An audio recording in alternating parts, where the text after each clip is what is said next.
You sure? That's delayed. Oh, this is delayed? Okay. Hi there, guys. This is Connor Smith with Stinger Chemicals. We wanted to welcome you guys on YouTube. Thanks for being here. And welcome to everyone here in the class. Thanks, guys. We appreciate your time. Today we're going to be talking a little bit about advanced product knowledge, which is going to be very much an open course. But I'll let David introduce himself as well. How you doing? David Pedra, Stinger Chemicals. Welcome to the YouTube guys and girls. And what we want to do is talk about products, give you as much information as we possibly can with regards to where you would use our products and get a little understanding on what they're designed to do, how we make them so that they can attack anything that you can encounter in the field, and see how we can have a little exchange of information. So please be participant online, give us your questions. Since we can't see it, just hit us up and we'll catch it on here. That way we can answer anything you have, any questions, any comments, concerns on things that we touch on or things that we can look forward to learning from you as well, because sometimes we run into things that we don't run into on a daily basis. So it's always good for you to participate that way and for the people here as well. So Connor? Perfect. We're good? All right, guys. So we do have a little bit of a slideshow prepared for you guys with some of the basics. We're going to talk about things like the pH scale, some of the general classes of chemicals. We'll dig into that a little bit. But the most important thing is that you guys tell us your questions. We're going to pull up a whiteboard at some point. And if you want to learn about acids, or if you want to learn about ammonia today, or if you have a specific problem in your business that you want addressed, that's what we're here for. This class honestly works out way better as more of a Q&A session. That's kind of how we prefer things to go, rather than us just throwing things at a wall and hoping something sticks. Okay? So please, if you have any questions, simple raise of the hand or shout at us. And for the guys on YouTube, we do have that live chat open, so just we'll keep an eye on you. Yeah. Perfect. Okay. Cool. Now, who's got the clicker? Now that I'm thinking about it. Yeah, that's a great question. Sorry, guys. Getting back into the swing of it. 2026, new deal. Perfect. I love it. Are we on or not? Let's see. On. Perfect. All right. Yep, that's it. There we go. Perfect. All right. So breaking down the products, there's typically 5 steps to general car care: washing, cleaning, polishing, protecting, and maintaining that surface after you've done all the things leading up to that. So obviously we start off with the shampoos or the car washes and things of that nature.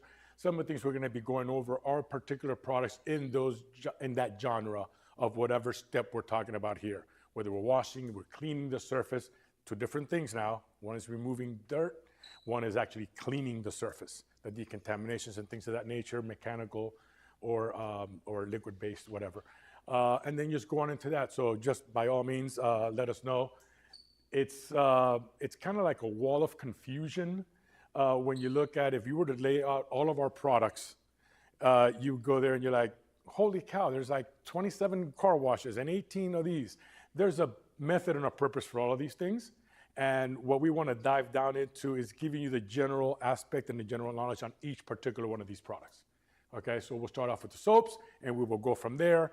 And by all means, like I said, make sure that we do this as a workshop.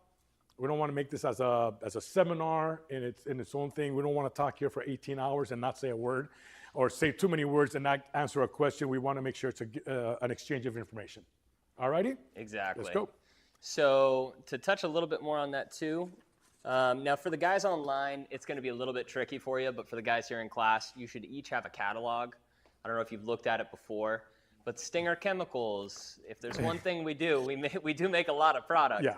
And when you run into things like the 20 different soaps, 10 different degreasers, and you ask yourself why, it's because the world has a whole bunch of different kinds of problems that you run into, plus different climate zones, right? So method to the madness. Method to the madness, Yeah. exactly. Yeah. So I'm from Utah, for example, and I have very low humidity, okay? So a tire dressing in my area is going to react very differently than a tire dressing in David's area, which is Florida, with, I would say maximum humidity. You're on the ocean. It's a little bit, just a touch. Just a pinch. So for the guys at home on YouTube, if you go to our website, stingerchemicals.com, you can find a digital copy of this catalog. We will refer to this a couple times today, probably more often than not.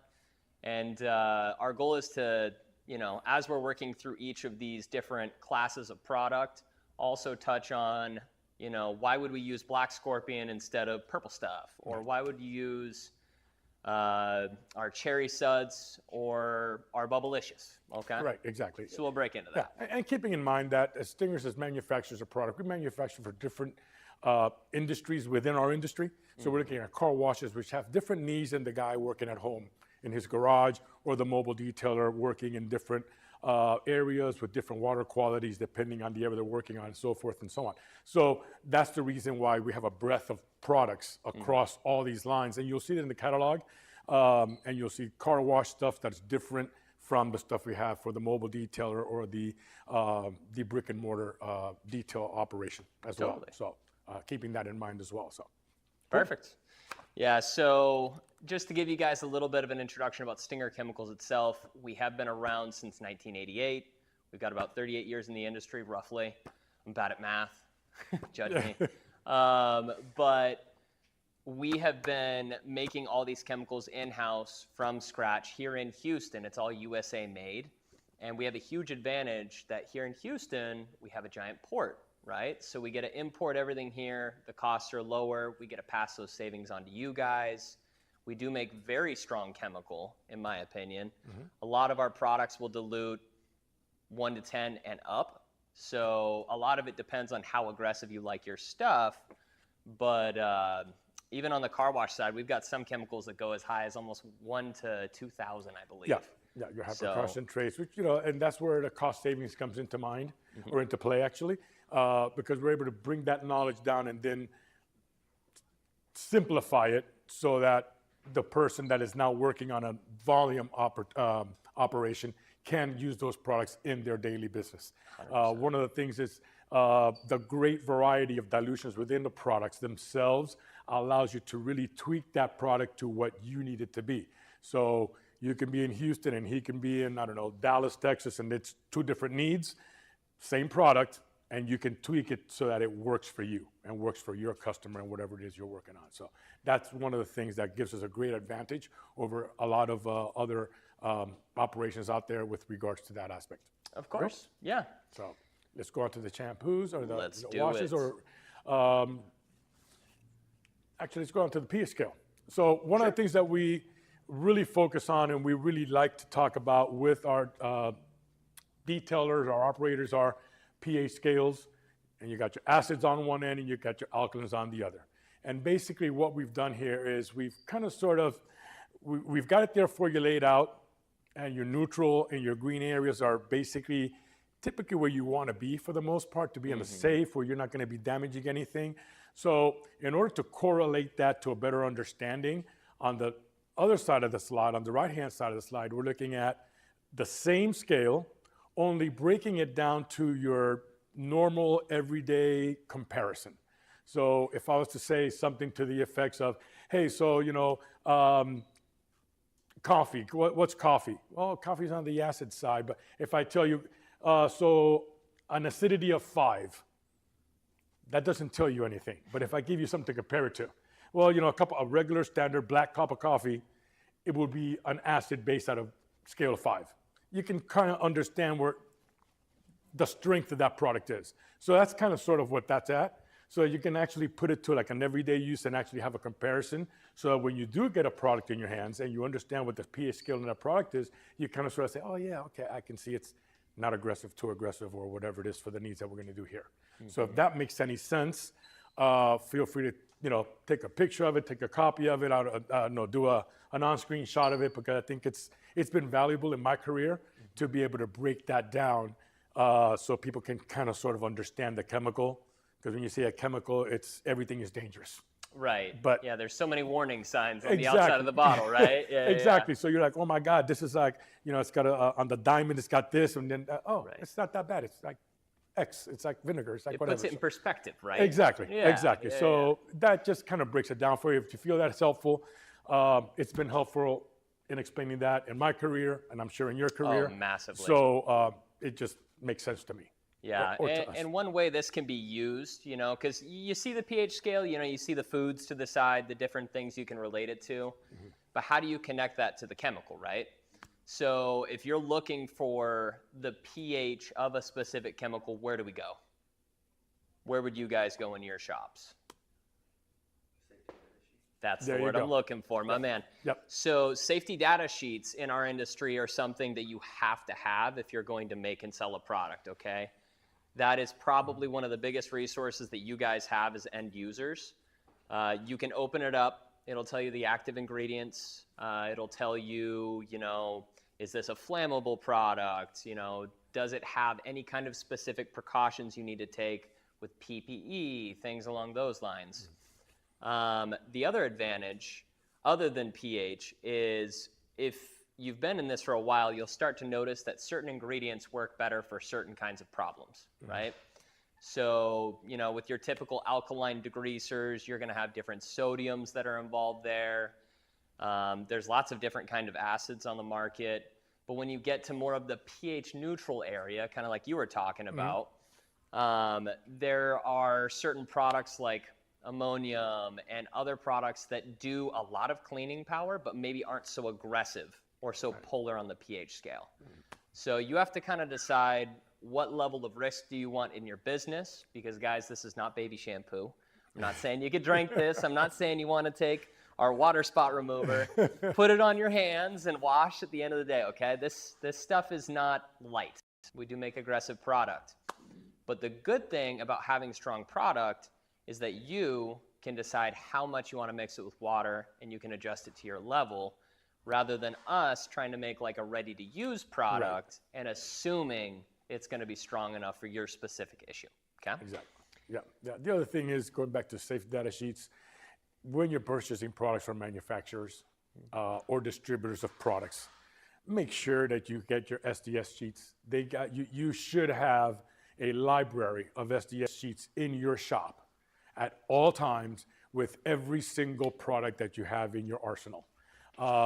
It is not there just for you. It is there so that if anything was to happen, the local fire departments, the local emergency response units, if there happens to be a problem there, have a point of reference to be able to go and get to whatever they need to do to attack that situation. It's hugely important to have that. And it's actually required by a lot of the, by OSHAs and local DERMs and things of that nature. So something to think about.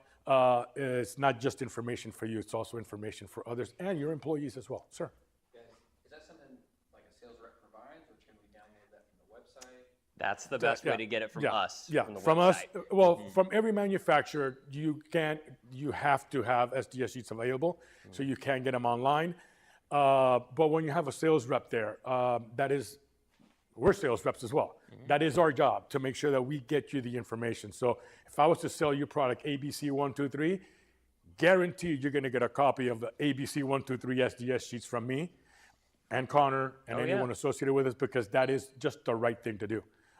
Whether you're a mobile operation or whether you are a standalone business or a brick and mortar business, you should have those available to you at all times. Of course. Cool. Yeah. Yeah. And the same thing applies to the labels, guys. I don't know if you've had any run-ins with OSHA before, but they are an expensive problem to have. If you're watching, don't go to my shop. So we make these specifically for your businesses for a couple reasons. One, on an insurance side, on an OSHA side, you're covered. Okay, it's going to give you hazard information. Some of the stuff that David was just talking about, if you need EMS to know what you're using, you can glance at this. But it also gives you clear identification, and it looks very fancy or very nice in the shop, I guess you could say. And also, along those lines is a lot of times you have products that are completely different, but have a very similar color. And, we as detailers are very color coordinated and very focused on it. So if a tire dressing is blue and your glass cleaner is blue, doesn't mean they're the same. So if you don't have those properly labeled, and I've been in situations where I've seen inspections go on where they're like, what's that product? Well, it's blue. Oh yeah, it's got to be the glass cleaner. And it was something completely different. So color's cool, but if you have a label that mimics the color of the product, it keeps you basically in compliance with everyone else, and you have them properly labeled, but also safety for your employees when they're using the product. I mean, it is what it is. It's the world we live in that, you know, there's so many products, and there's only so many blues. There's only so many purples, you know, so you need to have that. You do. And when you run into those moments where those mistakes are made. So I used to sell product for about 10 years before I worked here. I used to be on a route truck. I ran into, I think I had close to 400 different customers and detail shops that we serviced back then, okay? So you run into problems all the time, and I remember this is probably close to 7 years back. I had one customer that, I won't mention the place for insurance reasons, but basically the manager at the shop, they didn't want to loan the customers any chemical or let them wash their cars in the actual bay at night. Don't know if it was cost thing, whatever, right? But one of the employees got sneaky. He had just bought some aftermarket wheels that were not new, but new to him, and they needed a little bit of restoring, so he took some wheel acid from work, put it in a water bottle, just like this, right here. Oh. Took it home, and it was clear. It was a clear acid that I used to sell with a base of hydrochloric acid, so very strong, almost a 1 on the pH scale. And this guy took it home. He sat it on his counter, didn't label it, didn't do anything. His wife came home like an hour and a half later. First thing she did was open up that bottle, and she took a drink, swallowed a whole bunch of some of the nastiest acid that you can get. And he calls me at like 8 p.m. at night, freaking out. You know, this guy's been married to this lady for about a year. This guy's like 25 years old. He's losing his head, right? And I'm like, okay, you need to call Chemtrack, which this is something you should know if you're a shop owner. There is a government-established, what would you call it, organization, I guess? Yeah. Well, they keep track of everyone's SDS sheets, and they know what to do if something bad happens with a chemical, okay? So they'll ask for like a chemical reference number. In this case, I remember with the hydrochloric, they told her to swallow a bunch of milk, like a quart of milk, which is kind of gross in and of itself. I don't want to play the gallon milk chug challenge, but better than swallowing acid. And she drank the milk, and she was okay. There was no bad side effects, which is a miracle, no burning in the esophagus, no nothing. But that's one of those lessons where I was like, from now on, everyone's going to have a freaking label on their bottle. There is no way you're going to convince me otherwise. So Absolutely. save yourself, and save yourself an insurance and hospital visit. So Yeah, especially with a loved one. yes. All right. So here we go. So pH basically neutral. breaking back down into your pH scale. So these are your neutral products. And basically these are things that are going to be safe. They're going to be safe in the environment, usually biodegradable, even though not all biodegradable products are pH neutral, and vice versa. But these are things that are not going to damage anything, damage yourselves, your surfaces, and or the environment. And making sure that you have products that work properly for whatever your addressed need is in a safe way, in a basically non-caustic way that could cause damages. So things like our ceramic shampoo, our quick dry drying agents, and things of that nature. Okay, does that make sense? Yeah. Can you back up one slide for me? Just one small thing I want to throw out there about pH, okay? I forgot to mention this. This is my bad. So neutral basically is filtered water, right? For every number you move on the pH scale, whether it's this way or that way, from going to a 7 to an 8, that product is 10 times stronger than a 7. Going from an 8 to a 9, it's 10 times stronger than that, so it's 100 times stronger than 7. So every number you move away from the center, it gets exponentially stronger.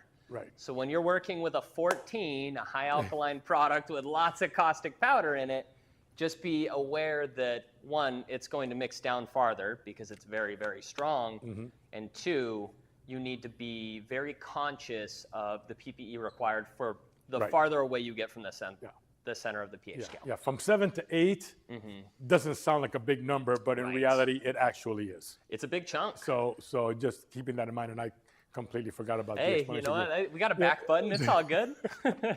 Cool. So Perfect. That's right. So does that make any sense to you as to the exponential aggressiveness, if that is even a word, of the Right. product. Okay, so yeah, very important, guys, very important.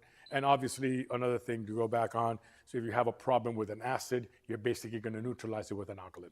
So Correct. the complete opposite is what you're basically looking at to counteract those properties. Yep. If that makes any sense. So That's a good way to put it.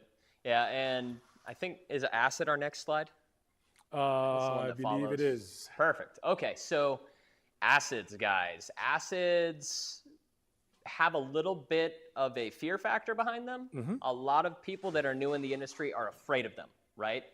And some of it's with good reason, but if you've been in this for a while and if you're comfortable with using a product, if you're comfortable doing a test spot, I want to point you in that direction because acids take your working time from, let's say, 5 minutes a wheel with a high pH product to 60 seconds with no scrubbing, okay? Right. Acids will save you time, they save you money, and what they do is when you spray them on a surface, they're going to remove a micron, a very thin layer of whatever that surface is. That could be clear coat, that could be glass even, depending. That could be, I guess, metal in the case metal, of wheels, basic pretty metal. much.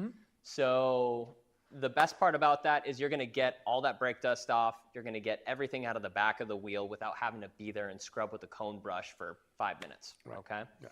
Now, like David was saying, acids, they're great, but they do need to be neutralized, okay? They're not always free rinsing. Right. And if they get hit with water again, they can reactivate, okay? So they can keep eating the wheel if you don't hit it with an all-purpose cleaner. Yeah, especially like your ABFs.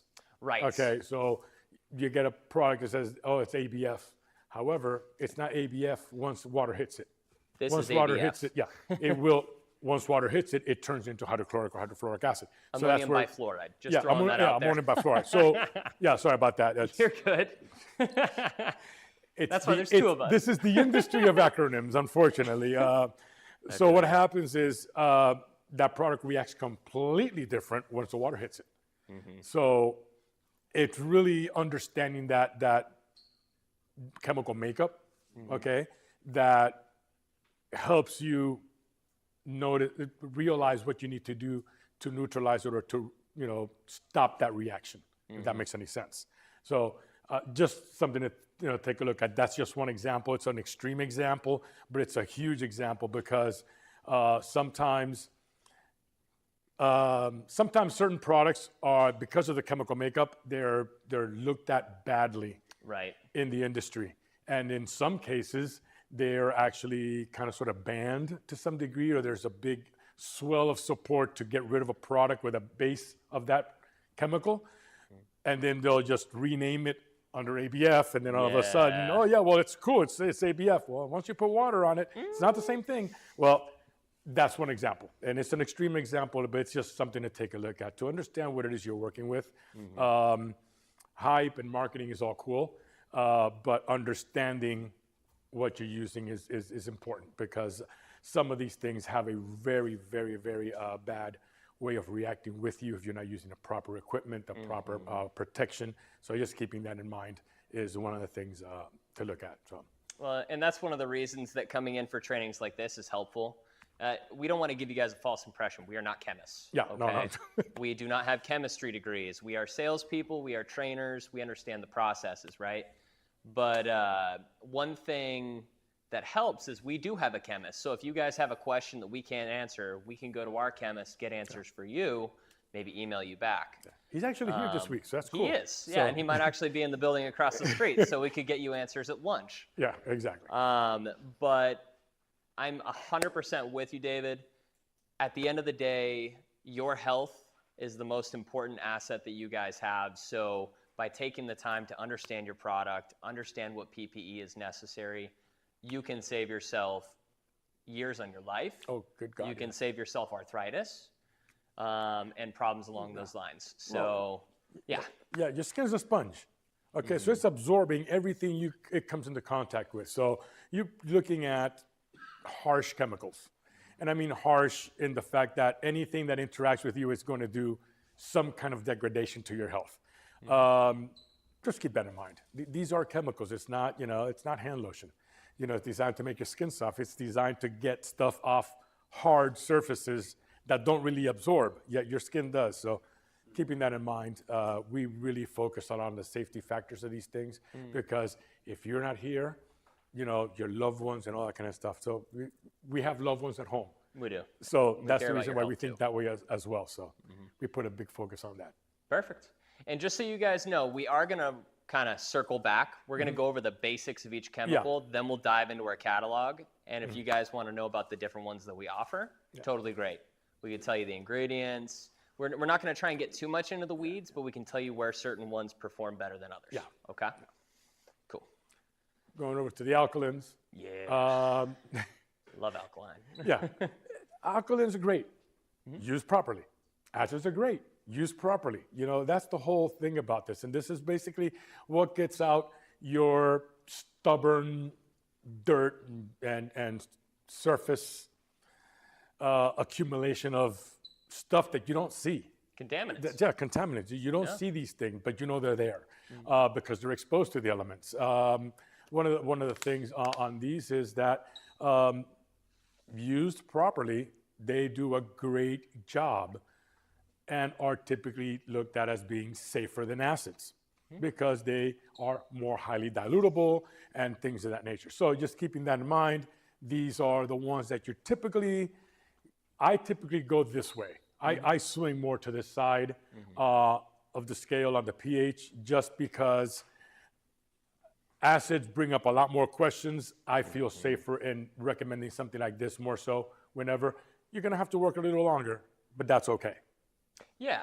Yeah, that's true. And honestly, for the most part, acids are going to stick to the exterior. Alkalines can do both. They're a little bit friendlier.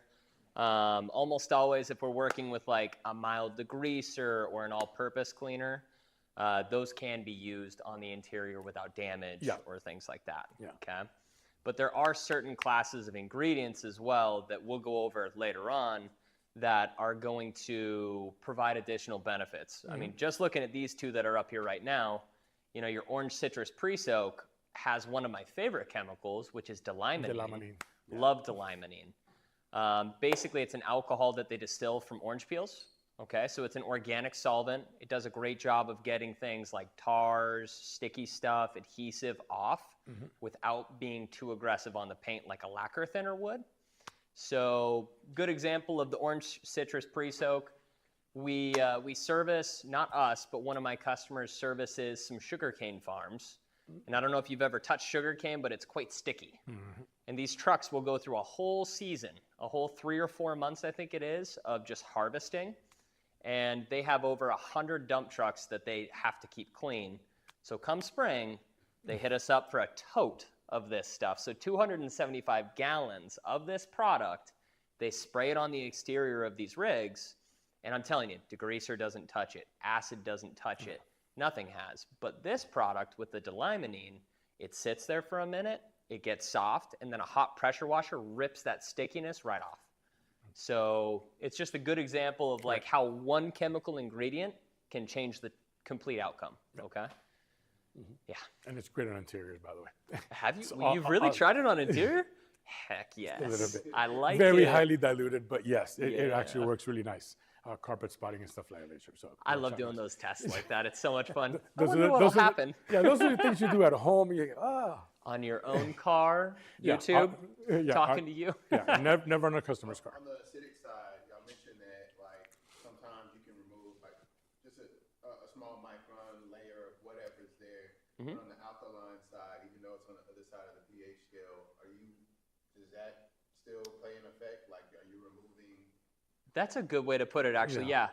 So for YouTube, just so you guys understand, and honestly, I'll just have you repeat your question. Is that okay? Okay, sure. Thanks, bro.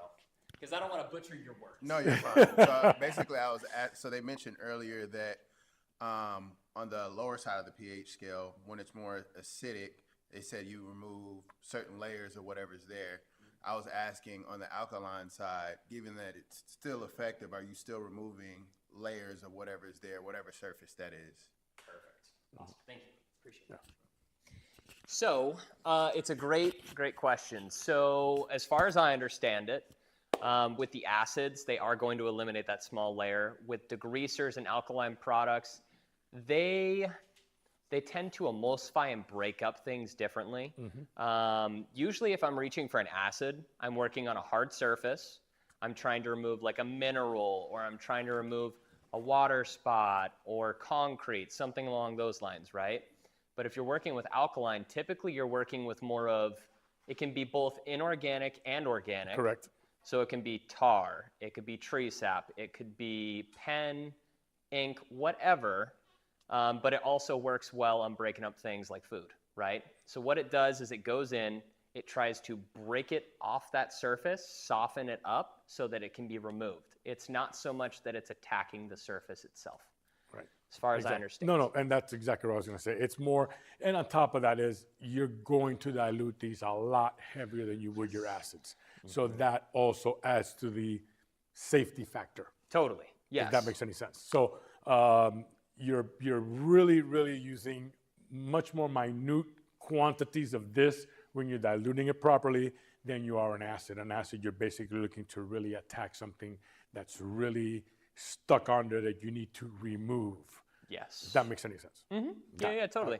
And since we're talking a little bit about dilution, you guys should know, basically all our products that we make them and we send them to you in a state that we call water starved.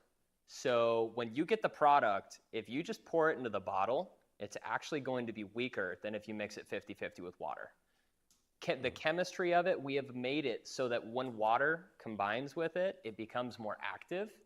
So in your shops, stronger doesn't always mean more product. You know, you kind of got to play with that. At a bare minimum, I would say 50-50, if not 3 or 4 to 1, is kind of like the highest concentration you'll see in our line. Yeah. There are some exceptions, like our vinyl and leather cleaner right there, the green one. That one is 50-50.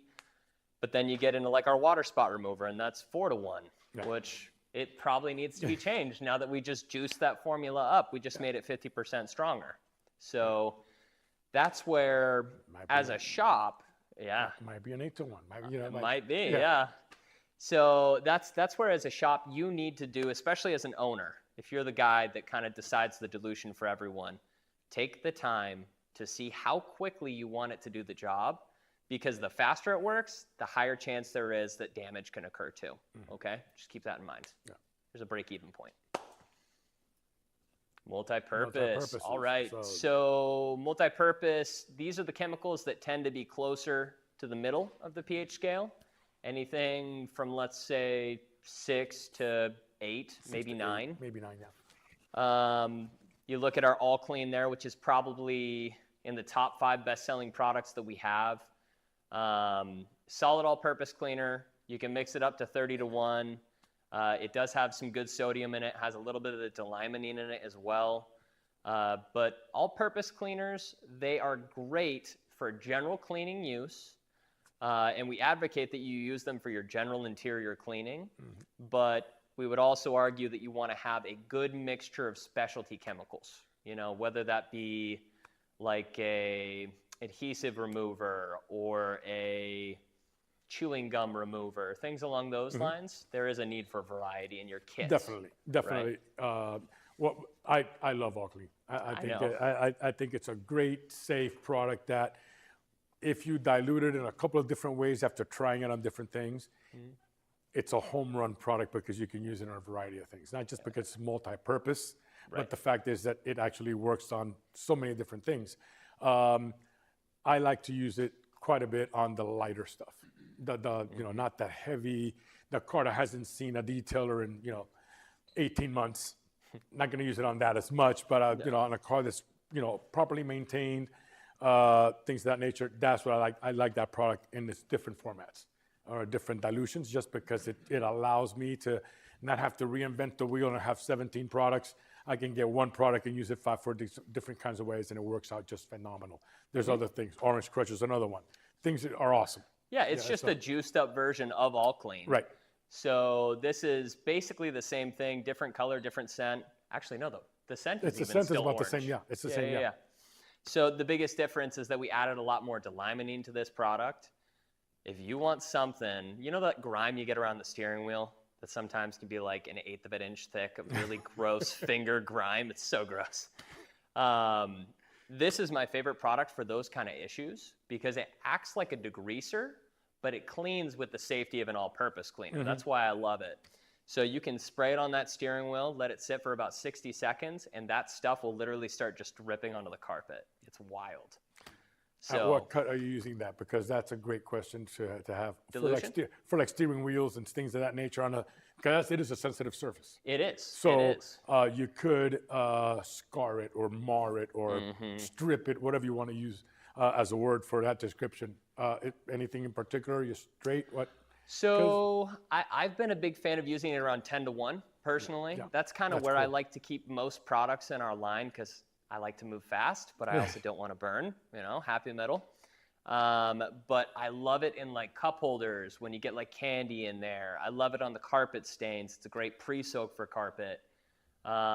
Even on like the doors where the arm rubs up against that little felt strip, you know what I mean? Those always get tinted, especially on light tan, light gray. This will erase that, and then you can follow it up with like our WOW, our ammonia-based cleaner. Makes it bright white, makes it look perfect. Cool. So, Yep. yes, That's exactly. yeah. I love that product, man. Have you used that one yet, David? Haven't really had to use it just yet. It's so solid. So it's our only product that I know of that has ammonium, okay? Which is a interesting class of chemical. You want to use it in a space where there's lots of airflow.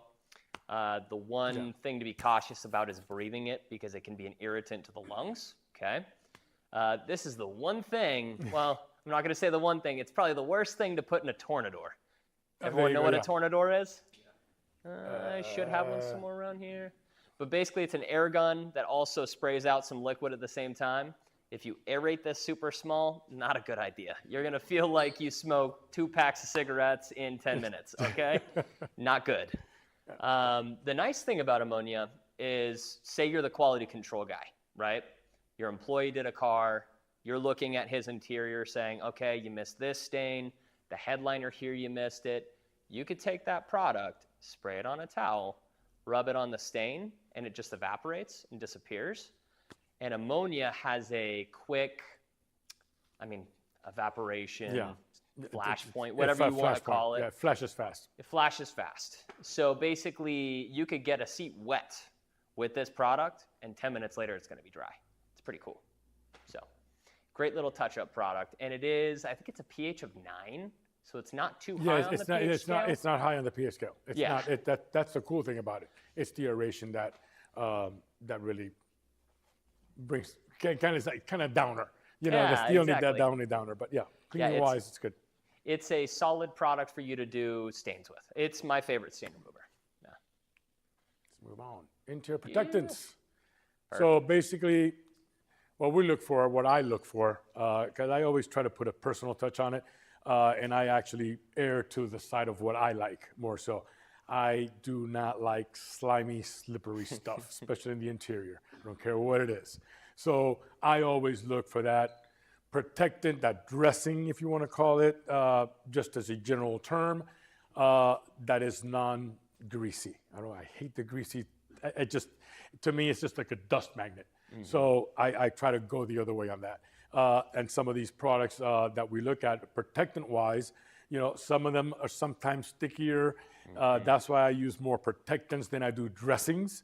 Dressings I associate with dust Shiny magnet. and greasy. Yeah, so I like protectants a little bit more, but I like to make sure they're very, very, very lightly applied. I always go after with a second towel to make sure I get as much that's on there left, because I just want to protect. I don't want shininess in my interior. I don't want the sun hitting it and blinding me as I'm going down the road. That's just me. But these are some of the products that we have under these categories that work really, really well. Very cool products that work on a multitude of surfaces, especially nowadays where cars are made with so many composite materials. And it's like, we're sitting on leather. No, really, you're not, but you are. You're on PVC. Yeah, who knows what. exactly. Yeah. So with all that conglomeration of different products and different surfaces, I like to get that one thing that just works. And for the most part, I have kind of sort of gone over to the universal dressing a little bit more. Yeah, it's a solid dress. It's nice, solid. Not overly shiny, not matte, but just right. Exactly. So. And it's highly dilutable. It's still 4-to-1 if you want that like Yeah. matte finish. Yeah, or I'm a max 4-to-1, max 10-to-1, minimum 10-to-1 guy. That's kind of like where I like to lay my personal touch on stuff. So this works for me. Yeah. But there's the super dressings, and good God, there's so many things out there in the market and within our own line to address whatever it is you need. Yep. So if that makes sense. And this is one of those things too. So like these dressings, the base of most of them is silicone. Okay. So the good thing about silicone is, as a detailer, say you make a mistake, right? We've all burned a door panel, right? Gotten the drip marks that go down it. Never. Never? Never. Sure. Putting $1,000 on the table saying you're lying. We've all done it.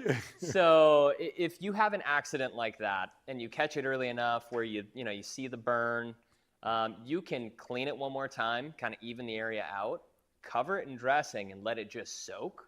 And a lot of times it'll get deep enough into those plastics that it will hide the burn marks or completely erase them, okay? When I say completely erase them, that's a very hopeful thing that I'm saying right there, but I'm saying as a detailer, there are ways around it. Or completely removes them for about 48 hours.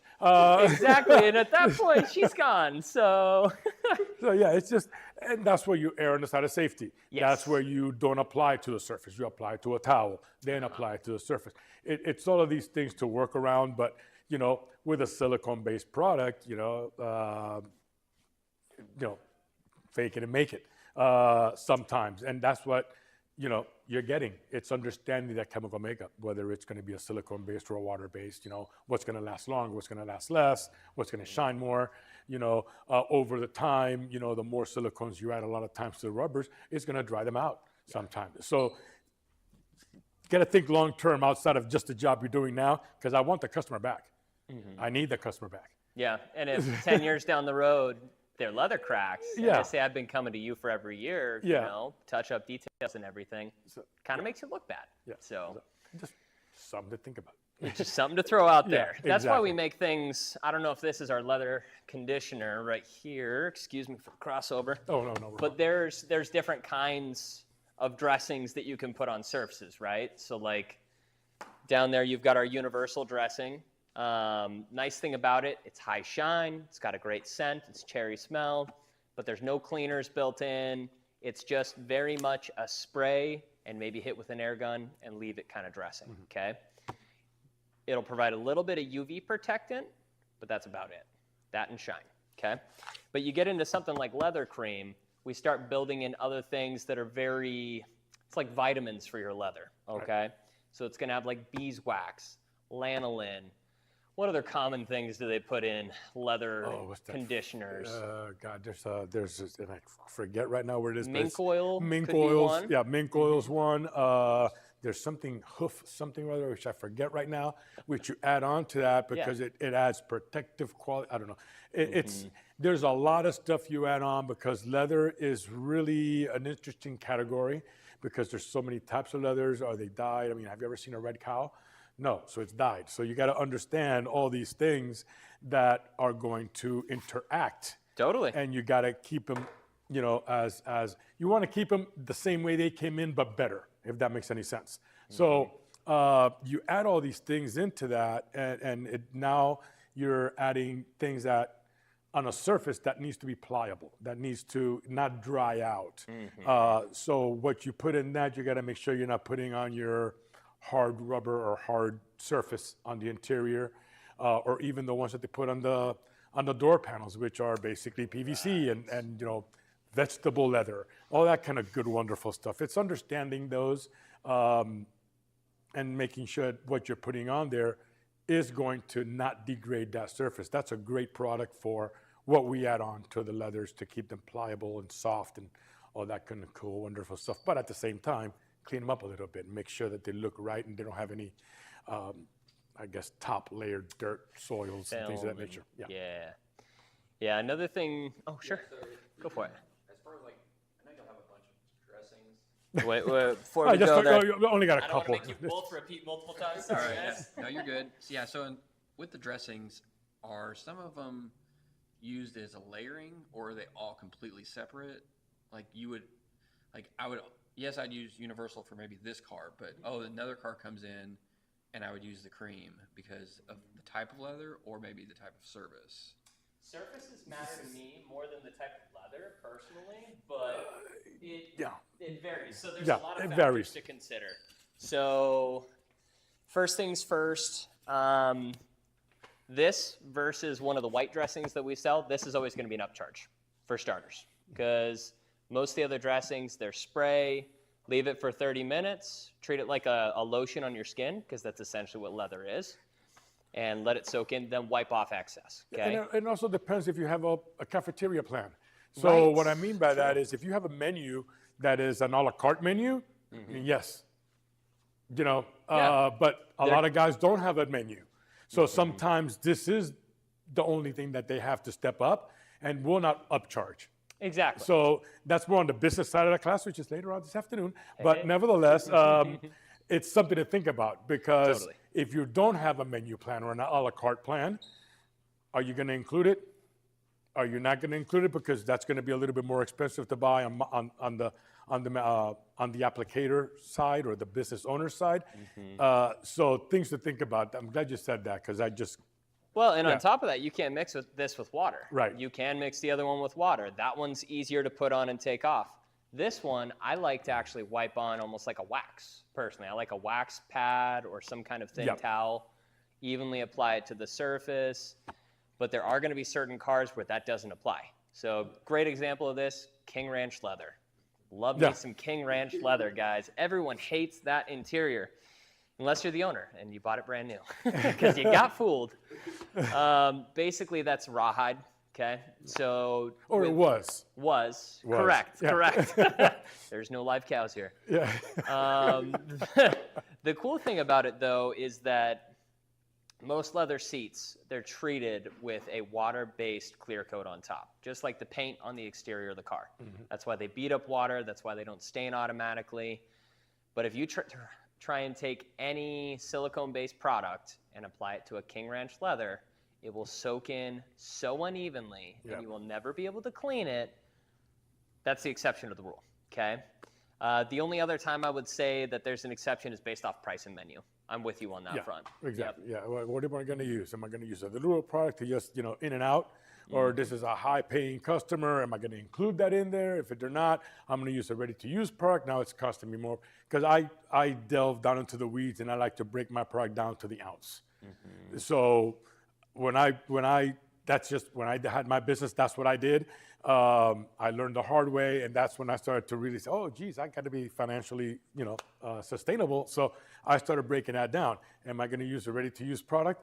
Very rarely. Right. Because good money unless in you're it. paying for it, I'm not going to give it to you. I'm going to use a dilutable. I'm going to multiple dilutions and fool around with that stuff. So taking it as part of your business, yes, I would use that as a benchmark or a baseline, so that you understand where the pricing is, and that's part of understanding your numbers and what's making you profit and what's keeping you in business. Pretty much. And there is one other class, two other classes of dressings I'll throw out there. Sorry, I feel so long-winded up here, but that's the class, right? If you look in the catalog, which for you guys on YouTube, I'll give you a page number as well. So our have any dressings are on questions? page 26. Nothing yet. Yeah, no comments yet. I've been trying to pay attention. Remember, guys, if you have any questions, just shout it out on YouTube, okay? So page 26 has a lot of our water-based dressings right here. The top two, the 595 duration and 596, are both made for tires, okay? Found the page? Yep. Okay. So the big reason those two work well on tires is they are high silicone and they are a wipe-on dressing, okay? I just got your slide up. Oh, thank you. Perfect. We're right into it. So water-based dressings on tires typically are going to give you less shine. The solvent-based or oil-based tire shines, the blue ones that you'll find on the left page, those ones tend to have more silicone that get left behind on the surface, okay? But they tend to attract more dirt, okay? The water-based ones can wash off in rain, but they're way less likely to sling. Right. And they're also better for the tire. Solvent is going to dry out the tire. That'll be the blue shines versus the white tire shines. They're going to almost act like a lotion for the tire. Okay? Yeah, they're going to go in. They're going to soak in, whereas the water one's going to typically stay on the top. Yeah, they don't penetrate the They rubber. don't penetrate as much. And that also happens because you said something about sling. And that's one of those catch-alls in the industry that just, it drives me up a wall because it's so based on how you apply it. Yes. Okay? Yes. We do not have a product called sling that we put in any product. Okay? There is no base material called sling. Products don't sling. Applications cause the sling. How much did you get into the grooves or into the treads of the tires? How much laid into the rim where the rim meets up with the tire? How much laid in there? That's where your sling comes from. It doesn't come from your application, and it sure as hell does not come from the bottle. Exactly. Okay? We don't build it into the formula. It's the way you apply it. So you have to make sure that to minimize your sling, you have to properly clean that tire. I'm talking deep clean. I'm talking like what I do is I have a left angle machine, whatever you want to call it. Like a grinder? It's not a grinder, but yeah. I put on a hard wire or a hard bristle brush, and that's what I clean my tires with. When I have time, I don't do it all the time, okay? I do that because I want to make sure that whatever I put on that tire is going to penetrate and stay on that tire a little bit longer. And that's like a labor of love, man. You got to really get into that so you don't get the slings and things of that nature. But it's all about the application. Are you applying it with a brush? Are you applying it with an applicator? Are you spraying it on? Did you tamp it down to get rid of some of that excess that builds up around the treads or into the, I'll show you on here, right in here. So if anything collects here, not up here, but on the bottom. So if you spray it down and then it collects on the bottom, that's, on the bottom of the tire rim, and then you drive off, we didn't design that into the product. That's slung because the bad application or the bad tamping down of the product. So all of those things are what sling is about, kind of sort of thing. Totally. And that just drives me nuts when you talk, oh, your tire, your product slings. No, your application slung, not my product. Right. Not anybody's product. No one. There's no raw material called sling, trust me, in anybody's arsenal. It's just a matter of apply it right, and that way you don't have that bad experience that a lot of people will beat down, not just our product, but anybody's product, because, that slings. No. Yeah. And so making sure you do that, but your silicones will soak into that. Once you clean them right, it will soak in better, okay? Still drying out in the process of the Solvent. the evaporation and the flashing and things of that nature. But nevertheless, if you don't clean them right, all you're doing is putting more dressing on top of older dressing. So you've created a barrier. So now if it's not penetrating into that, it's going to sit there. It's got to go somewhere. So the whole process, the whole thing of this is clean it right. Yeah, pretty much. Clean it deep and then dry it too. I mean, that's Tamp another it down, big part. exactly, So. Yeah, and I wanted to grab, because we were talking about cleaning tires, this is something that is interesting in the industry. If you've been in this for a while, you'll have noticed that we've switched from these brass-style brushes over to something softer. Right. So if you guys look at this, like, feel the left versus the right. Would you even think that this one would clean a tire? In my mind, the first time I felt the gray one, I was like, there's no way in heck this is going to clean anything. So here's the difference for you guys, right? Metal, very soft nylon bristles, okay? So I love the conversion to the more modern method because you use your degreasers, you let the degreaser do the work, you agitate with this. This is a lot more aggressive on like your raised white letters. It can break down that first surface on the rubber itself. So this, just like chemical, is just another tool in your tool bag. It's good to stay up to date. Yeah, evolution. Yep, evolution. That's all it is. I'll throw these back. Yeah. So any questions on the water-based silicones, tire dressing, things of that nature? I guess what's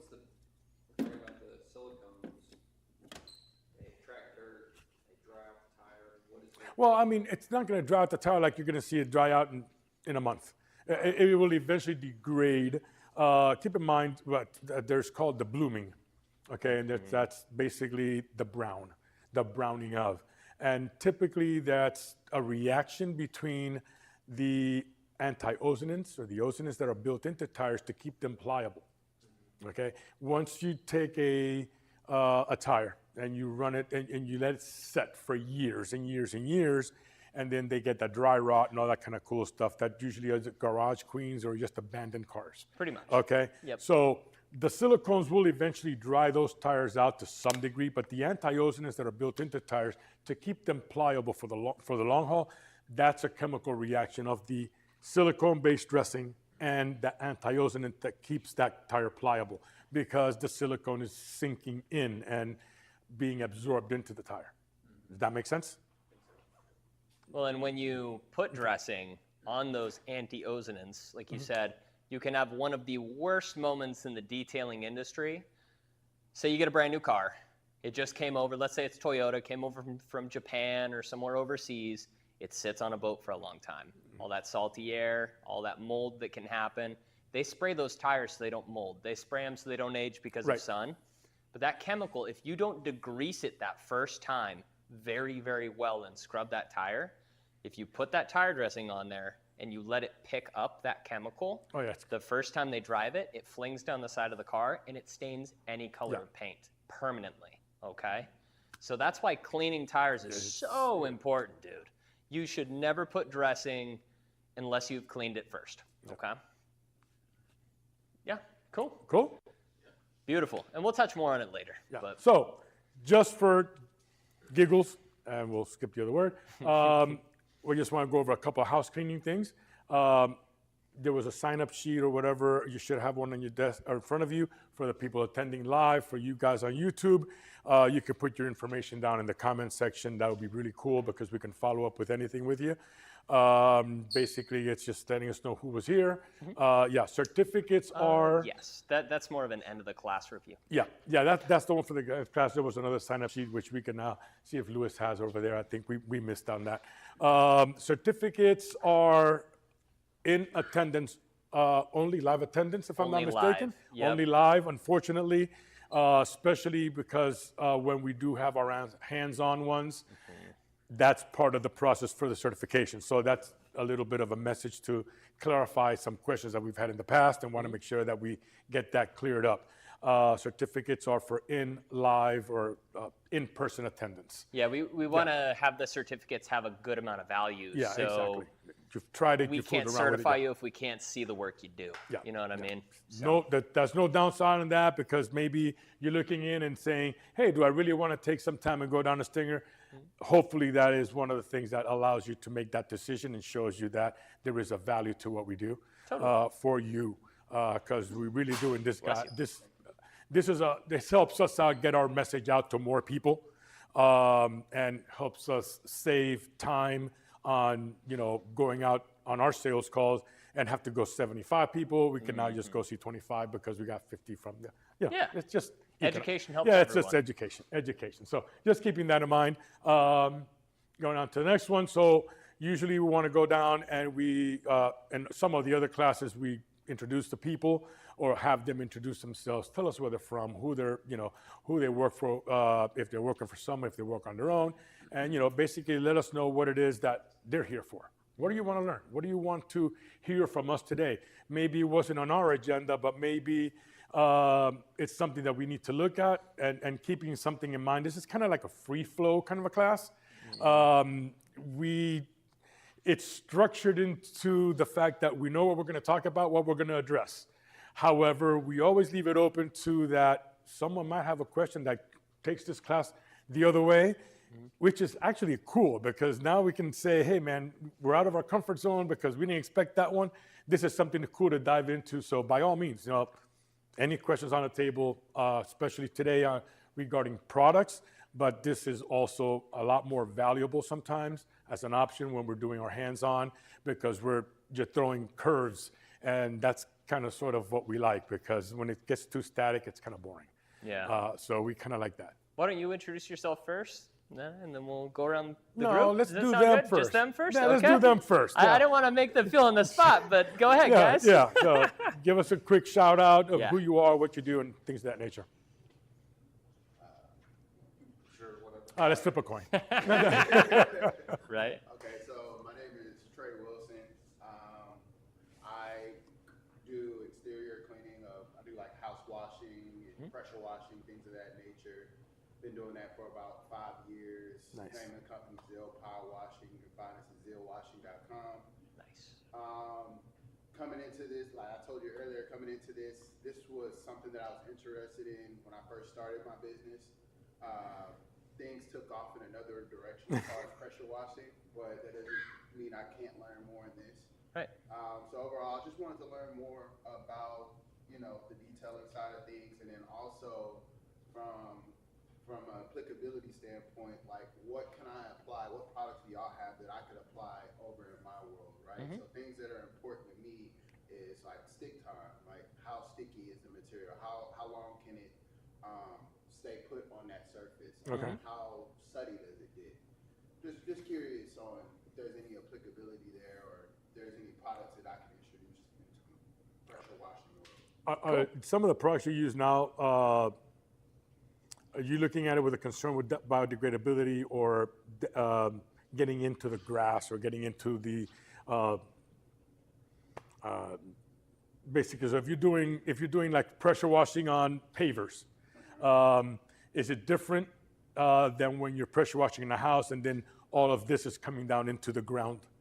Did you taking a look at that as well? That's important, just depending on the homeowner or whoever you're dealing with. Okay. For the most part, pre-treat and post-treat is with water is usually what I've done for all of my products. So if something that y'all have that I could apply that to without damaging this, that would be perfect. Cool. So is there a specific part of the home that you have more trouble with, like the roofs or the windows, That's where or the stickiness is most important. in the roof? Interesting. Okay. Windows, the problem is you get streaks sometimes, like hard water spots and stuff like that. So That can be a little tricky. Do you have reverse osmosis water or some kind of filtration for your water? Yeah, I have a water fed pole, but Oh, okay. yeah, Cool. I don't use that for house washing because it's too much water. So Okay. Yeah. I would use that for window cleaning, but if I'm like going around a house, washing a house, Right.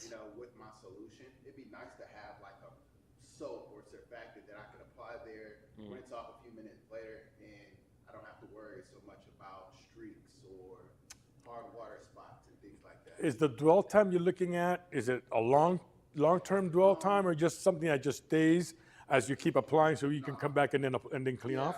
Yeah, I come back, Okay. rinse it off. I can't leave anything. Okay. Cool. And what's the most common substrate? Are we talking wood, concrete, as far as like siding on the home? Siding, Yeah. you're looking at brick. Brick, okay. You're looking at just, Oh, it's porous. yeah, Very porous. just typical siding. Sure. Just nothing out of the ordinary. Stucco. Nothing crazy. Stucco. Okay. Usually, if it's a hard surface, that's a lot easier than working with like a latex painted siding or Right, something yeah, like yeah. that. Different ways of attacking it. You know what I mean? Interesting. We definitely do have chemical that can translate over. I don't think that's going to be an issue. The easiest way to identify what would work best in your situation would be like, give us an example. Like we've got a home here in Houston, the roof has a lot of mildew, or it's got moss growth on it, something like that. Yeah. Or when you say like stickiness, what's that stickiness coming from? Is it the shingle itself or Stickiness something from the else? product. Oh, from the Oh, Oh, okay. you're talking dwell time again. Yeah, dwell time, yeah. Okay, gotcha. The longer, the stickier it is, the longer it sits on the surface. Right. And the other products that I have are allowed to work longer on those Yes. vertical surfaces. Gotcha. Yep. So that's where that stickiness Gotcha. Comes into play. Okay. Yeah, right now we're always developing new products, We're actually right? working on Always. something. We're actually working on something across the street now that we're looking at. Interesting stuff. So Y'all want to partner on some stuff. I can get y'all tapped into a whole nother industry that's super profitable. yeah, it's interesting. We're working on some stuff that hopefully should have 15-minute dwell time. That's our goal. Yeah. 15 minutes of cling. So I'll keep you in the loop. Ask us anytime you see us, and we'll let you know. But That's a technology we're working on developing. We do have some stuff that does stick, you know, a couple minutes at a time. A lot of it depends on dilution. But if you're looking to avoid things like water spots, streaks, things of those nature, the first place I would go is your water quality.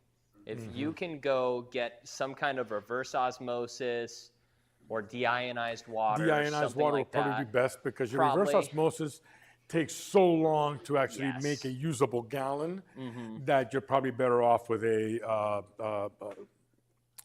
distilled kind of a filtrated water that breaks it down to neutrality more so than your reverse osmosis, I think. Speaking of water quality, you know, in the detailing world, I mean, for those that are putting out like a lot of cars a day, they're washing a lot of cars, you're using a lot of gallons of water. So what are y'all using for water quality when you have a lot of volume of water you need? Okay, when we make our products, wow, we got, and I don't know the exact number, you might probably know it. I know Zach knows it all the time. He always quotes it, where we will pump in gallons upon gallons upon gallons of water to get one usable gallon to make our product. It's 6 gallons to make 1.5 Okay, gallons there you go. of basically filtered and polished water. Okay, so That's how much we have eliminated. So our products are very high quality water, so that when it gets out into the real world, okay, where you have different water quality in Dallas,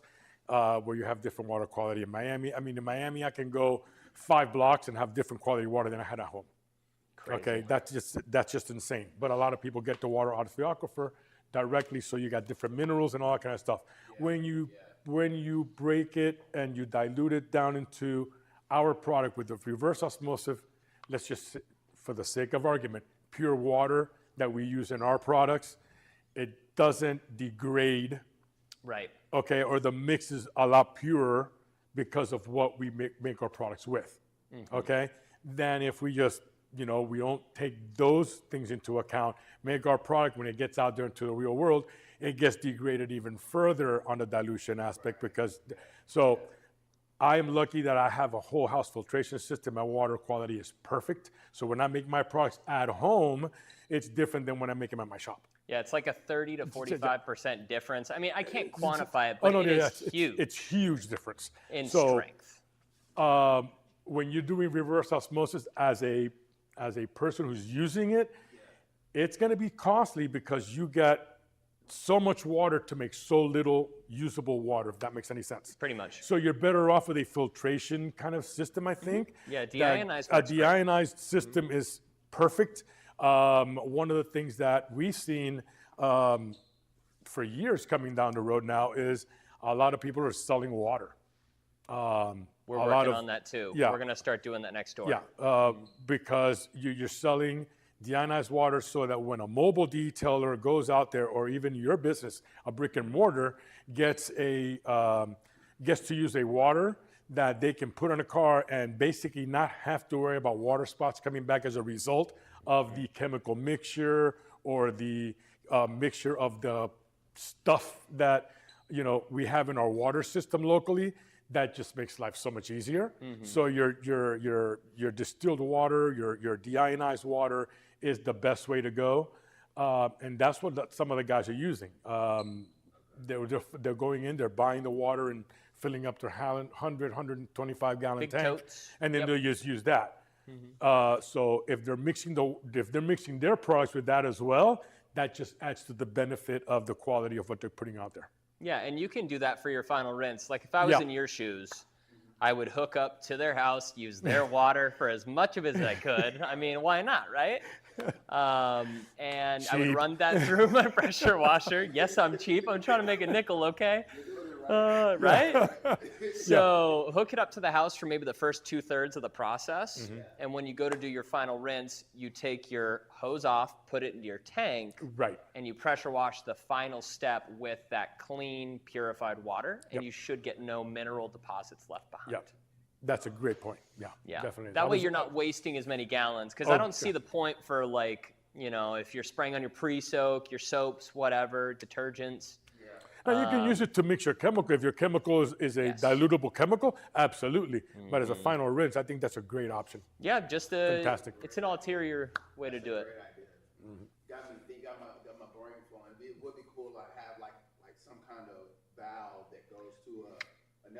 Yeah, bypass valve. I think there are some of those that you can use through your tank, and then you can swap it, and it pulls from a different area. I'm not Yeah, sure. totally. Two separate tanks. Yeah. Like you go straight water right from your tank, and then say, hey, no, I want filtered water. You turn on the valve, and then you go. And it draws from the other tank. That would be a good idea. I mean, people do this at RV dealerships all the time. Even car washes a lot of times have filtration built in. But at an RV dealership, you've got a Class A RV that's 45 feet long. It's bigger than a billboard, and it can water spot very, very easily. So what those guys do is they'll let those filters run all night. They'll fill up a tank, and they'll wash the rig, and they just let it air dry, and they never have any water spots. Yeah. So this applies just as much to detail, to car wash, to equipment washing, and house washing. Quality of water is very important. And the water we get from the city, it's full of mineral. Oh, good. Mineral bogs down the chemical. It's got, I mean, hey, we got rid of fertilizer, pesticide, we got rid of fluoride in Florida. That's a good step. But yeah, it's there's so much stuff that they put on there. I mean, it's there's certain areas. I remember years ago we went to an area in Central Florida, and they were drawing from a well, and on white cars they were turning a slight tinge of orange. Oh. And we just could not figure out what the heck it was until finally one of the guys said, "Where do you get your water from?" "Oh, did you get it from the city?" "Oh, no, we have our own. We draw up from the aquifer." I was like, "Oh, good God." There must be some iron in there. And there was just they went to test it and all kinds of stuff. There's so much gunk and stuff that they put in the water that is what, gives you those adverse conditions. They had to literally, sand down and polish and compound and polish down that car just to get it back to its original color. It was years and years of that. Also with the people, at least in Florida, I can only speak for my state, where they're drawing waters from the wells and using it for the sprinkler system. So if you're running sprinklers, you're not using a boatload of water and paying the county for it, so you're drawing up. And that's just completely different. That just water spots the whole car. It just, those things that we don't even think about, it's just water. And no, it's really not. It's crazy. It's like, it's so important. Eventually, your water can get so bad to a point to where you're damaging the vehicles that you're washing. 100%, yeah. You're putting a whole bunch of calcium minerals build up and then you go to wash it, you're probably not gonna get everything off, and you dry it, you're just smearing that all around the car, and it's like defeating the purpose. I've seen it on my vehicles a few times. 100%. Think about your equipment too. One of the things, one last question before we move on, I wanted to ask you, because you said you wanted to come in and learn some of the stuff. Are you looking for a potential add-on to your pressure wash business for the automotive care side, so to speak? Yeah. I'm open to it. Cool. Yeah, because hey, man, There's you're not different gonna, seasons. if you're not pressure washing every day, you could pick up a car here and there. And Still get clients here and there. Nice. Ask me about detailing. And Cool. I've done it if the price is right. But That's it. That's the right answer. Yeah. Good answer. Yeah. Cool. We good? yeah. Sir? My name's James Davis. I'm not from Houston. I'm from the Lake Jackson area, which is about an hour south of here. Been doing car wash in some form or fashion most of my life. My family's been in the car wash business a long time, and so I've kind of fallen into it, I guess. Nice. Osmosis. It's your inheritance, bro. That's nice. So yeah. So right now we have two locations. We have a self-serve location with 4 bays, some bathrooms, and then we have our other main location, which is mini tunnel, and we're doing some kind of full-service express detailing. Just Oh, cool. And it also has 4 self-serve bays on it, free vacuums. And we're looking to get into more add-ons, as you're saying, like the menu and stuff like that, having a menu and adding on services, and even looking at some actual detailing. Nice. It's a great mix. It That's really great. is, because when you look at guys that are just willing to go through a tunnel, and that's cool. Hey, everybody puts a level of what they want to do, but as a business, to offer them that little bit extra, it just keeps them in there. And now you're basically in the repair order business. The more ROs you can add on, or the more line items you can add on, it's better. But from a convenience standpoint, I mean, they could just go in and go do the car wash and do a quick mini quick wax application or an express Yeah, detail. express detail. You know, Yep. it's a great moneymaker. It's actually, I've actually looked at studies throughout the years that I've been in this thing, and it's like you have your high end, let's use, high end A1 presidential service, and then you got your other one. It's kind of like, hey, I just want a quick on and off kind of a thing. You do 3 to 4 times of these when you do one of those. So if you start to take a look at it over the long haul, it's a great little business add-on to car washes because you're not overloading your staff, and you can do it with minimal staff to do a quick on and off. Great add-on. That's awesome. Yeah, and you can block off one of those bays very easily. Yep. Just label it express detail and have people pull up there. You'd People be amazed collect if you- cash, yeah. card, whatever. You'd be amazed if you put something up like that. Seriously. What's that? Some of your customers are going to come back and say, hey, what's that? Hey, they'll think about it. They'll literally become a quick customer build by putting something up on that. So that's pretty cool. Yeah, we've got a lot of customers asking, like, hey, do you offer this? And we're like, and I'm kind of tired of saying no. That's why you're here. Well, It's like, there's enough people in demand now. It's like, That's okay, awesome. This might, versus trying to be like, hey, let's see if this works. I think we've got quite a few people. And I mean, it's going to be slow at the beginning, but Oh, well, That's how it goes. yeah. Yeah. No, but that's awesome, though. I mean, you're getting none now. So if you add on maybe 2 a day over the long haul, it's an initial, keep a track on it and see how much you're adding on, and you're going to start to say, holy cow, we might want to open up 3 bays instead of 1 or because it's going to add on. And word of mouth, they're going to say, hey, how come they're getting that and we're not? What option is there? So that's pretty cool. Yeah. That's very nice. Very So cool. is there a specific service you're looking to add that you want advice on, chemical knowledge? I don't know. Yes, all of it. Yes. I guess, It Do we doesn't ha- have do- to be yes, specific. I'm yes, just we do seeing if have a there full- might be. Yes, we do have a 4-day class. No, I'm just kidding. It's just like if you look at them, it's just like if you look at your product book, and I've looked over it quite a bit, to try and be like, okay, I was thinking about this, and it's like, oh, well, if I start, then I might do this, and then it's like I'm kind of seeing, and I'm hoping this afternoon kind of more of that conversation. Yeah, that's exactly what it's going to be about. Yeah, how do I slowly build it? Like maybe some express services, like the leather would be, something that's not too complicated. Totally. And then start doing some training on what other things. I don't know. Yeah, start with interior detailing maybe, and then you can work Yeah. on training a guy how to do polishing later. Baby steps. I get you. That's awesome. That's awesome. And how to price that and set that up. And, That's cool because we were all this we were just afternoon. talking about that. We were just talking about pricing and things of that nature. And pricing is way more than just pricing. There's so many things to take a look at to help build your business. And so hopefully we'll be able to direct some of those questions and help you out. Yeah. Cool. Heck yeah. Fantastic. Awesome, guys. Yeah, dude. There we go. Any way you guys Do can I see like a expand mobile business. partnership? No, I'm just kidding. Hey, No, you'd be nice. surprised at how many guys look at each other. Oh, that's my competitor, and he's not, and you aren't his either. It's an interesting thing where you can just play off of each other. Hey, you know what? I might be overloaded, and you might be slow. You can take one of mine, or it's just really interesting that we look at business in such a competitive way, and honestly, there's so much more you can accomplish by working together than it is to be working against each other. retailer in our area. We're a small town, and they were like, "Hey, do you do that?" We're like, "We don't do that." And I was like, I was good friends with we kind of became acquaintances and then friends. And it was like, That's awesome. I'll send everybody your way. If they want just to watch, if you don't, find it the same. It worked out well until you moved, but That's when you But get that's your why own. you network. I'm not gonna. Yeah, I can't do that. Yeah. It's a lot of money to be made out here, and then So I'm much. a firm believer, like whatever God has for you, it's for you. There's nobody that can take it away. Absolutely. That's true. You just got to go get it. Yeah, you're hamstringing yourself with a bad mentality a lot of times, worrying about other people. You should just be focused on you Yeah. at the end of the day. Yeah. Cool. That's awesome, man. Your turn. My Or you want me intro. to go first? It doesn't matter. Yeah. So my name's Connor Smith.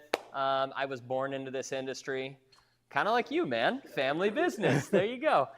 So my father owned a detail shop when I was young, and he went from being the biggest detail shop in Boise, Idaho, to selling that and then starting to basically sell chemical to detail shops, dealerships, body shops, stuff like that. I worked with him basically from the age of 8, and then at about 22, I took over the business, and I ran his route for 10 years. So that's the majority of my experience, everything from auctions, dealerships, body shops, construction, even water parks. Oh, cool. A whole bunch of weird things like that you can run into. But then I opened up my own detail shop, had that for 2 years, loved the experience. And post that, came here and worked for Stinger. So I've got about 3, maybe 3.5 years now. So I think that's my cell phone possibly. You go ahead and do your introduction. I'll go turn my cell phone off. Definitely is not my phone. That's definitely not my phone. Yeah, it's not yours. Hi, my name is David I think Pere. it's in my backpack, have been in possibly. the industry I know that was for him. a little over 30 years, right around 32 years. I it was this started in the rent-a-car business, and I saw an opportunity of polishing out the cars that we were returning to auction and making more money on them. Not that I got any of that money. I only got the part for the service that I provided. But it opened up my eyes. We ran a shop for about 10 years, just focusing on lease returns, car rental returns, not really retail details.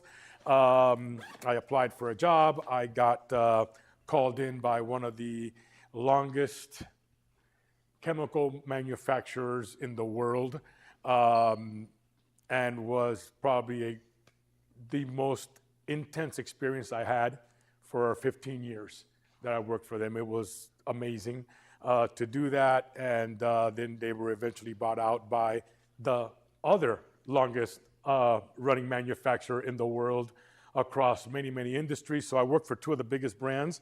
I'm not gonna get into names. That description should give you an idea, but nevertheless, it was just something that stayed in my blood, kept on doing it. And one of the things that I did see was that I enjoyed so much more giving the knowledge and working with people on things like this, learning about their business, trying to help them out with my experience and what I think might be something for them to look at. I'll never say anything that you need to do because I said it, but something that we can work on together and see if it makes sense to you. So I got into more of the teaching aspect. I thought it was phenomenal to be able to share knowledge with people, especially when you have a little bit of the old knowledge and then getting into the newer technologies and being able to bridge that gap for them. So I've always got a rush out of that, and it's fun because you get to meet different people. Through the course of history, I came into Stinger right around a year ago, close to right around a year now that MTE is here. Yep. And it's been fun as hell. These guys are great. They kind of welcomed me with open arms. We had met in a competitive situation at one time, I think, when we first met.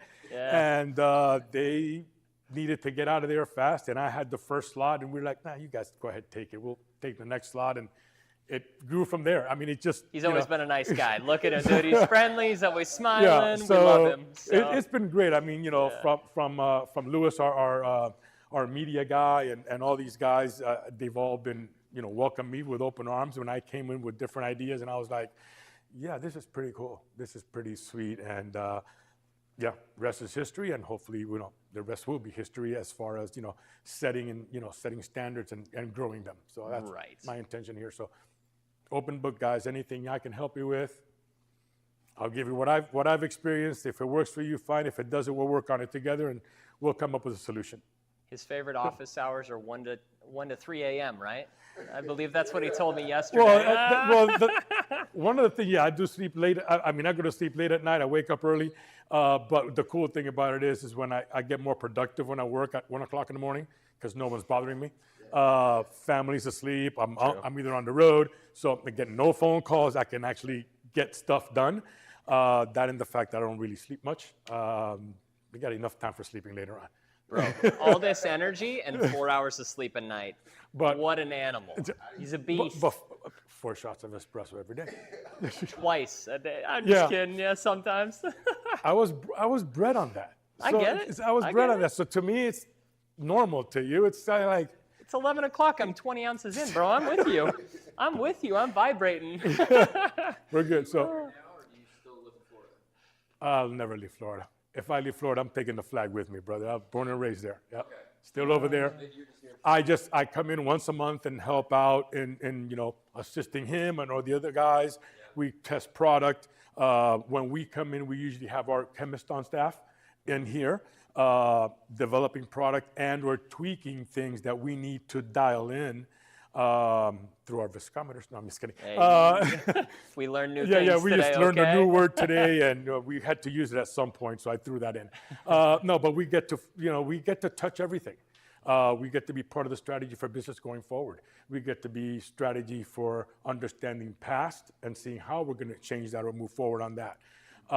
Marketing. So we get to participate in a lot of stuff that sometimes when I talk to other guys in the industry, I've been around for a while, so I know a couple of people, and you talk to them and they're like, oh no, I just go out there and train, or I just go out there and do this. And we're like, oh shoot, we do We all enjoy kinds the of stuff. crap out of it, too. We get to do a lot more cool stuff by working with the owners who are here every day that we're here. We get to work with a chemist and see what they're coming up with, and we get to test that and be able to say, wow, this is pretty cool. This is going to work in the industry, or it's not going to work. Or, hey, did you think about this? I mean, down to like fragrances and stuff like that. Yeah. It's really interesting to work in that environment that a lot of guys in our industry don't. And a lot of them do, but I guarantee you a good portion of them don't. And we have that ability, and I welcome it all the time because I've had it before. Then I lost it, and now I found it again. So to me, this is great. And then, you get to meet other people that we did kind of sort of the same thing on two different sides of the continent. Pretty much. And kind of sort of we're here. So it's really cool. It's really cool. And all the guys here on staff are really phenomenal. We're all functionally bilingual in all aspects of it. So we can talk in the two more common languages available in the industry that we come across. So it's always fun. Well, and the best part about being able to work on the products too is there's a lot of companies out there that they develop a product, but they don't ever have a detailer involved. So you don't really know what's going on, but he still owns a shop. I've detailed for 10 years. Zach has detailed for 10 years plus. Yeah. Bruno's got 20 years of detail experience. Yeah. So Yeah. we get to pull what we've been wanting in products over the long term and put it into the stuff that we get to give you guys. So it's really great. Yeah. It gives us a chance to bring better stuff to market. Absolutely. And then, and these interactions allows us to see what's going on out there, what you guys are looking for. Oh, okay. Hey, you know what? We missed that one, or we didn't think about that one, or geez, let's go back and revisit. So this is also great for us as a learning experience for the real world out there. That cool? 100%. All right, guys. So we're going to get in a little bit more. Do we want to go straight into product? Because we've only got 50 minutes left. I'm getting there. You getting there? Eventually. It's a little bit slower. We have like 8 different courses, just in case you guys were wondering. Whether it be like interior, basic detailing course, business course.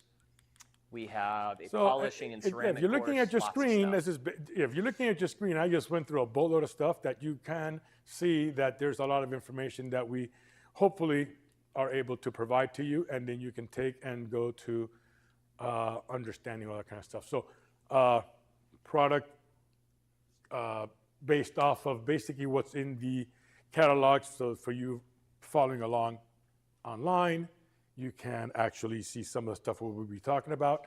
I don't know if we have any question or anything from the people online. I don't know who's on there or not, but What's up, Detroit? How you doing? Thanks for coming here, guys. Detroit, Michigan, it's got to be cold up there. Oh, it's gotta be.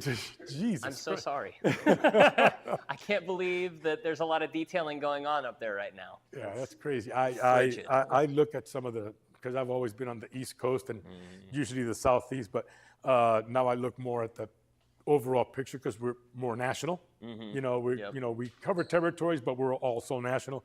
And I just look at the Northeast and I'm like, holy cow, they got to do in basically 8 months what we get the opportunity to do in 12. It's kind of insane. know. So, you shut down your doors for 3-4 months. That's crazy. But You better like winter sports if you're going to be a detailer up there. 'Cause I don't know what else you're doing in the winter, guys. That's crazy. I love Florida. 12 months, brother. know, So that's right? all good. That's all good, Cole. So- Welcome, Detroit. I know, right? Thank you, guys. Thanks for being here. Now, I do want to break down one thing before I forget. So if you've seen the catalog, you'll recognize this layout, right? So basically, when you look at this, I want to show you how to identify the products. First things first, obviously get a picture. All of our products have a product code. So if you walk up to Bruno in the store and say, I need 709, he's going to know exactly what you need. You could also just say enzyme, but whatever's easier for you. Small description. You're going to get into basically scent, okay? So like mint for this one. BSS, Body Shop Safe, okay? The only thing that means is that it's silicone free, okay? Because if you have silicone in a body shop and it gets in the air and it touches the paint, it's going to create what's called a fisheye, which basically means the silicone prevents the paint from touching the like primered surface and adhering to it, and it creates an optical effect on the paint. It ruins it, essentially. VOC, that means volatile organic compound. So that's going to be like your lacquer thinners, your solvents, your adhesive removers, anything that kind of evaporates and can go up into the ozone layer and kind of eat at it. That's where the VOC kind of comes into play, okay? Texas, we don't really have any laws on that. We're probably the most free state, other than maybe Florida. Florida's pretty dang free too. West Coast, woo, whole different ballgame. So yeah, California, Washington, and Oregon are probably some of the most strict. well, yeah, like their lacquer thinners over there do not work like the lacquer thinners in the real world. Yeah, they're like a third of the a third, yeah. concentration. Yeah. So it's kind of interesting to work around those, and have as a manufacturer have to build stuff for all environments and for all local regulations and or restrictions. So, you know, you got to really, you know, I put a lot of impression. It impresses me a lot. Our order department, we're like, oh, well, we can't send that over there because it's environmentally protected and stuff like that. So it's kind of weird to me. I'm like, well, I just ordered, I just want it, but Thank God for compliance officers, because if we didn't have those guys, we'd be getting fined left and right. Yeah, that's impressive. It's actually impressive how that works, and you know, thank you, California,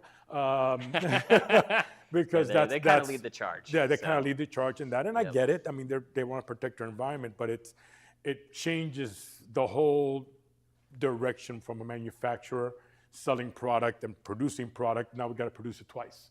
It's kind of weird, so. To me. And it limits the detailers in those areas. Luckily, you guys, you don't have to deal with that, but when you see it in the catalog, now you know. And then you have a dilution ratio underneath all our products. It says up to, so that's the maximum dilution that we recommend. Usually, I like to be about half of what it says, just because I like a little bit more speed, but leave it up to you. If you're new to a product, we do suggest that you start with the lightest dilution, the one that is suggested, and then adjust accordingly, okay? And then finally, it'll tell you what sizes you can buy stuff in. Typically, the bigger the container, the more savings you're going to have. It's also less likely you'll run out, so it's kind of convenient. But that gives the idea of like the layout. When we're talking about different types of products for different types of stains. So specifically for interior, that's where we run into this a lot. There's two types of stains, organic, inorganic. Throw out a couple suggestions. What's an organic stain we might run into in the detail world? No idea? Okay. No. Okay, What about so- like a milkshake? Someone could puke in the car. That's organic that you and don't want to touch? Yeah, and it's a natural occurrence. It's something that breaks down. Yeah, it's a protein. It's a Naturally protein. occurring It's a protein. It breaks down. That's how you can tell your organics for the most part. So your blood stain, you know, someone got cut, whatever falls on there. How do you take care of those? What do you have for that particularly? Because what's going to work on that may not work on something else. The other thing is understanding what you're going to use, especially in interiors, because depending on where you go in the market you're in, and notice that I'm from Florida and from Miami, so we got a lot of really interesting thought processes there. And to them, it's like, oh yeah, don't worry about it. I'll get a degreaser and I'll use that. And then it breaks down to the point where you're like, okay, you do realize you just set the stain you're trying to remove, right? Because you used the wrong product on it. Because they don't understand that, oh, that's a protein, or that's a tannin, or whatever. So understanding that is understanding your base of your stain is what's going to have you address that stain removal or cleanup or whatever it is you want to call it. Totally. So yeah, those are their main things, and break it down, organic, inorganic. That's it. Yeah, pretty much. Because if not everything's going to be able to take out like wine or coffee. There's another thing called tannins that Yeah. are built into a lot of stains. Or just a naturally occurring thing, because It totally coffee, is. coffee's a tannin, but if you put creamer in your coffee, it's now a protein. Does that make sense? So you see how everything, it's kind of like this. If you mix it with the wrong thing, you're going to have a different reaction. Well, it's the same world, the same thing in the real world. So your tannins is a naturally occurring process. There are products designed for that. The protein stain is not going to necessarily take care of that, or protein stain remover. It's not going to necessarily take care of that. So understanding your base of your stains, and I see if I have it. I'm sure I have it in my little archive. Yeah. I'll get a stain chart so you can kind of sort of understand where each is at. It's kind of interesting. It's kind of interesting how just one little thing can change the whole thing. Oh, totally. And it all it does is change your approach for that Right. area. So, I mean, when you approach a new interior of a car, you got a couple of options. A, if you're smart, you'll ask the owner, like, hey, what did you spill here? Option B is you walk up and you do the scratch and sniff method, baby. A little waft it a little bit. Ideally it's not vomit going up your nose, whatever, right? But Usually in the soccer mom cars. yes, Because they have kids, Oh, and gosh. they'll stop at a fast food joint. And then, some will get Fries a milkshake, and mashed. some will get a Coke, and some will get a whatever, and they'll spill it, and they don't know. She does the groceries. A gallon of milk spilled. I don't know what happened. It really is more of that situation, I think. yes, and it does vary. I mean, you'll run into cars like I've had a client who spilled gasoline in the back of their trunk. That's a nasty one, guys. It's so gross. And the worst part about it is that it stinks forever, like Yeah, literally. So if you don't know how to properly kill that inorganic, first the stain, remove the bacteria, the problem, and then somehow address the smell, it's going to keep reoccurring, and you'll have a very angry customer that keeps coming back and wasting your time, okay? So being able to address it based off sight, smell, maybe touch, that's the best way to identify which direction we should go up here. Now, looking at the products, so we've got a lot of options. We did talk about All Clean and Orange Crush, very similar products. The delimonene in the Orange Crush is stronger.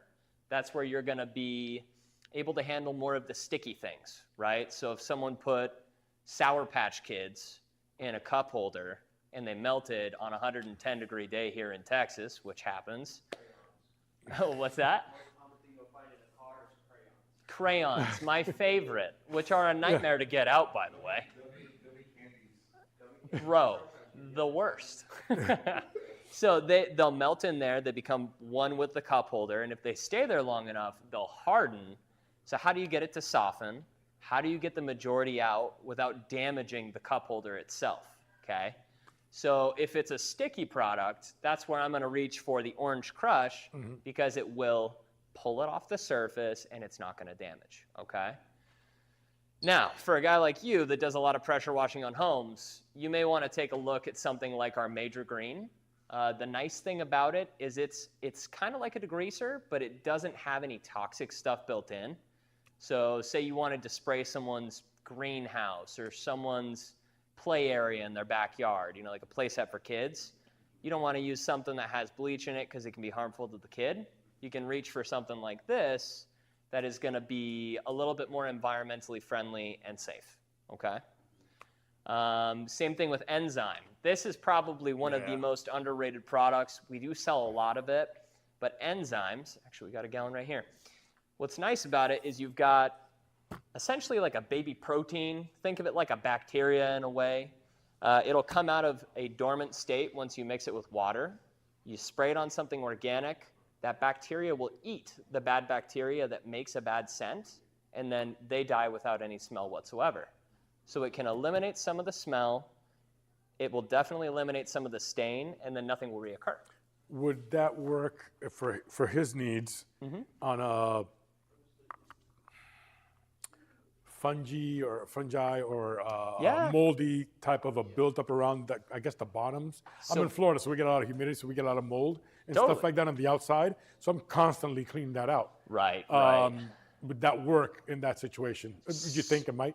Yes. So it will do a good job against that. I wouldn't recommend it on like black mold because black mold Yeah, it's different. is it's hazardous for one, and two, it just keeps reoccurring. You need the right chemical to kill it. We actually have a chemical called Mold Stop. It's a brown color. It's very, very strong. You want to make sure you use all sorts of PPE because mold is nasty and that is nasty. Right. But for things like mildew, like I had a camper once actually. Someone left a pound of steak in the freezer. They left it all winter. They didn't plug in the RV, right? So they came back in the spring, they step in this thing, and it's got a pungent smell, dude. We're looking around, we're pulling up cushions in this RV, looking like in the bathroom, there's nothing wrong here. Open the fridge, the whole thing black molded, dude. The whole thing turned black. And we were able to take an enzyme after degreasing it, cleaning it out as best we could, because we did use an actual mold remover first.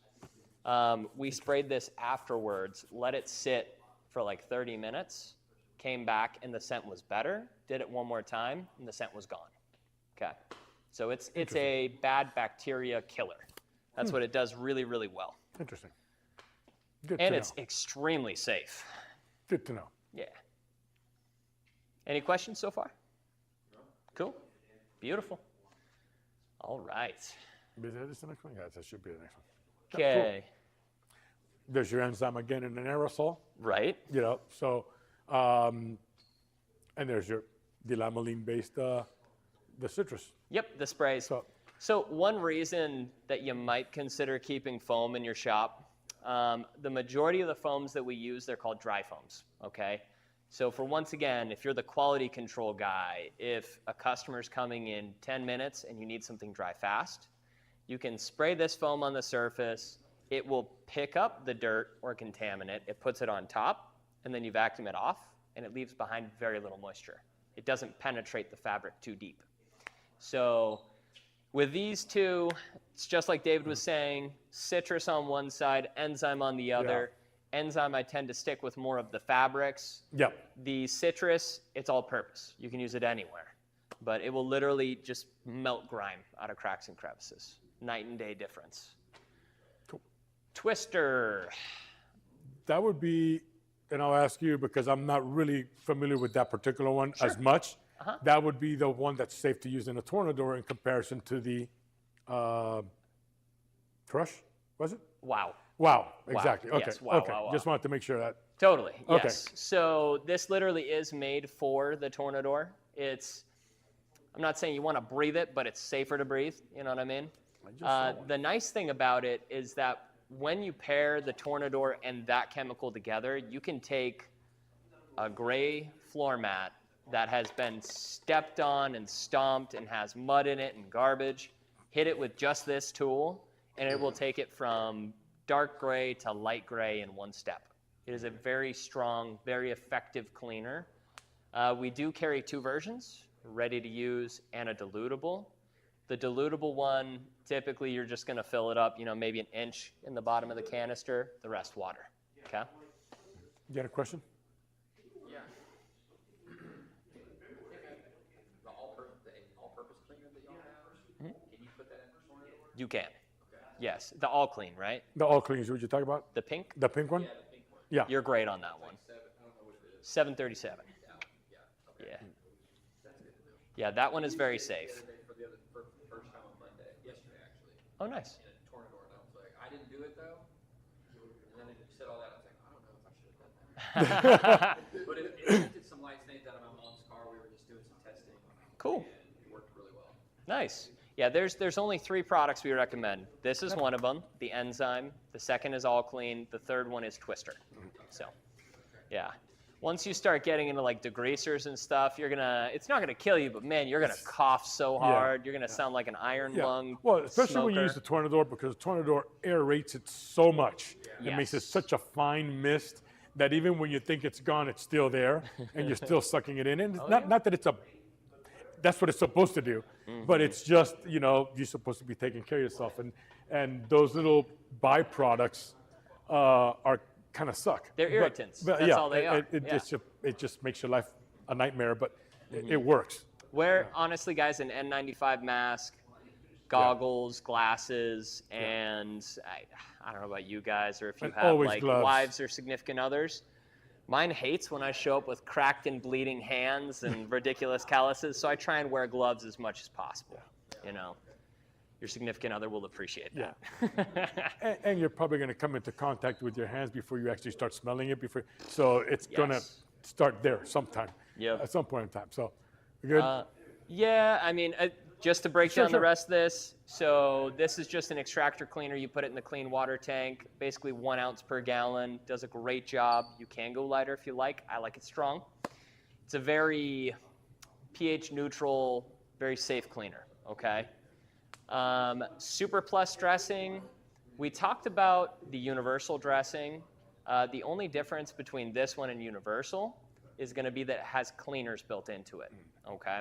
So if you've got an interior that just needs a touch-up, you can spray this everywhere, let it sit for a minute, and just wipe it off, and it cleans, light to medium stuff. Yeah, that's not, you're very well taken care of car. It's the ones you're going to use it on for the most part. Maybe touching up your own ride too. Yeah. Like most of us don't let our rides get too bad, Yeah. So if you're just looking to touch it up on like a bi-weekly or monthly basis, this is great for that.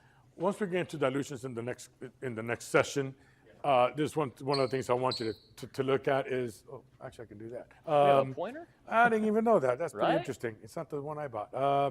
But I like the fact that you look at those dilutions, and now you can break down as you start talking about your business and your business costs, and you start to realize, okay, I'm going to break this down into my usable gallons of what I'm going to get from product. I mean, from 128, which is 1 ounce per gallon, to 192, which is literally, Ounce and a half? ounce and a quarter, Something like that. roughly, Yeah, because yeah. 256 is half.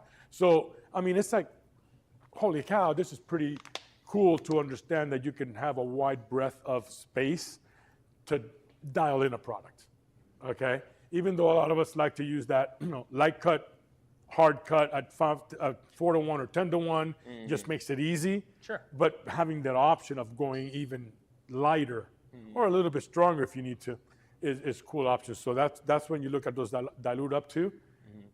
That's where you start to play into buying the product and breaking it down to what it's going to cost you based on your charges and things of that nature. So. Yeah, and since we're on dilution, I don't know if you guys noticed this guy, but we do make these chemical mixing stations. You can lock all your product underneath. It holds up to, I think it's 5 gallons, and then 2 gallons yeah, I think it's 6, outside of that, something like yeah. that. And then you get a total of 6 buttons. That's the maximum up top. Yeah. The nice thing is we can put a little tip right here on this end, and it will constrict the flow of chemical, and you can dial it in really, really fine, and you get a lot of consistencies for products. So like, say you run out, you're not here to watch your employee every single day. They like to mix things stronger because they want to work faster, damage things. Rather than going that route, you can just have a station like this, walk up, push it. It's all run off of water pressure. All it needs is a garden hose to the back. It's a great way to save money, be consistent on your mixing, all that stuff. So. And one add-on. There is a fast flow option. So if you're using this as a mobile station that you can run around your shop or in your situation to a different area and not have to siphon off of the main pump room or whatever, there is a fast flow. So you can actually, if they want to hand wash, they can take that, and then it'll be a fast flow, which is about 4 gallons per minute. 4 gallons. 4 gallons per minute of the hyper concentrated product, and make your ready to use car wash soap there. So you have that kind of dialing in to get it to what it works on. As a business owner, it allows your employee to steal more water than product. So, at the end of the day, I mean, it's because everybody opens up their little side gig. Of course. Your employees. So, hey, if you're going to take my product, also you can take more water and little product. So, Better than stealing a whole gallon. Yeah, rather than take a whole gallon. So keeping that in mind, Just throwing that out there. Definitely. No, that's a good point. So we're good? Yeah, I think we're good on this one. Okay, now we get into some more of the See- delimonene-based products. Yeah, because now we're talking inorganic. Everything else was more for the organic type products. So Yes. now we're going into more of the attacking with a chemical more so than something just looking after after a breakdown product or a product that dies is what I like to say. Yeah, Yeah. if that makes sense. I get you. Yeah. Yeah, the nice thing about these kind of products, guys, is they're going to take things like tar on the exterior or tree sap, and it will liquefy them faster than anything else in your toolkit, okay? These are also the kind of things you're going to reach for, say, permanent marker or ink. Now, these ones, specifically the first two that are gold, both are great products, both have the same base. But the one on the left, citrus tar and gum, that one I prefer to use on the exterior. It seems to want to evaporate slower, which is great if you're dwell dealing time. with like road tar. Dwell time. Dwell time. That's what we're looking for, right? So if you're using a solvent, the lower heat, the better. If you can be out of the sunlight, it'll stay on there longer. You can cover, say, two door panels on the side of a car, let it sit for 60 seconds, spray it one more time, and that tar comes right off. I kid you not. Gold Power, on the other hand, is kind of a strange product. It's kind of a combination of everything. Okay, so it's got delimonene, it's got stain removers built in. It does have some degreasing agents. It's got a lot going on. We call this kind of our plan Z. If you've got a stain that you can't get out, we reach for Gold Power. Okay, that's how we kind of treat it. The nice thing being is that you can use it anywhere in an interior, carpet, leather, whatever you want to use it on, and it shouldn't damage. The one caveat being that leather seats can be sensitive. Okay, I want to throw that out there. So if you're doing leather seats, I wouldn't spray it all over. Yeah. I'd spray it on a towel and rub it lightly on the ink or whatever you want to remove. Okay, but I definitely would recommend you have that one in your toolkit. Black Scorpion, that's our best-selling degreaser. That's going to be the home run Oh, granddaddy of them all. it's the best of the best, guys. So when you look at degreasers, there are different bases at different price points. So you've got caustics. Has anyone heard of like caustic powder or caustic degreaser? So those are on the cheaper end typically. They tend to be a little bit more aggressive and they can damage things. They're a little bit more likely to do that. Now, Black Scorpion, on the other hand, is basically a butyl-based degreaser, which attacks things like oil in a different way. It's more about breaking it up and helping it fall off the surface than it is about attacking the surface. So while it might cost you $1 or $2 or $3 more in a gallon, in my opinion, it's worth its weight in gold compared to one of the cheaper degreasers because they mix down farther and they're safer. Okay? And they do the same work with the same or more safety. Okay. 40 to 1 dilution. So that $1, $2, or $3 actually is pennies when you're breaking it down or being able to break it down that far. Totally. Yep. So that's something to keep in mind. When you make a decision on buying a product, look at the dilution or the usable dilution. That's how you should be determining the purchase of your product, not just because it's the latest, greatest online or whatever. It's got to make business sense as a purchaser of product to understand it, understand all aspects of it. Is it going to do what I wanted to do? Is it going to be strong enough to do what I needed to do?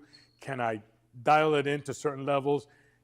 Oh, yeah, that breaks down to much more or better or whatever. So. Yeah, it's going to probably cost you 30 cents a gallon once it's mixed. So at the end of the day, do the full math before you make a determination on that, and you will see that your typically higher graded products or higher grade products made by a manufacturer tend to be a better deal than just the latest, greatest. Yeah, Just we don't like to ship water. Yeah. That's what we throw out there, okay? Exactly. If it's ready to use, it's mostly water that you're paying for, so we want to send you concentrates. Right. You figure out the dilution, we give you the base, and that's going to make you money. Okay? Yeah. We look at this as a partnership. Basically, We want you guys to have plenty of margin left by the time you pay for your product and invest in your business, because if you can be successful long term, you're going to help us be successful long term. Right. If we gouge you up front and then you go out of business, no one wins. You know what I mean? It's a partnership. So when we build a product and we decide to go the route of 20 to 1 on our dilution ratio, while it might not make as much sense for us financially, it makes more sense for you guys financially. And in the long run, everyone ends up winning better. So now, when it comes to dilution, I want to throw out one other thing where you guys are in a hot environment, because you're both from Houston, right? Okay. So when you dilute things in the summer and when you dilute things in the winter, it is wise to have 2 different dilutions for certain products. Great example of this is glass cleaner, okay? So the base for glass cleaner typically tends to be alcohol, right? And the hotter it is, the more alcohol will evaporate quickly, right? Especially if that surface is hot. So in the summer, if you are outside cleaning a windshield, it's 100 degrees. How hot is that windshield for starters? Hotter than 100. Could you cook bacon on that windshield? You probably could. So that's going to be really fast. And then if you're outside, that's another factor, because chemicals are heat sensitive and they are photosensitive, okay? I don't know if you've ever had like a gallon of soap near a window in your shop, left it there for 3 to 6 months and come back and said, wait a second, wasn't that pink before? Yep. Why is it clear? It's because the sun will actually make that product kind of activate and eat its own dye, okay?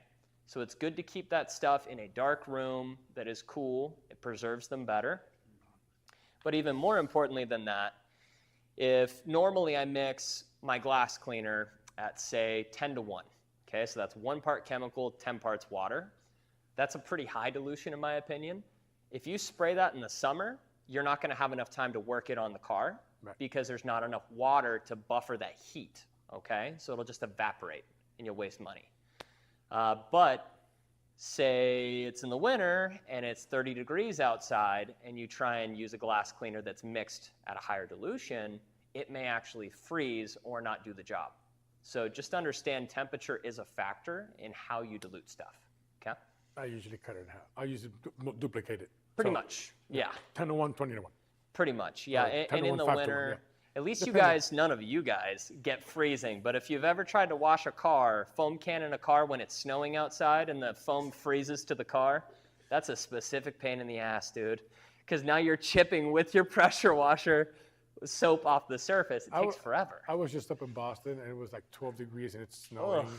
And I wake up at my regular normal hour, wherever I look outside, and I see, my family, my brother-in-law, they're out there like an hour and a half before, chipping off things from the car and everything. And I was like, I'll never, ever live up here.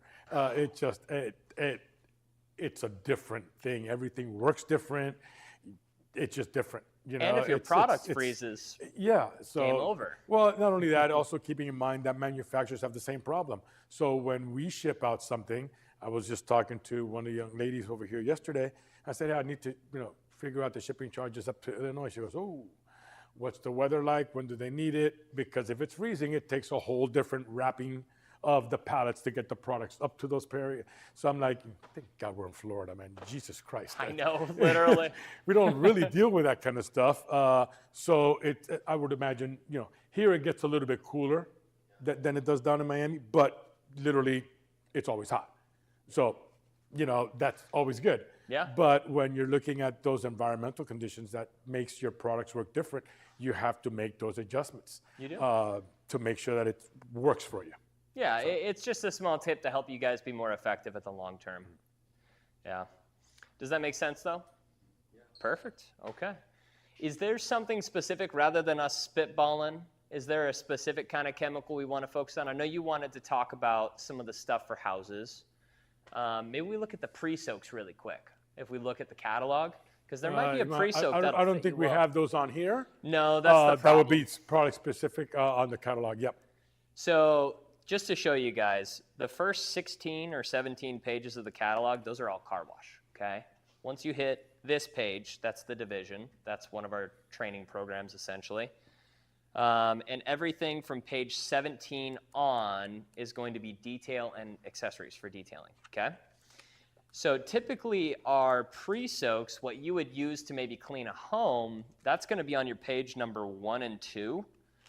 For something like what you do, Trey, you're probably going to want to stick more towards the neutral or high pHs. I don't really see a need for low pH unless Yeah. it's concrete, maybe brick. What do you, have you seen an interaction? Yeah, that would be more of, what's the product that Zach had said about the concrete? So dynamite is a paint stripper for concrete, but that's alkaline. But that's alkaline. But no, he had mentioned something. Super low pre-soak? No, it was almost concrete specific. But Oh yeah, nevertheless, concrete remover. concrete remover Yeah, we do might have be one. something that works. It's kind of like a, what's that retail brand glycolic name? acid. Yeah. Yep. I don't know if that would be in your. Etch the concrete or something like that. It's made to remove it. To remove it. So if you have like someone who just laid, for example, I just had some concrete poured and still have some of those specks that fall off on the side. So if I don't catch it in time, I had to go and get some. There's a retail product I'm not going to mention just for the fact that it's a competitor in that Sure. in that field. But you have your concrete remover that will allow you to do that without Right. damaging the underlying surface. Right. So that works out well because that's something that I've actually recommended in the past for people that work in the construction industry and they want to get that off the side of their car or whatever. So Yes. that works well. But there's another one that he had mentioned because I don't know, do you do any sealing or anything when you do your home cleaning or your? Not on the home itself, but maybe like paper. Okay, because there is one that we have that actually acts that way. That'll he seal sent it? Yeah, because he sent it to me so that when I poured my concrete, I could put it on there because I had the stamped. Okay. So I just forgot the name of it right now, but I'll have it for you for the second session. There you okay. go. We'll get it to you. I'm not familiar with that one. Yeah, so, no, yeah. it's supposed to be really cool, and I tried it. cool. It's really cool.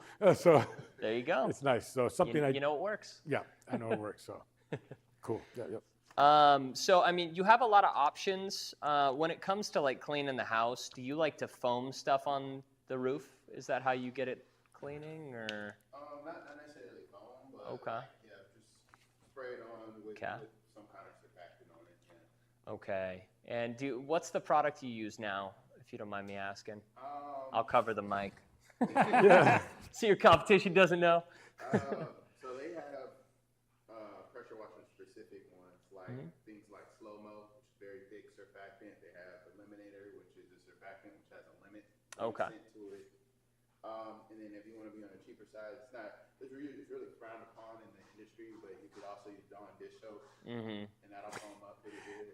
Yeah. What a It's a bad harsh soap. What a bad reputation that product's got, and it's It works for a lot of stuff. but it works for a It lot of does, stuff. But it's yeah. a great dishwasher. That's it. It works phenomenal, but it's just gotten Cleans a bad ducts, rep. bro. You just gotta be careful though, because like it doesn't. If you sit it with whatever your chemical is, and it doesn't react well, it's gonna emit some kind of vapor. Like, Okay. I know in the industry that happens a lot, and it'll start breaking stuff down. And With Dawn? yeah. No kidding. So I would assume that because of its chemical makeup, it's not a free rinsing product because I wash dishes with it. And you've really got to rinse well, especially when you have a high alkaline water base that we have at home. It just stays. So you really got to keep rinsing it. So if it gets in nooks and crannies on a house, it's got to be a brutal reaction when you leave and then all of a sudden it rains and you got all kinds of Suds. stuff coming down or whatever. Exactly. Okay. That wouldn't look good. And what more specifically, what I mean is like if I were to mix it with, say, for like sodium alpha chloride, if I were to mix it with that, I don't know the chemistry behind it, but those Right. don't bond well together if you sit them in a tank together for a long period of time. They separate out. Not separate out, but you get fumes. It's like, that doesn't smell too good. Like, You don't want to do don't- that. they don't- Yeah, they- bro. They don't play well with each other. They don't Yeah. play well with each other. Okay, got it. But yeah, that's another thing about understanding chemistry. One of the funny things in this industry that it just boggles the mind and never ceases to amaze me is the fact that everybody's a backyard chemist. Oh yeah. And they will, all oh, do well, it. if this works, it's going to work better if I do it this way. And no, it doesn't. Just a quick story. Once I met a detailer, and he told me at the time I worked for a particular company, he goes, oh, I love your compound and I love your wax. I was like, oh, great, phenomenal. He goes, yeah, man, I mix them half and half. And it's just, I mean, the best thing. And I was like, what's the reason behind that? He goes, oh, dude, man, it cuts and it protects better than anything ever. So I'm like, okay, cool. So as we kept on talking, and I just kept flashing back to that comment, and I was like, we have a chemist on hand. And if that would have worked, we probably would have put it on a bottle and put a label on it and sold the hell out of it. That doesn't work. It works for me. Okay. Then I started thinking with my salesman's hat on, if he's buying 2 high-quality products, high-priced products, let him. Yeah. Just So shut your mouth, I'm man. like, dude, I'm going to take that back and see if that works. I knew I wasn't going to, but if you want to keep buying products like that, it's all good. But it's, a lot. You run into a lot of guys that do that, and it's like that. It just doesn't make sense when you listen to the description of what they're doing, and you're like, it doesn't make sense. It doesn't make sense. And why would we not have put up a label on that? Well, because it doesn't make sense. Okay, so that's understanding the chemistry of it and not being a backyard chemist, but at least you don't mix those two together. Crazy. Some things can legit kill you if you mix them, like chlorine and bleach, is Well, it? the guy who we had a situation that had the tornado situation. Wow and bleach. Yeah, Apparently don't make a great combo, by the way. Yeah. He put himself in the hospital, in the ICU, became a paraplegic. Yeah, because they mixed the wrong products, and it wasn't anything. It's a nerve gas when you mix them. Yeah, so Killed his nerves. got to understand chemistry. Got to understand it. They're like this for a particular reason. Exactly. And honestly, I've never tried it for this, but with how the world is now, I mean, we have ChatGPT, we have all these different AIs. They know a lot of stuff. And I'm not going to say their chemistry's great, but it might be worth doing a quick Google. Can I combine these 2 substances? What happens? What's the reaction? You don't want me to go down that rabbit hole. Having a chemist on hand is better, for Yeah, sure. yeah. Come and ask us if you can, but if you're in a pickle, you can ask, Google and AIs. Where do y'all manufacture y'all's products? You're standing in it. Here, Right here. and there's a facility downtown. Yeah, and across the street as well. We started manufacturing there. I think we have like 250,000 square feet worth of warehouse and factory now, And more coming. and more, and more coming. And more coming. Do you have like research and development? Oh yeah. Yeah. Basically, you're sitting in the mothership. This is where it's all. This is where it all stems from.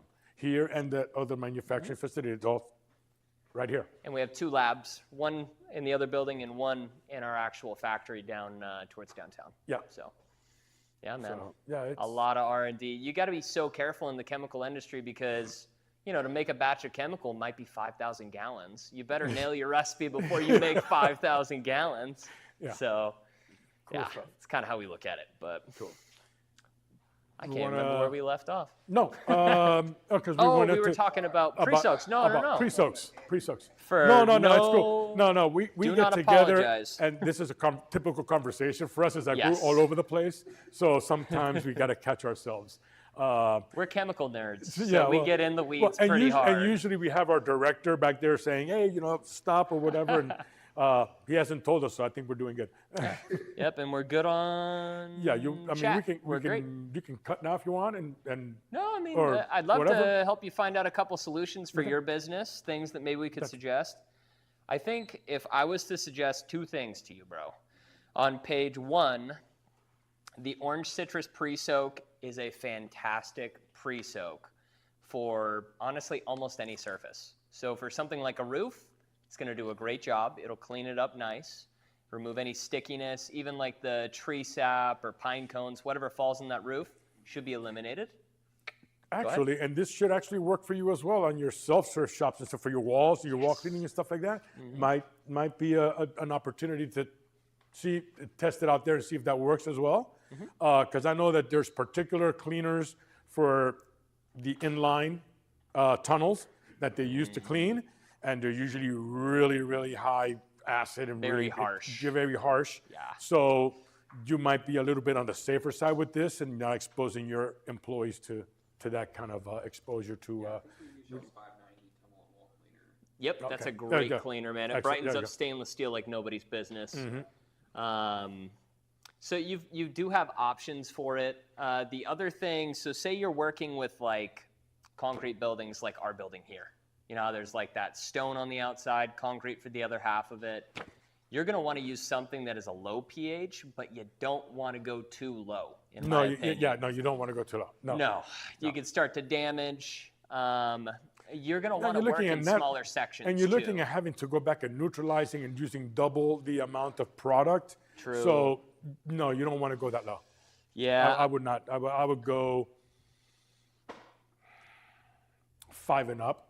yeah, a light acid. Yeah, light a acid, light- but not going more of an oxalic acid kind of thing, if that That makes would any work. sense. Where it's good, effective, but not that bad. Even like citric acid. I don't know. Have you ever done like an epoxy floor in a garage before?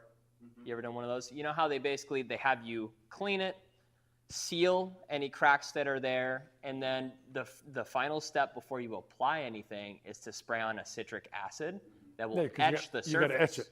Exactly. Yep. So it'll expose the pores, it cleans it up, it brightens it. You can do the same concept in people's homes, cleaning their concrete. You can pre-soak it with a chemical.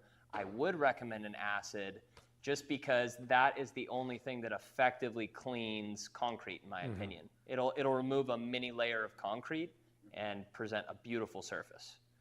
But if it's paint related, we have a product specifically designed to remove paint off of surfaces. It's on page 17. It's called Dynamite. That's another one where if you get into more industrial type stuff, or say you have to do like a parking lot and you need to remove a bunch of like the old stripes or something like that, you can use Dynamite. Typically you're not going to mix it at 50-1, but maybe start at like 20-1. You spray it on the paint, you let it sit for a couple minutes, and it literally just makes that paint fall apart. The raw ingredients come apart. Let me think. Water spot remover would be another good chemical for you on homes. If you have to do like water spot treatment for sprinkler system windows. Yep. That's on page 18. Yep, exactly. So, of course, always remember you have to neutralize these things, but you can take this product right here, you mix it at like 3 or 4-1, put it in like a wax bottle, like a ketchup bottle, squeeze it onto essentially a wax pad like these guys. Wipe it around the window 1 or 2 times, let it sit for about 30 seconds, and then use all clean or a degreaser to neutralize it. That window's going to come out sparkly and water spot free. And water spot free. It's money. Yeah. So, trying to think of all the things that could make your business a little bit easier.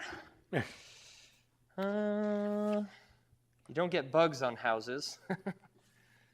Yeah. You do in Gainesville, Florida. Do you?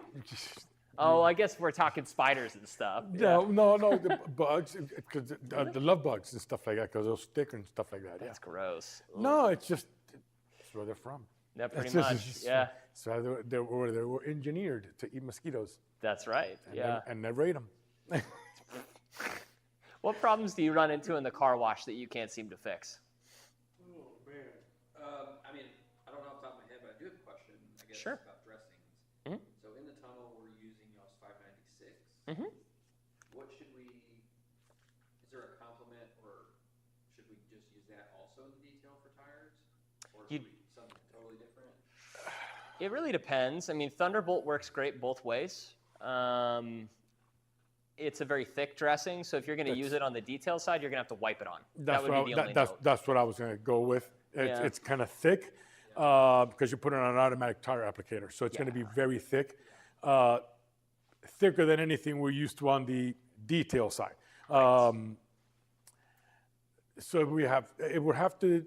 If you're going to use it on the detail side, if you start this, additional business, I would definitely look at using it with not a brush applicator, more so because then it's going to be a real bear to tamp down and I guess dial in. I would go more with a microfiber type of an applicator because it'll spread it out a little lighter. You don't have to oversaturate anything with that. With a brush, it's kind of hard to determine that because it doesn't matter where you put, it's going to like spread unevenly than you do, less control than what you do with an applicator. That would be the only suggestion I would do. Also, make sure you're tamping everything down, kind of like what we went over before, so that the sling fabric that we put in there. No, I'm just kidding. So that it just eliminates that problem. I'm sorry. I add the sling in after I get it from you guys. As every business owner should. You know of what? Course. I knew it. So This guy. It's him. I just didn't know, if there was like another product that would, or because I guess do I give them a non-tire shine wash with the detail and just do it by hand myself versus it coming already over to me, kind of pre-touched? I mean, where you have the wash, I would always do the wash through that. Well, There's nothing quicker than it. But well, you have it at the end of the tunnel anyway. So after it goes through that, you're not really getting anything sprayed on other than just your air drying. Yep. If I'm thinking tunnel-wise. The last one. It's the last one.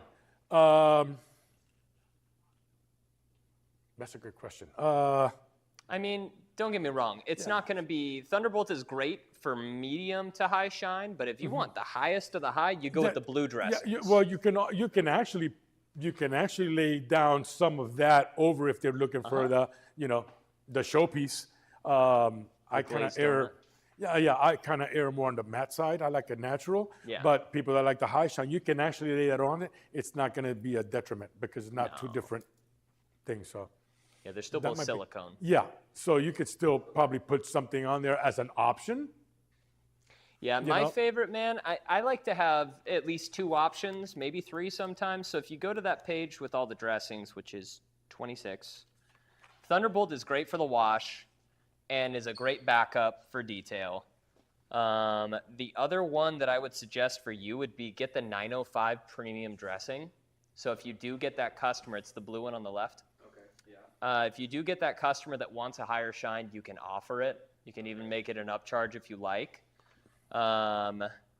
We also have a different version of Thunderbolt called Duration. They're both very thick, but Duration has paint polymer technology, so it will repel water a little bit longer than Thunderbolt, and it gives more of a medium shine.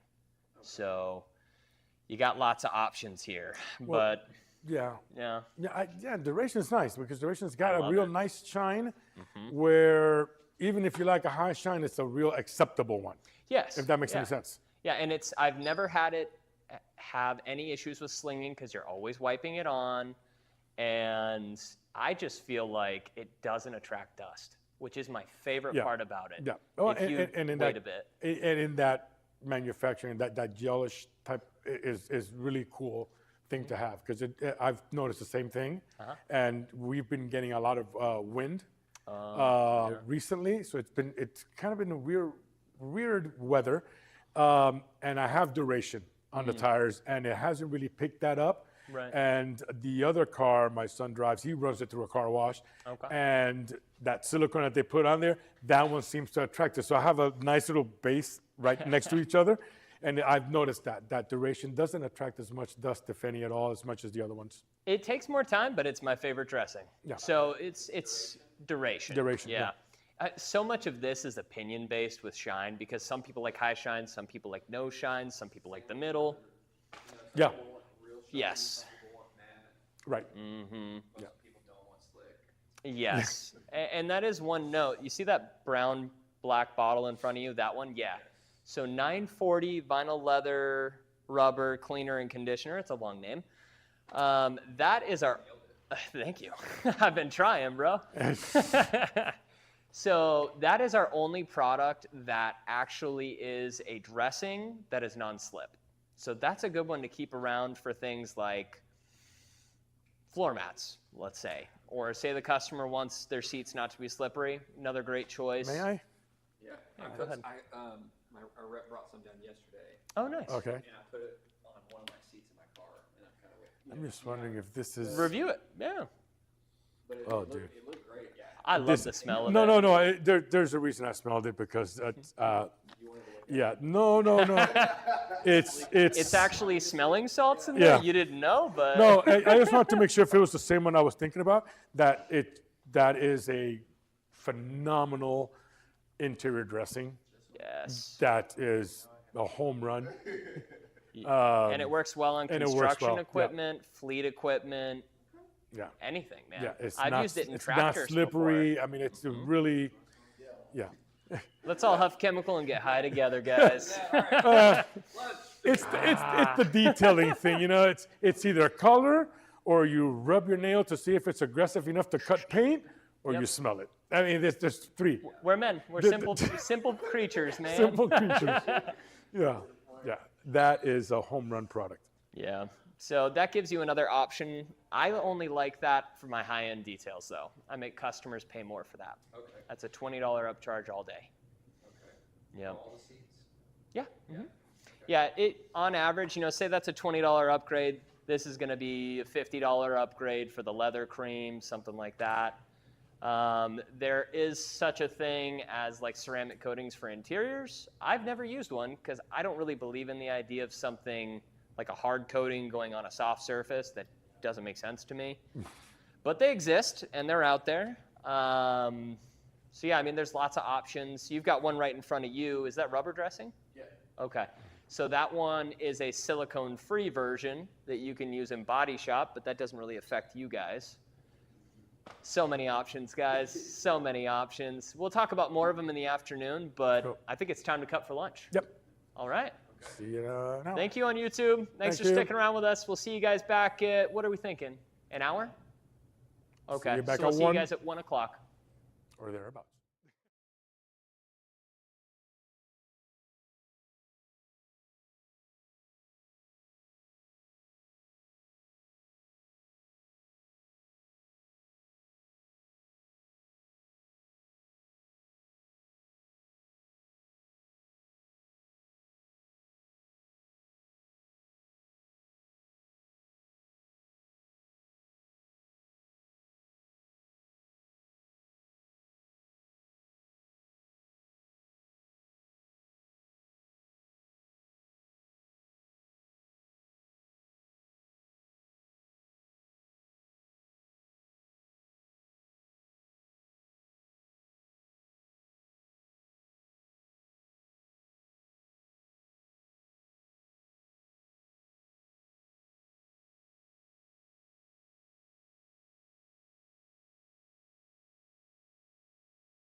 Welcome back, YouTube. Thanks for being with us, guys. We're going to be talking about business with this class. So getting into the numbers, helping you guys learn a little bit more about what it takes to set up a business, your cost for doing different parts of your business, whether it be different detail packages, things like that, okay?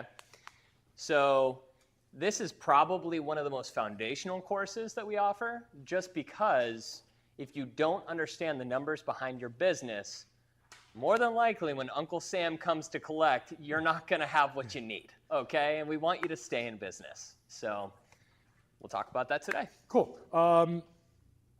Foundational meaning how to set up your business. It's not a matter of going to Home Depot, buying a couple of buckets, getting some soap, and you're in business, and all of a sudden you have no idea what to buy, how to buy it, how to understand what you're paying for.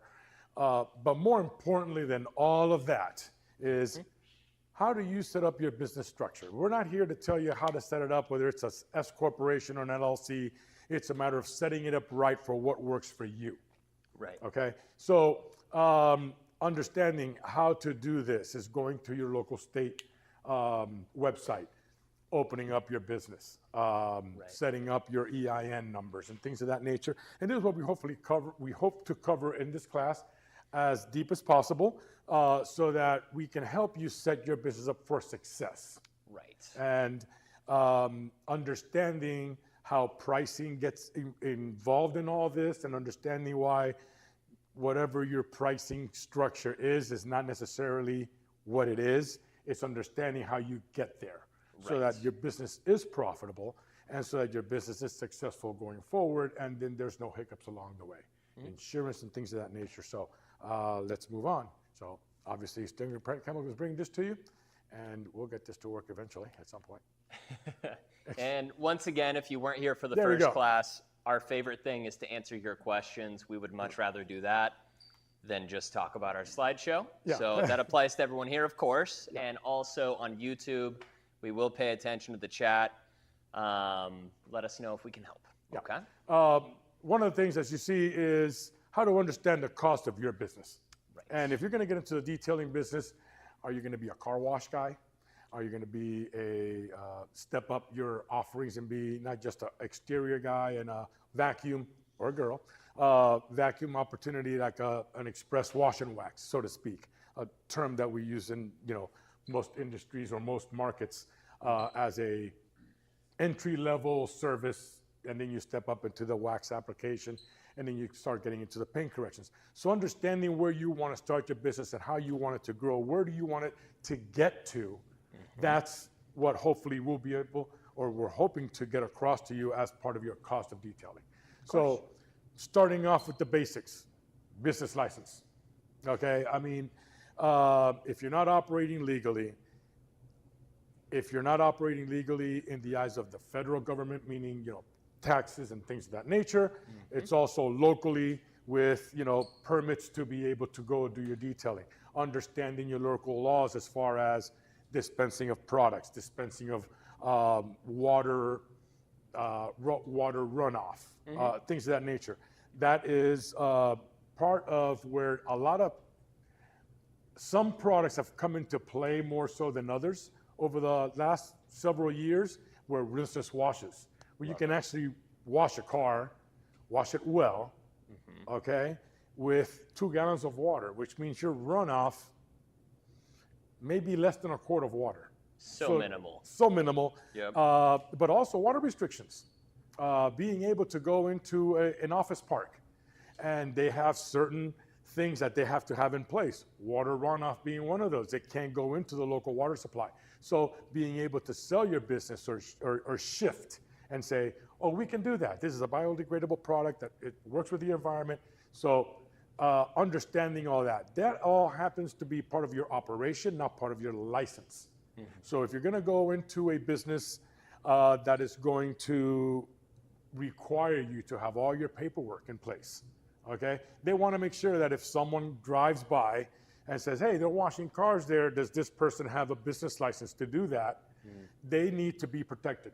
And that's part of their policy, so to speak. Any vendor who goes in there needs to be insured and things of that nature. So this is where these things are important that we often overlook, because a lot of times we work our passion and, oh man, we like clean, shiny cars.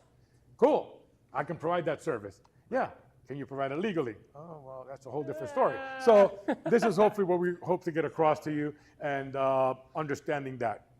Licenses, you have to go through your local offices, your local government offices, or your Chamber of county. Commerce, In whatever. certain areas, you have a city and a county that work in accordance or work against each other. So that makes it a little tougher for you, being able to understand that. Then you have your state. On the federal side, not as much unless you're going to get into government contracts. But on the federal side, it's mostly about taxes. So we're not going to talk about that now. That's for your accountant, so to speak, because we're not going to give you legal accounting advice. But nevertheless, understanding what you need to have in your local area. So we're in Houston now. We need to go to the Houston offices and find out where that is. Yes. If you're watching online, then you will go to wherever it is your local departments are. Exactly. Cool. Yeah. So something to think about. So a lot of it does have to be adjusted, and like David said, we are not lawyers, we are not attorneys, we cannot give you specific advice. Not accountants. or accountants, especially accountants. I got that dyslexia super hard. So you don't want me on numbers, but what we can do is give advice on general business good practices, let's call it. David, you owned a business for how many years? You still actively own one, right? I'm a partnership in a business, a detail shop. But I was working, when I started initially, it was basically an offshoot of a rental car company that was local. It wasn't a national brand. And we purchased our cars. So when we had to get rid of the cars, we had to send them to auction. And not understanding what we were getting, we were getting less for our cars, not a lot less, but a little bit less than some of the other guys. And, went around and started asking questions. And they were all detailing their cars before they sent them to the auction, because it saved them money from what the auction purchased or what the auction provided. So they got some guy who came over and polished up a car a little bit, slapped some wax on it. It wasn't as detailed as it is now, as many years ago. And we're like, oh, holy cow, we're missing the boat. And then when we realized that, I took on the challenge of learning and taking the next step to providing that to ourselves. And that was cool. And that's how I started. So we did that for about 10 years before I moved on. But it worked out well because it gave me the opportunity to learn another facet of that business model, of the rental-car business model. When you had to purchase your own car, you weren't on a lease plan. So Gotcha. being able to get that money back was very helpful to us. There you go. But I had to learn about the licenses, because when I first started, Everything from a business license to a dealer's license. yeah, to because all of it. the dealer's license would be a part of on the rental company, but as an offshoot of that, we had to get a license for doing those services, not just cleaning the car before you re-rented it, but actually doing service on a vehicle, because it was considered that, and we had bays, so we actually had to have those garage licenses and all garage plans and all that. So that was huge. That was a huge learning thing. After like the first year and a half to 2 years, it was like, holy cow, there's a lot of stuff involved in this. But once you get it all set up, it's just easy. Right. It's a one-time flows. thing, guys. Yeah. Yep. So set it up right, get it done, and then just do the thing. The thing is, we weren't working our passion. We weren't working our business. Exactly. Then we learned, work the business. The passion is part of that. Yeah. What's the saying? Work on your business, not in your Not business. exactly. Yeah. Yeah. But it was two-man job, it was two-man operation, and we did it all. But it was understanding those things that you needed to understand to get it done correctly and to get it set up correctly. That way it just flowed, and it was just part of the process. Definitely. So understanding that, setting up your bank account, okay? That's the reason why you set up your business name. That's the reason why you set up your corporate structure, regardless of what that corporate structure is, LLC, S Corp, and all that, LLP, which is, limited license partnership. All of these things, you have to have them in your business name. Yes. Okay, because that exposes you, or exposes only your business, not your personal. So now they can't go after your house and all your investments and all of whatever you have. it's only whatever that business is worth, whatever that is. So Exactly. that was one thing to do. Bank accounts, when you go for a loan, okay, you want to establish a business, you want to also go get an EIN number, okay? Why? Because that's how they run the credit on the business. It takes you personally out of it. And I know that you have the history, but the business is not if you're first setting it up. Yeah. And what happens is that now you're exposed because you're using your social security number, your federal ID number, and what happens, it doesn't translate to business. Now you're open. Yep. Yeah, that's why LLCs are so important, man, because you can operate a labor business, Correct. have some random customer walk into your shop, and hopefully you have insurance, which we will talk about today. Yep. But say someone slips in your shop and they break a hip and you don't have insurance, if you don't have an LLC and you're not properly covered, you're right. They're going to sue you for your business. They're going to take you for all you're worth there. Then they're going to go after your house, your kid's college fund, everything, dude. Everything. The world is heartless when it comes to suing. So proper steps are super important. I remember when me and my business partner opened our detail shop together.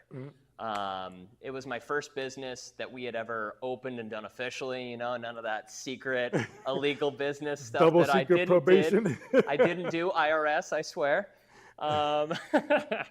So the big thing there, where we didn't have a lot of that information or the know-how, we had an accountant that we trusted, and we had an attorney that was willing to take the time and sit down with us, properly lay out like option A, B, and C. A lot of it was based off of, at least with the business setup, okay, what are you bringing into your business each year?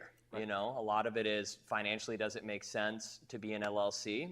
Maybe you're making less than $100,000 a year. Maybe that's where you need to be for tax purposes. If you're bringing in more than that, and maybe your accountant's a little bit more wily and he knows how to deduct things in a better way, maybe an S-Corp is a better option for you. Correct. But to know that, you really need to talk to one of the experts, in my opinion, that basically knows how to interpret tax code. Because, good Lord, is that a Bible in and of itself? Well, it changes every year. It changes It all the does. time. So It's a you need a nightmare. good attorney. Yep. And he keeps an eye on the accountant, and you need a good accountant who keeps an eye on the attorney. Yes. So honestly, it costs pennies in the long haul when you break it all down because if you do it on your own, you open yourself up to liabilities that you don't want. Yes. So very, very true. that being done, are you going to be using a fictitious name? Is it going to be David Benedito, or is it going to be ABC Detailing, of Miami or of wherever you're from? So fictitious name as well, because those are two things that you can actually play off of each other, and depending on how you structure it or they help you structure it, Right. You'll be using it, and then exposes you less and less to the liabilities out there. Couple of other things here. Business insurance, huge. One small note real quick. I'm sorry. go Sorry, ahead. brother. No, you're good. So when it comes to the naming of your business, there's multiple ways to do it. A lot of people will make a corporation, and then they will set up a DBA that is behind the scenes, which would give you that fictitious name, Right. but you could also register multiple businesses to one larger corporation. I don't exactly know all of the reasons why you would do that. I'm sure it saves you money at some point or another, but or exposes another you way. less and things of that nature. That's, I think, what it is. Yeah. So that's another thing. What insurance do you need? Okay. Do you need a garage plan? Okay, which is what you want. Can you legally drive that car on the street? Exactly. Okay. Because, for example, in the business that we have now, the only driving I do of any customer's car is into the area, into the work area, and out of the work area. That is it. I cannot take that car on the street. I cannot take it anywhere because now I'm exposing my business to a liability that I don't want. And I'm not going to put myself out there, and I'm not going to put our business out there. I have a partner. So understanding what you can do under that policy is huge to be able to do that, especially when you are not a drive-through car wash, because they're driving through, Yeah. or it's floating on the rollers. But when you're doing a detail shop, for example, for your situation, when you open up the detail aspect of it, you're going to drive that car in somewhere. The customer can't drive it in there.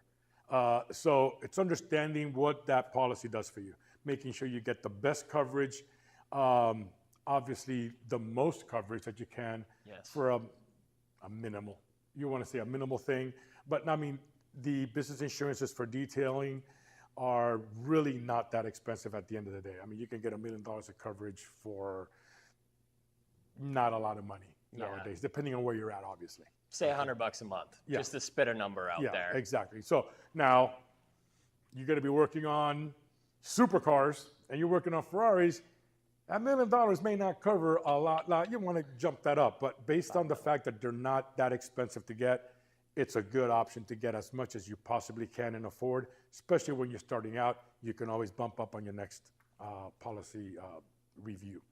Cool. Well, and one thing that's beautiful about doing this the right way, guys, and I feel like a lot of guys are really missing it here, is when you have an actual business set up, you can start to expense things to the business more and more to where you eliminate a chunk of what you're owing the government at the end of the year. So say you want to invest in a brand new fleet vehicle for your mobile detailing business. You can expense that, whether you amortize it over 5 years, depreciate it, whatever you want to call it. That's between you and your accountant, but it can help spread out some of the profits that you want to take home, invest into your business, and bring more profitability long term. So definitely set the business up correctly from the get-go, and don't invest in a lot of the equipment until you have that business set up. Because if you buy equipment before the business is set up, there will be no expensing being able to be done on it. And that's actually a personal and that's also a personal thing that you can't really throw off on. I'm sure an accountant can find a way where you can sell it to your business or whatever, but at the end of the day, it wasn't a business purchase. So now you have to explain and open yourself up to just questions, and you'll want to do that. Or sell it to your business, but it's just more loopholes, guys. Doing it right the first way is the better way. Along those lines, understanding the chemicals you're going to buy, understanding what it is you're buying, which we're going to delve into a little later, but this is just to let you know kind of where we're going with all this stuff, what tools you're going to need for your business, buying the right tools at the right time, the tools that you need, not necessarily want, until you need to have those tools you want. Of course. If that makes sense to you. You need to have a customer first. Okay. Training and education is huge. Things like this, things like going and once you've picked your product, what kind of support do you get from that manufacturer? What kind of support do you get from that distributor? Usually the distributor is not going to provide you the training unless it's a hookup or a contact or whatever you want to call it, that he's going to have the manufacturer come in and do the training for them. They're there to sell product. Yes, they should know the product that they're selling you. They should understand it. They should know how it works. Usually they know how they use these products, or usually they know how to sell the product because we've told them where the product is slotted. But when it gets down into the weeds and you're explaining the product and really getting down to what they're going to be using it for, that's usually where we come in, or another manufacturer comes in support of that distributor, in support of their customer. Yes, and a lot of businesses are getting better at that too. It's improved a lot. Since I first started, there was no training. No. I mean, you just bought product based on price and whatever was, off the chemical truck who showed up to your shop. That was it. And he said, hey man, we just came up with this new wax. Oh, great, throw it on there. Pull out the grinding wheel and start putting swirl in a car, baby. And you didn't know, hey man, that guy, you expecting him to know what he sold you, and he's expecting you to know how you're going to use it. So there is that little line, and then literally the last 10, 15 years has really changed the industry, where the importance of training, the importance of the education, the opportunities. IDA is one of them, of which we are a supporter of. Your manufacturers, there's detailing schools. Are they all the same? For the most part, they're there to learn you about the products. Pretty much. Okay? Yeah. We're also there to sell you the product. I mean, it is what it is. That's somebody's got to pay the bills, okay? And we make our money by selling product, and let's call it what it is. It's cost of doing business. But being able to do that, we are able to look at it from a point of view of saying, let's partner up with our customers. Let's be there to support them, because if they're there, we're going to be there. Yeah. I And mean, that's what we do. I've got a great example of this. I mean, without being in the detail industry, because I don't want to point fingers at anyone, including ourselves. But back when I owned my shop, me and my partner wanted to get involved in basically vinyl wraps, PPF, stuff like that. So we heard that Avery Dennison had a class in town, and I think it was $950, something like that. But it came with a roll of wrap, came with some of the tools, the stuff you needed to get started, right? And they trained us for 2 days how to wrap a car, and they took the time with each individual student, and they made you feel way more confident up front, and you walked away with the product that you needed. So that seems to be more and more the trend in the way things are going. I mean, we definitely try and do our part in training everyone on Stinger chemical products. Can't really speak for other brands because it's not our place. But on that note, if you guys have any questions, you always know you can come here to the store if you're local. You can see Bruno. You can ask him. You can reach out to us over email or on our website, and we can always figure out a way to help you out. Or on social media, says our social media guy. Well, I'm kidding. He's the cinematographer. well, and it's you know, as the world has gotten smaller with the internet and you're in contact with people from all over the world that it was harder to do before, social media has also allowed the detailing industry to literally explode because of the amount of content, the amount of manufacturers are out there. There was not a lot of manufacturers when I first started in this business, or a lot of major manufacturers.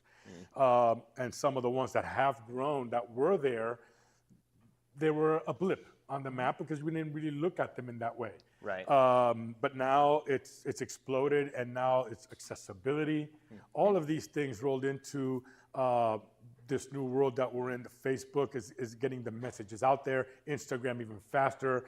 The TikToks. There's so many avenues up there, and then depending on how you use them, you can use them for learning, you can use them for marketing your business, you can use them for basically whatever. And it's a matter of using them right, using them, understanding what it is. I mean, it's a blip.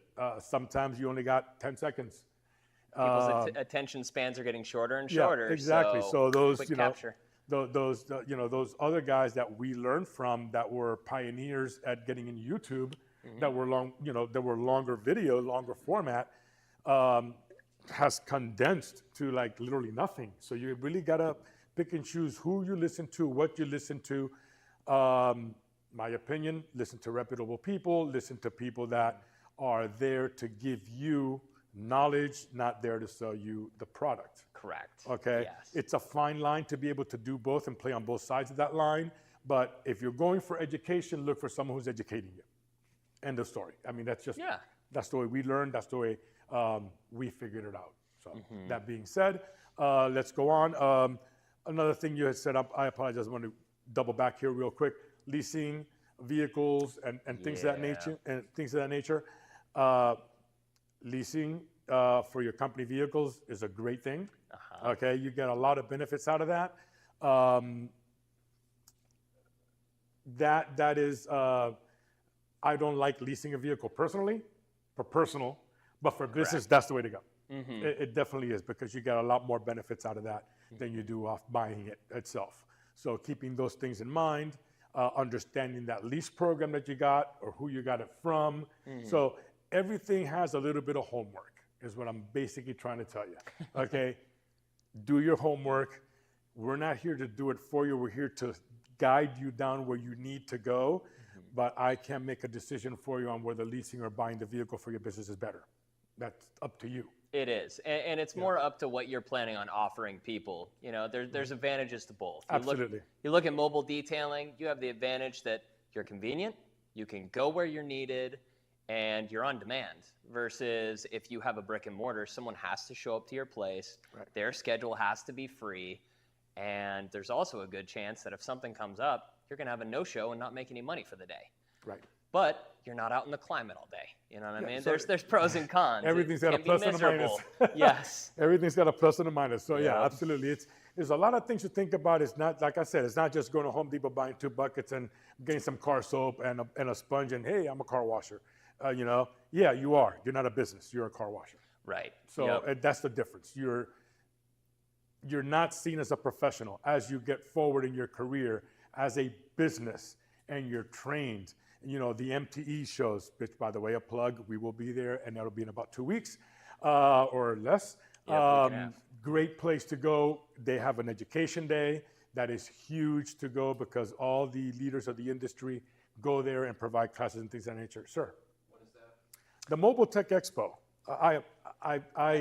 It's kind of in your home close and state. dear. Well, yeah, but I'm kind of close and dear to that show because I've been there since I've only missed one show in the 25 years I've been there. Really? Yeah, That's the only insanity. one I missed was the one was in Dallas.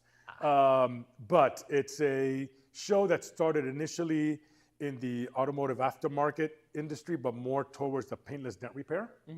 And detailing wasn't even, it wasn't even considered. It's like 5% in the beginning, Yeah, probably. and it has literally changed for a while, and now it's kind of sort of duplicate. Mobile Tech Expo. Yep. In Orlando, Florida, end of this month. Yeah, 31st, I think. Something like that. 30th and 31st, I think it is. Okay. But nevertheless, it's a great show to go because one day is literally dedicated to nothing but education.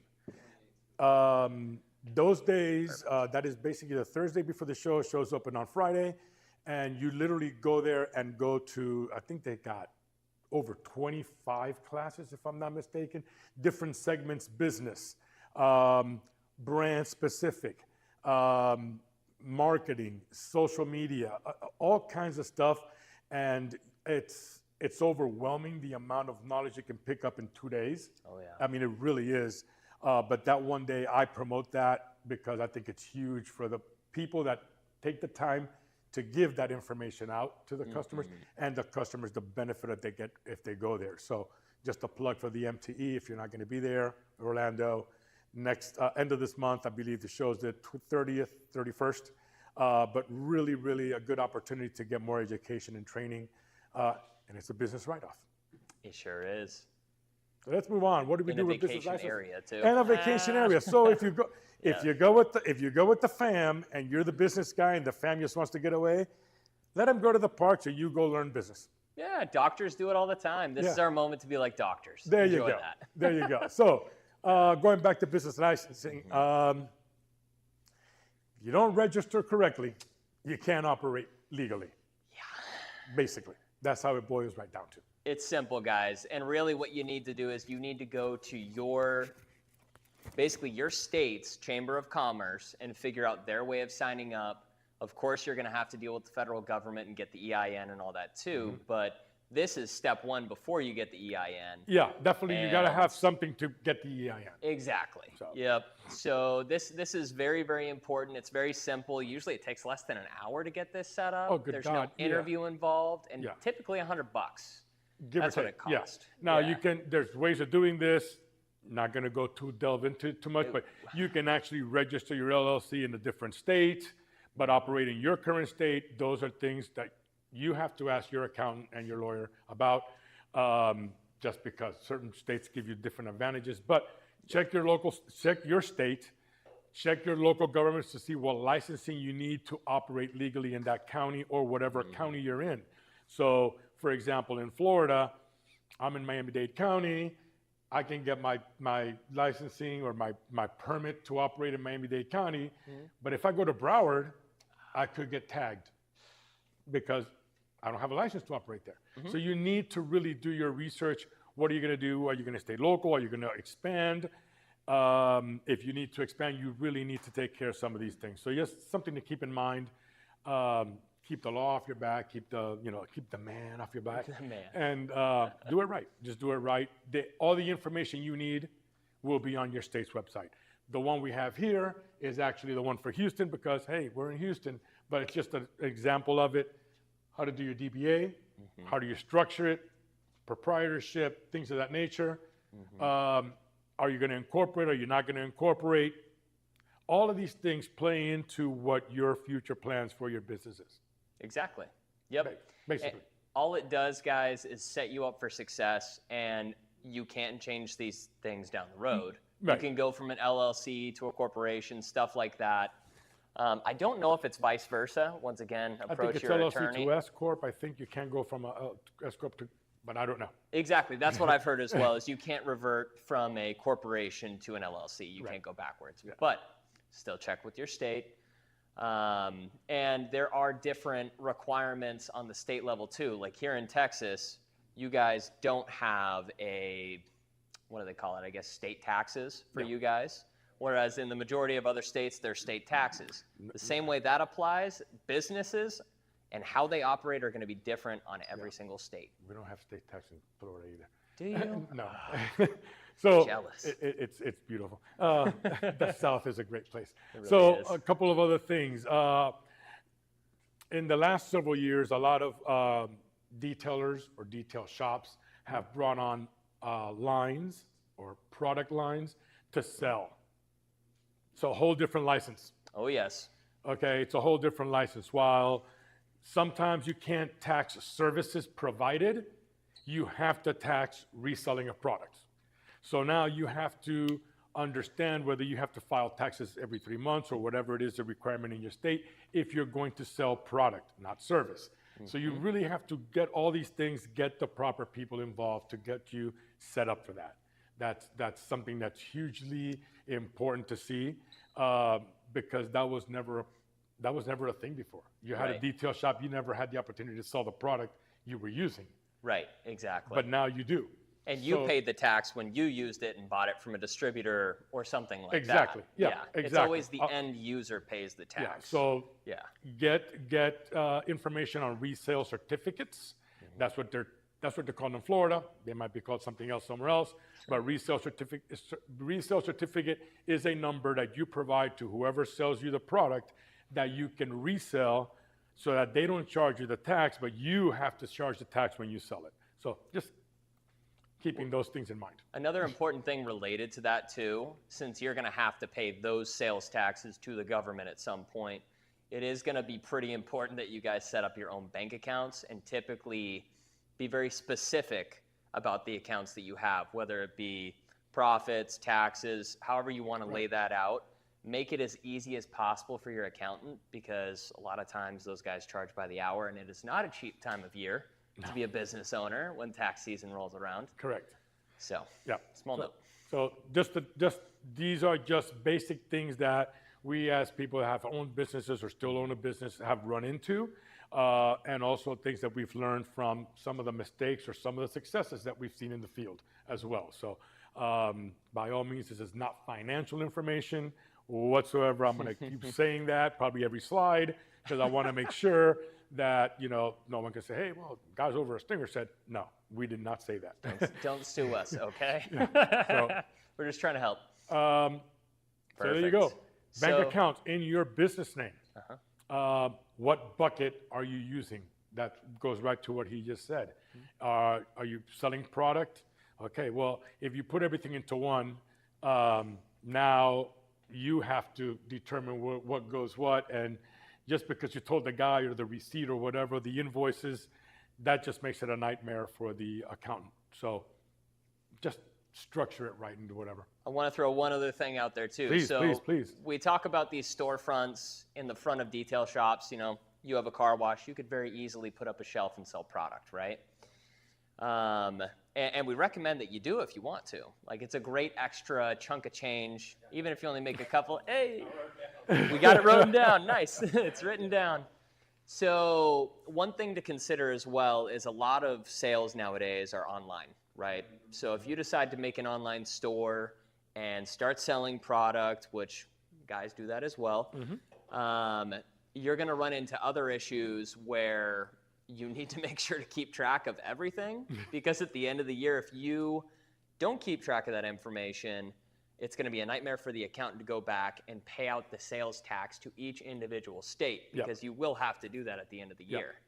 It's an expensive little step to take, and it takes a lot of time if you try and do it yourself. So So one thing. The other thing along those notes is talk to the manufacturer of the products that you are selling through your stores or through your business, because sometimes there are contractual agreements that do not allow you to sell that product online. So before you say, hey, I'm going to go open up an Amazon store or a whatever store, Right. you may not be able to. So just keep those things in mind. Merchant accounts, work your best deal. Usually you get a good deal through your bank where you're doing business through. So your merchant accounts, so that you keep those fees to a minimum. Okay, no one likes to give out fees. No one likes to give out their money. But you got to do it. You have to process somehow. So all these Zelle payments are changing, and I hear some stuff that are going to be going on or are going on currently with regards to now you're being billed on a 1099 because of Zells and stuff like that, because now it's not a business transaction, it's a personal, so just do the right thing. Yeah, Okay? it's a certain number amount, I think. Yeah, I think Once it you go is, yeah. above like 400, Yeah, I don't know. But at the end of the day, you want to get to that level, You do. but you want to do it right. Okay? Exactly. So just do those things and be aware of the changes. It's huge information. Things are changing at the blink of an eye nowadays. So just keep that in mind. But work your accounts, understand your accounts. Where is one? Where is the other? What is it for? Who is your partner? In our slide, it's Stinger Chemical, obviously. But who is your partner? Who is your business partner with regards to products, knowledge, things of that nature? Organization, the name of your business. This happens to be the business of one of our friends that we have his logo on here. And those are things that are very important. But everything has to correlate with each other. Bank accounts in the business name. Your name should not appear anywhere on there whatsoever. Yep. Makes sense? Any questions online or anything we got going on? I haven't seen anything yet. Okay. Nope. You're good. We move on. All right. So, what insurance do you need? Guys. Okay. Are you mobile or are you brick and mortar? Different insurance things. What can you write off on your business? So if you're a mobile, you can write off the gas and you can write off the cell phone because that is your way of communication. There's a bunch of things you can write off the insurance, the depreciation on the vehicle, Tires, brakes, everything, oil change. everything. Yeah. But is that the right move for you? Only you can decide. But that is Exactly. something to take a look at. Okay, are you leasing? Are you buying? Is it a long-term lease? Is it one of those leases with an option to buy? All these things are things that I cannot answer, but I can hopefully lead you to getting the right questions asked that you need to ask. Okay? So I had a question on the mobile. Let me hit you, bro. There you go. Yeah, I can do that. There you go. Microphone. Yeah, so I had a question. I guess I was thinking about it when we were talking, and I think this is a good time. Mobile, so right now I'm brick and mortar. If I were to want to do some sort of mobile detailing, would you guys think about maybe recommending like a whole separate LLC for that versus for protection purposes and having its own, but somehow still having it affiliated with my brick and mortar, something. Well, you can. I would. That way, if like something happens, and that and either way, it doesn't ruin the other one. If I was in your shoes, I'd probably go the LLC route and relate it to my other company, but I can't. Yeah, just I can only yeah. tell I'm you. just curious if you'd seen anything like that. In the I industry actually or- have seen someone who does something similar. They have a brick and mortar store, but they also do mobile services. It's all under the same umbrella. It's all under the same thing. The insurance has to be adjusted because now you're on the road. Right. So now you're exposed to accidents and all kinds of bad stuff. Yeah. So, but if you do it, check. Because there's certain things that you can do under that umbrella and still do it, because that way you can use the same logo, you can use everything, and it's like, ABC Car Wash, mobile services. Yeah. And that way there's a little differentiation. However, but there's also a tie-in to the fact that it is what you do and it's related to your business. So it's, logos and marketing, everything stays the same. You don't want to be changing all that stuff around too much or whatever. So that just causes confusion. Yeah, luckily you can't steal your own intellectual property. Yeah. So you'll be fine. Perfect. We good? Yeah. Now, also, just to go back to something, I have seen at some point in time leasing some of your equipment. Okay, so lifts and stuff like that. Sometimes now they're cheap enough where you can actually buy a lift, but For like I have $4,000. seen them where you can lease them as part of the buy-in process and all that. Just something to think about if you want to get some more expensive equipment eventually as you grow in your business. That are other options to have as well to look into. I've actually seen something else that I saw the other day where you can actually finance. There's like firms that are allowing you to make payments over time to buy something or a plan or whatever. It's not like a credit card.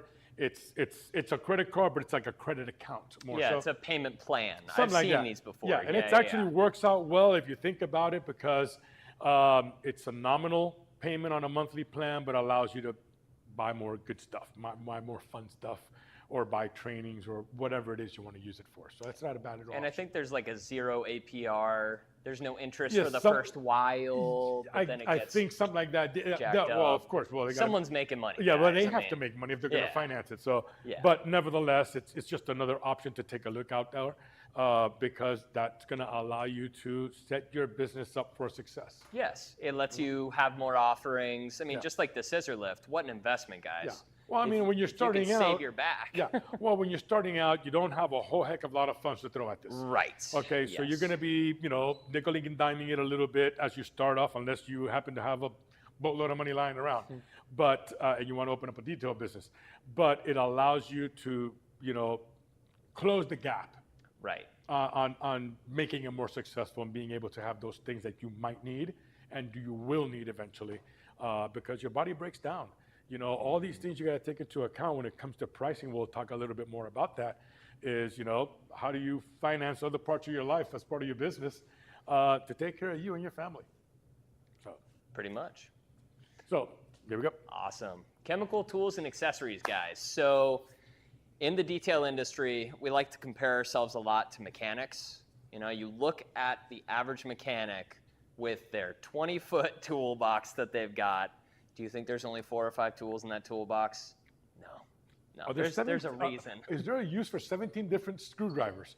Yes. Yes. Or else they wouldn't have it, Or right? else they wouldn't have it. Yeah. So no one would make it. Yeah.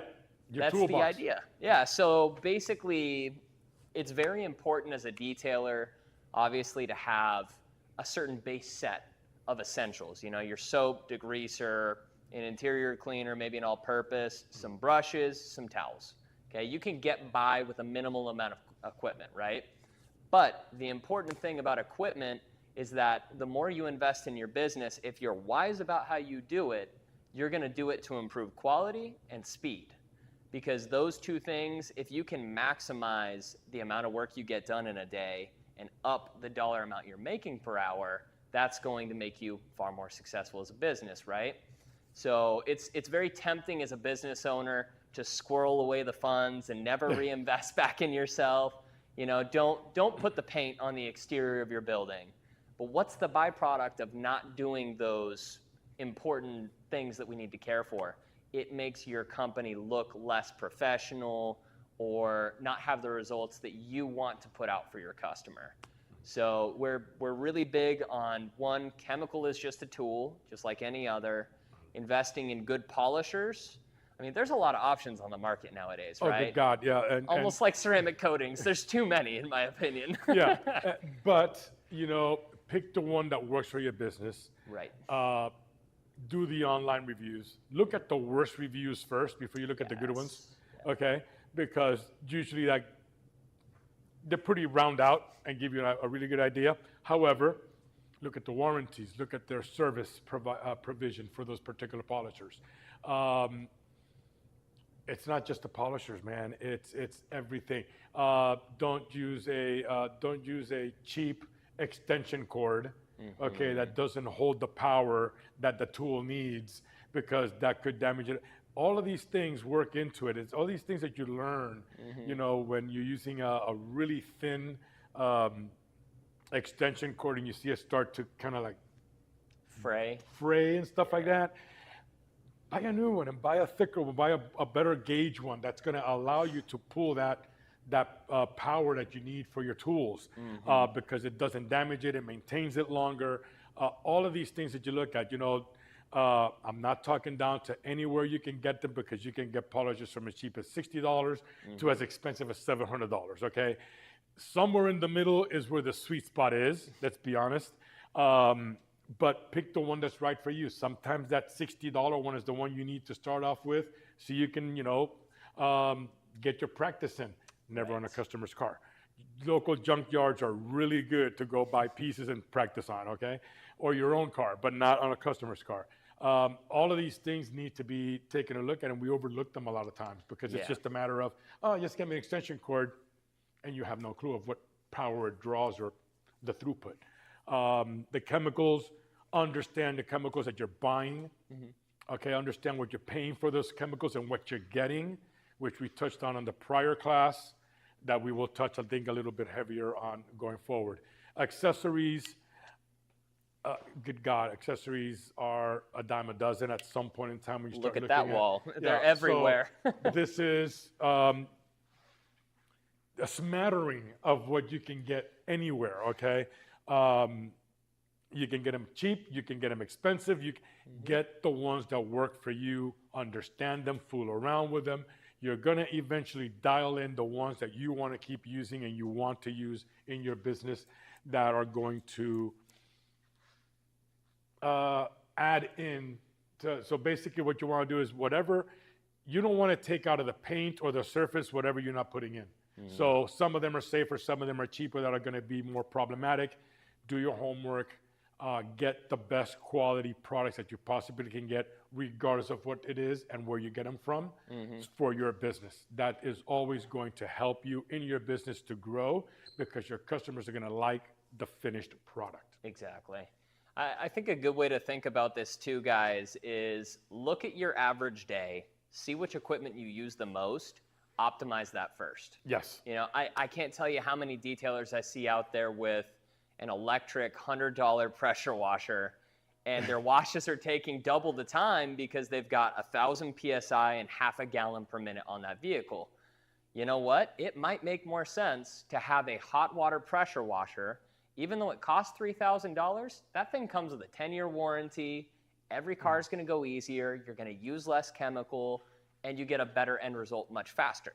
So think about what investments are going to give you the biggest ROI, and usually that's based off of where you're spending the most time. Another area is vacuums, dude. Vacuums. How many times do we buy a POS vacuum and we spend an hour vacuuming a car? It's loud. It doesn't do the job well. When you could have spent $500 rather than $50, do the vacuuming in half the time and have a much more pleasant experience. Extractors.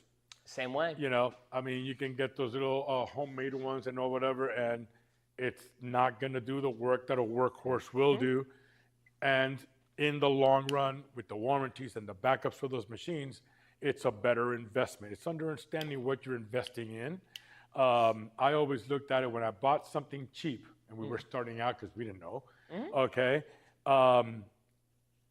It cost me more because I had to go replace that doggone thing 2 or 3 times. Bro, and being down in business. Yeah, dude, I should have just got the more expensive one. Yeah. Sucked it up a little bit and just went in there.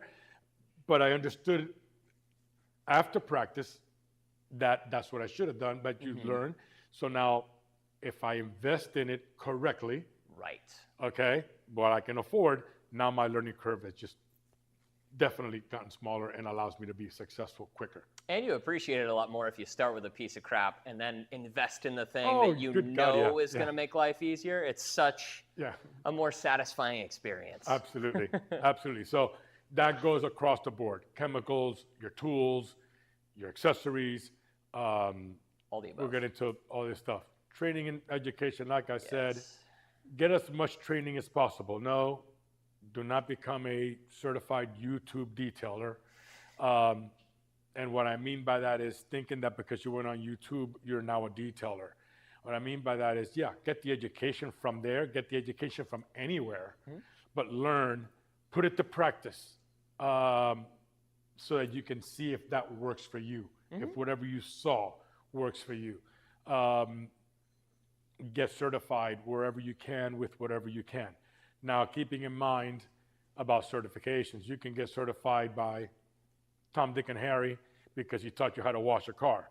But is that a real certification? Get involved with your more reputable providers. Yep. Something your customers will recognize. That's truly the key, in my opinion. Yeah. The IDA is one way to get that. Your manufacturer's, Stinger certification, XYZ certification, XYZ. All of these things available. Keeping in mind that those are educations that you're getting education on processes, but you're also getting certified on their products. Correct. So understand the differentiation between those. Does that make sense? Totally. Yeah. No, you're No going. worries.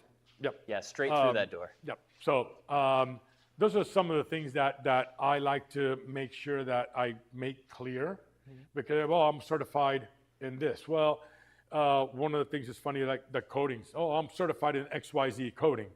Yeah, XYZ coating may not work the same as ABC coating. Probably not. So, differentiate what it is you're getting certified on and make sure that is what you put on there. Piece of advice, if you get with a manufacturer of products, okay, advertise your business name. Don't advertise the manufacturer's product. Eventually, you're going to change something in that. Eventually, whatever, your business continues. You may not be doing business with that manufacturer. Just make sure that your business name is always more prominent and the manufacturer of whatever product it is you're using is not your marketer. That is not your marketing. Your marketing should be your brand, not theirs. 100%. Okay. Yeah, there's already enough difficulty in getting your name out there. There's no need to overextend yourself and promote someone else as much as we would love if you throw our name out there. Right. And if you do, we will repost you to our page, which is kind of the benefit of social media, right? Everyone grows together. Correct. But you definitely need to you need to be ruthless in getting your name out there, dude. Yeah. By the way, if you can go, and it's just things that just keep coming up, if you can trademark your name or register your name, always a good thing to do that for your business name. Lock in your URL for your website quick. Yeah, before someone steals it. All of these things that you have to think about, sometimes, we forget them or we skip them or whatever. Oh, I should have said that. So I wanted to make sure I brought that in as well. But your name is your name. The product you use happens to be what you use. It doesn't happen to be who you are or who your business is. So that's just my 2 cents on that. Good piece of advice. Ooh, marketing strategy. So there's whole companies dedicated to this now. Yep. And there's very good reputable ones. Yep. Some that I personally know, guys that have been in the business, know the business, and do it for the right reasons. Yeah. Okay. And I trust them to do it right. So you're saying specialized advertisers makes a lot more sense? Guys that are going to help lead you down the right way. They will take care of the SEO. They will help you on your marketing. They will help you on your website. Right. Establishing a website is one thing. Facebook advertising, Meta, Instagram, TikTok, Pinterest, all of these things roll into this World Wide Web that you see on here. However, it's not just World Wide Web. It's what about your local guys? Where are you going to get marketing from? Business from? I got ideas. If I was to start a new shop today, right, I would have such a leg up because of what I've learned. And I would go to other places that you would think, why would you go there? That's your competitor. No, we're on the same thing together. Yeah, it's a matter of learning who it is you're going to partner up with, who it is you're going to go seek business from, who it is you're going to provide business for. For sure. Because if you mess up something, do you know a body shop guy that could help you out and take care of that for you? Exactly. All of these things rolled into it are things you need to understand and things you have to comprehend. It's all part of marketing. Are you doing local car shows and passing out business cards? Right. Are you going to the old classic car shows? Something that we have in our area a lot is yeah, because we're in Miami, we have a lot of these supercars. I never go there. They Zero already- interest. because they already have their detailer. That's true. Yeah, yeah. I They don't go, want to touch it. I'll go to the older classic car guy, the grease monkey, who Right. doesn't know how to take care of his paint, but makes his car fast. Right. Okay? Yeah, you Hey, can you I- add value. Yeah, there. so I go Yeah. to some of the other local ones, or if I don't go, my partner goes, Hmm. because those are opportunities that low-hanging fruit. Yeah. You know, you go there and you say, oh my God, the car's all swirled up, but it runs fast. Can I take care of that for you? Because it's a showpiece if you really want to look at it that way. So when we were doing the Cruising to Coast, when we Yeah, walked that exactly. thing, you saw some of those things, you're like, wow, this is huge, Right. opportunity-wise. Yeah. So it's things to think about on how to get your name, your business out there, and understand you're giving them something that they may not know about. I mean, why do they Of come to you? course. Yeah. Why do they come to you? Because supposedly you're the professional. They got enough money to throw away, so they don't want to do it. Right. And they don't want to do it. So they'll figure out a way and then they'll go and negotiate. So just be aware of all the things you can do marketing-wise with all these things. Body shops, dealerships are all opportunities to grow your business and or pick up some of their business for overflow. Of course. Yeah. Pick up business on a body shop who they don't really get paid on polishing out the paint. So you can provide them with a, hey, I'm slow today. I might be able to pick up a car, things of that nature. Small fee. Yeah. And I think it's a really good point because we get caught up on social media so much. I don't know how often you get to talk to detailers about their ROI on social media. I don't. You don't? I try to avoid it because it's such a big area for, pardon my French here, it's a pissing match. It really is. It really can is. be. And I don't want to go down that road. So I don't really talk to them about it. I can see if they're successful. If you go to their shop and they've got cars backed up, Right. their ROI is good. Exactly. If They I don't go to even your need it. shop and you got time to spend an hour and a half talking with me, your ROI sucks. You're obviously not doing great. You Yeah. know? Yeah. So for sure. I take that as the answer to my question that I would have asked, only because I don't want to go down that road. It's, oh, well, so-and-so killed my It's a business. Or, rabbit well, did you ever think about reaching out to so-and-so? Maybe he's booked up and he might be able to throw you something, or vice versa. Yeah. Man, I got a lot of stuff and I met this guy. He does good work.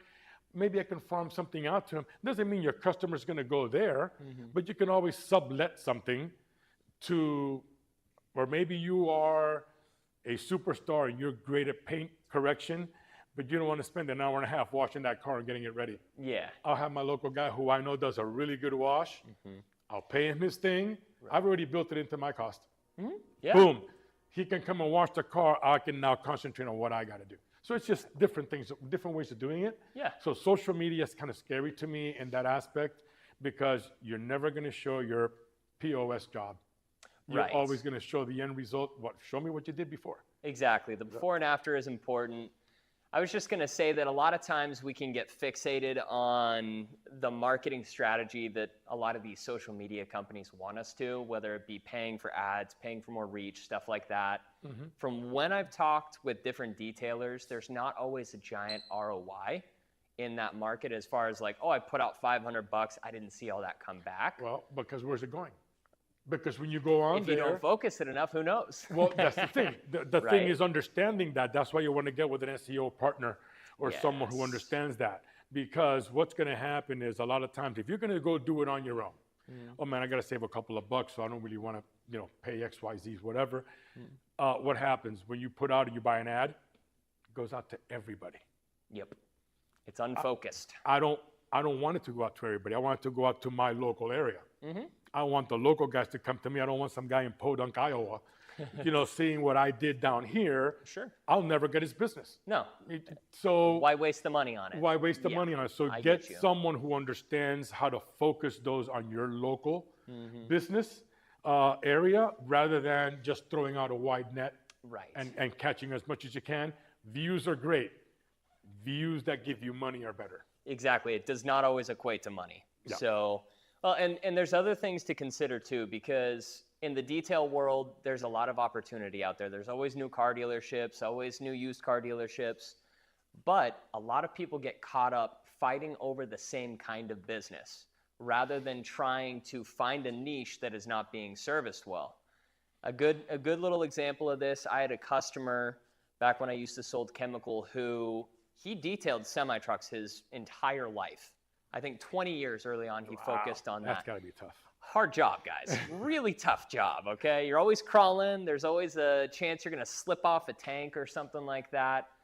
But he pivoted somewhere around that like 20 to 25 year mark, and he started polishing only those really shiny gas tanks or the dairy chrome. truck The tanks. chrome. The chrome, yes. And he went from being a one-man show and having a small shop where he would service these semi-trucks to going mobile. So he took away some of his expenses, and he was able to do 1 to 2 of those tankers by himself, well, with one other employee, excuse me, a month, and he was pulling in 20 grand for 2 people. And very little equipment. No one else wanted to do the job Well, because it's a dirty messy. job. It's a dirty job. Oh, it's terrible. You go home looking completely felt covered in black. Yeah. You look like a dark sheep. But the good thing is he went from fighting to go paycheck to paycheck, pay his rent, to I have zero competition. I'm making more money than ever. So rather than fighting over the same scraps at the same table with 100 other detailers, find a way to compete in that market, but also specialize outside of it. Yep. Kind of a random thing, but Well, it's law of economics. that's what it is. Okay. Yep. So and there's a little website I'll send you. It's interesting because it gives you basically up to the prior day's sales on cars. Oh, okay. Okay. By brand, not by model. Okay. Okay. And so you want to get into detailing, or you're looking into getting into detailing, you want to grow your business.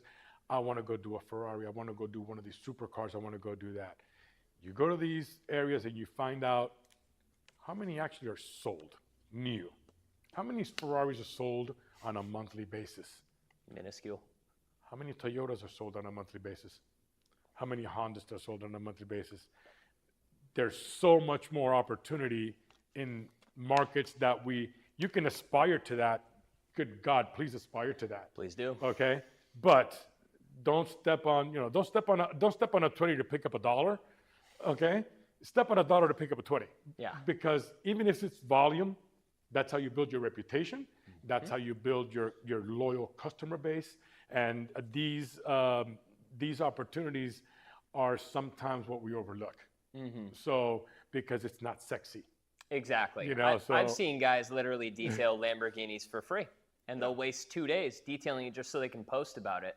Exactly. Guys, there's no ROI in that. Yeah. That's a really poor choice in my opinion. Exactly. I mean, and we've run across some of these detailers that are specialized into some of these. There's one guy in South Florida who, to me, is the absolute best detailer in the world. Not going to mention names or anything. Oh, boy. But this guy is a professional specialist in Ferraris or supercars. And it's amazing what this guy does. Gets paid well for it. It's been in the business since forever. So he's done his time. He's done his time and he's worked it to that point. There's other guys nationwide that do that as well. But those are few and far between.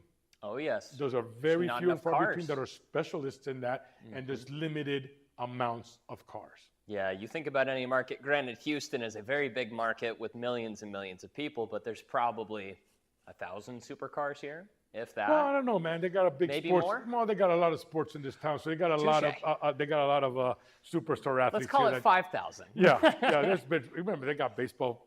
They got everything. They do. Baseball, basketball, and football. So there's a lot of money. A lot of oil for that. tycoons out here too. Yeah, all that but, goodness. But a lot of times you don't see those cars. You don't see these Exactly. people that have a collection of cars. You don't see them. You Yeah. know, they're not Good luck out meeting there. them. Yeah, or let go meeting them. So every opportunity that you possibly can to get your name out there, do it. Your marketing strategy, get with someone who understands how to do it. If you're going to do the homework on your own, it's going to be so long, your return on investment is not going to be as good as if you get someone who understands what they're doing and how they're doing it. Definitely. So just one of those things to take a look at. If you go to the MTE shows, the SEMA shows, you will see some of these guys that are and or were detailers or have been and then have, you know, pivoted into this business. Right. Those are great opportunities and great people to meet because they could help you. So Definitely. just some of the things. And no, I'm not just talking to you. It's just No, I mean, point of active reference. conversation, right? Right. So yeah, I like to do this more of a workshop than a seminar. So I kind of like personalize it a little bit. So we good on this? Email blasts, referrals. Okay. There is nothing worse than detailing a car. Been there, done that. Yep. Okay, detailing a car and you did something wrong or something, whatever it is, and that guy gets the car or that woman gets the car and they go out there, oh, don't ever go to, Right. Post oh, on look, your you Google messed up my review. car, whatever, because if you do a bad job on something, they will tell everybody they come into contact with. Especially if you don't stand behind Yeah. it and pay to get it fixed yourself. Yeah, That's the only way out. The only way out. However, on the other side of that coin, you do a phenomenal job on that car, they'll tell nobody unless someone says, man, your car looks great. Right. Oh yeah, so-and-so did it. That's it. But man, if you did a bad job, they will tell everybody and their mother how bad that happened, or the experience was. 100%. It could be experience. It could be not maybe quality of work. Keeping in mind, you know, setting levels of expectation, which we'll go over on the pricing, things like that. So just One small thing to throw out here too. One of our partners with Stinger, I don't know if you've heard of Urable before, but yeah. when it comes to companies that help facilitate your business growth and help with things like email blasts and texts and reminders and keeping your schedule full, companies like them, what else? Detail Bookie, RoadFS, yep. I forgot this guy's company is there's one Detailer's Growth. I think he's out of Pennsylvania, good dude. And there's the other one, I'll just say the guy's name. It's Chris Giovanni. And his buddy is Davis. Davis. They do great stuff like that. They understand that business. They understand the touch points. They understand the optimization of your website for your local businesses. That's where you need to go. Those are the people that you really need to talk to about that for business growth because they are good at what they do. That's what they do. It might cost you $1,200 a year to do it, but you know what? It's a lot cheaper than having a secretary, and the way they automate your business, it's insane, guys. Well, you So can it's actually really work worth on getting your business, working your business in the meantime, because you're going to work it at the beginning. You want to get it to where you're not working it. But they will help facilitate those things. It's a great opportunity. It's a great shortcut, that's going to help you become successful. Yeah, and What was the one you mentioned? Urable. You're able. And a lot of them will help with like website creation as well if you need help on that front. And Kevin Davis and Chris Giovanni. Those guys are awesome. love them. Yeah. Yep. Those guys are great. They do great work. But there's a lot of videos out there about how, you put $1,200 into a program like that and they're going to turn around and make you 120. So it's a 10x kind of thing. Yeah, definitely. 100x. But Yeah, that's what you want. Yeah, the catchphrase, 10x. Hey. But yeah, those are the people you have to look at as a partner in your business to help it grow, and they do a great job. They really, really do. And I think almost all of them have podcasts as well. I believe so. Yeah. I know Kevin and Chris do have a podcast, so those are people you can learn from and get a little bit more accustomed or acclimated to what they do. Sure. And maybe that's who you want to contact, depending on how you feel about how they come across. Yeah, because in the end, they're a partner. You know what I mean? Exactly. You're They paying have them a to help vested your interest in business making you successful. If not, you're going to move on. So That's it. Yep, 100%. cool. So we good? Any questions?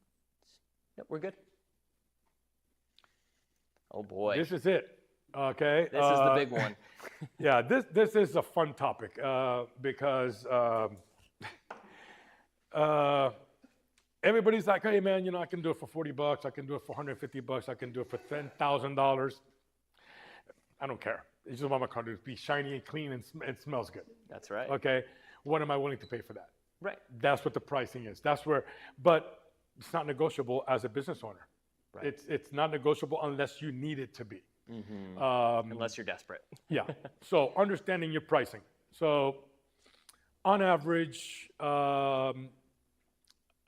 without taking into account like compounds or things that are more ready to use, Sure. because you really can't measure those, because if you didn't get it out, you got to keep doing it. So you're really hard to measure. But on your dilutable products and your main core products to get a car clean and shiny, looking at about $5, Roughly? maybe 7 if you're really using high-end, expensive stuff. Sure. Imported goods. Okay, so right off the bat, your price starts at $7. Okay, what do you want to get paid for? How much is your time worth? Is it $50? Is it $100 an hour? Okay, do it by the hour. Do it by the hour. So now we're at, let's say you want to get $100, you're at $107. Between us friends, $110. Okay, that's your starting point. That got nothing to do with the work you're providing. That only has to do with what your time is worth. So now you have to say, okay, well, it's going to take 5 hours for me to be able to compound and polish that car and get it, on point so that we can set it up for a ceramic coating that's going to cost you X, Y, Z. And, I hear all these numbers bandied about, and for some godforsaken reason, I knew it was going to change at some point because it was way too much where they were going out, well, I'm going to $3,000 for a car. That's fine. You can do a $3,000 ceramic coating job, and this guy's doing 17 of those jobs for $1,000, okay, on a one-step, because the guy wasn't looking for perfection, and he did 17,000, you're at 3,000. You do the math here. Yeah. So understand what Break you're even. providing, understand your business, set it up as an a la carte program so they can pick and choose what it is, and now you can do your upcharges. Now you can do your specialty process, or understanding what it is you're buying. Maybe the same product, it's just the process that you're doing. So it's not costing you anything more, Right. if that makes sense. Well, and there's other factors to take into consideration too, because depending on how you've set up your business, say you're a brick and mortar like you have the overhead of your business. You've got the insurance for the building, the heating and cooling.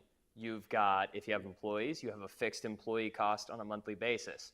So you need to factor in those costs into how much you need to make on a monthly basis. So let's say that number is even $10,000, and you know that your chemical cost is $7 per car, so you factor that in.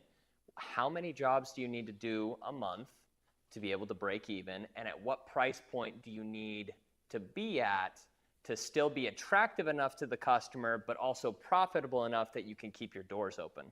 Right. That's where breaking out all the math. That's exactly right. Which we can Understanding do, every single cost, every single ounce of product you're going to do. Very simple to do. Yep. Very simple. Break it down, do a car, measure what you used, and that should give you a ballpark figure of where you're at chemical cost-wise or product cost-wise. Everything else you have to factor into all these things. Is that $100 on that job? And mind you, I'm talking more like a mobile detail or one-man shop. Okay? Go for it. Yep. So at $100 an hour, you're looking at how much is my electricity cost me kilowatt per hour. I mean, it gets that sick. Okay. It can be a little obnoxious, but it's necessary. But once you do the homework on, let's say 10 jobs, Sure. and you break it down to an average, you kind of sort of dial in where you need to be. This is not even taking a look at what the other guy's charging. No. This is not even taking a look at what you're up against in your local market area. You need to do that. You need to call up the guys and see if they'll quote you over the phone. Yeah, I'll wash your car for $100. Cool. What do I get? Make a note. Make a note. Who Yep. is doing this? Do your local market study. Once you do your local market study, your end pricing, after all of these things are factored in, is kind of where you want to be. Yep. Okay, so if you're higher, guess what? He's not paying your business. You are. You need to be where you need to be, especially with a brick and mortar, which has a hell of a lot more overhead. Oh, I mean, yes. just so much more. Water, electricity, all of these things, equipment. AC. It's brutal. Whereas in a mobile detailer, you can actually figure these out much better. But a mobile detailer is also in a lot of situations that I've run into, and as a person who sells products as well, on my private side, I see them come in, and you're like, what the hell are you doing? You know, $45 to wash a car. You're not even paying for gas. No, no. You got to understand what it is you're doing. I had a neighbor who had a person who washed her car all the time, and he was doing 2 cars for $65 Total? at home. Yeah. Lord So Almighty. he's bringing out all the guns and all that kind of stuff, and it's pretty. It's gorgeous. That foam, it was beautiful. Nice. So she sees me doing my car, and I'm using a rinseless wash, and she's walking her dog. Hey, what are you doing? You wash your car with water? I'm like, no, this is it's a product, whatever. I explained to her what it is. She's like, well, would you do my car? Because yours is always shiny. I was like, for her to say no. I was like, yeah, it'd be $85. What? I can get my car done with 2 cars done for 65. I was like, yeah. And I know that guy. He buys products from me. He's using my products on your car. Yeah. So that's all cool. That's all fine. I'm making money after 65. That's okay.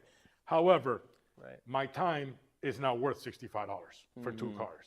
Yeah, you wanted to discourage her with that Right. number. And I knew I would discourage her because she was a person who was not going to buy that. But I did that on purpose because I didn't want to do that, that job. It wasn't a job I was going to do in the front of my house. My house is for me.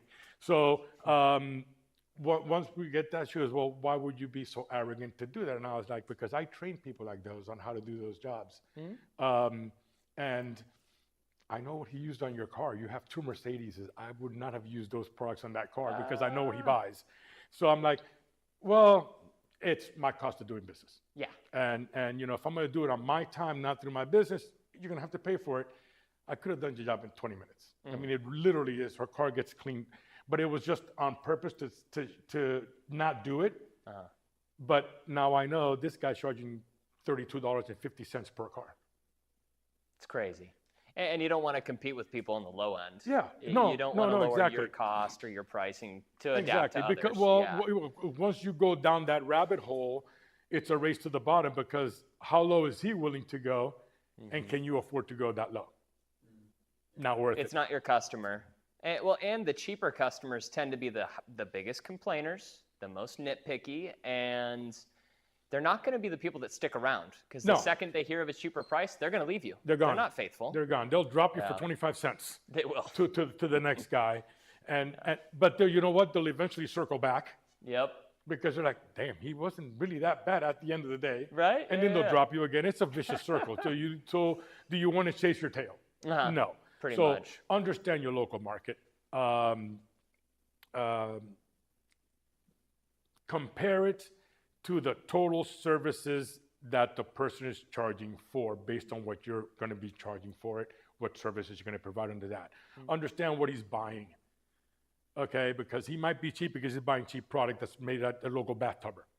Okay, so he's like, well, because he doesn't understand the fact that he's diluting the product. Right. If he's diluting the product, but at the end of the day, what happens is he can afford that price because of that, because he doesn't care. He's not providing a higher end service, if that makes any sense. So understanding that. What's the other one? Typically, those guys too. Just to throw it in there. Sorry. Typically, the guys that are charging the cheap prices too, a lot of times they come from a job where, they were getting paid an hourly rate. They think, oh, I was making $20 an hour at my old business, so if I charge $25 an hour here, I'm going to be doing great. I'm making more money, but they're not business people. Well, so they're not looking at the outlay. About it yet. Yeah, they're not looking at the outlay. Exactly. They don't think about the taxes, the extra taxes they have to pay at the end of the year. They're not thinking about the cost of the accountant, the cost of all the product. So those guys that come in cheap, typically they're gone within a year. Yeah. Because they Seasonal. will fail. Or they're seasonal. Because, Or seasonal, for example, yes. in Florida, we have a lot of seasonal guys.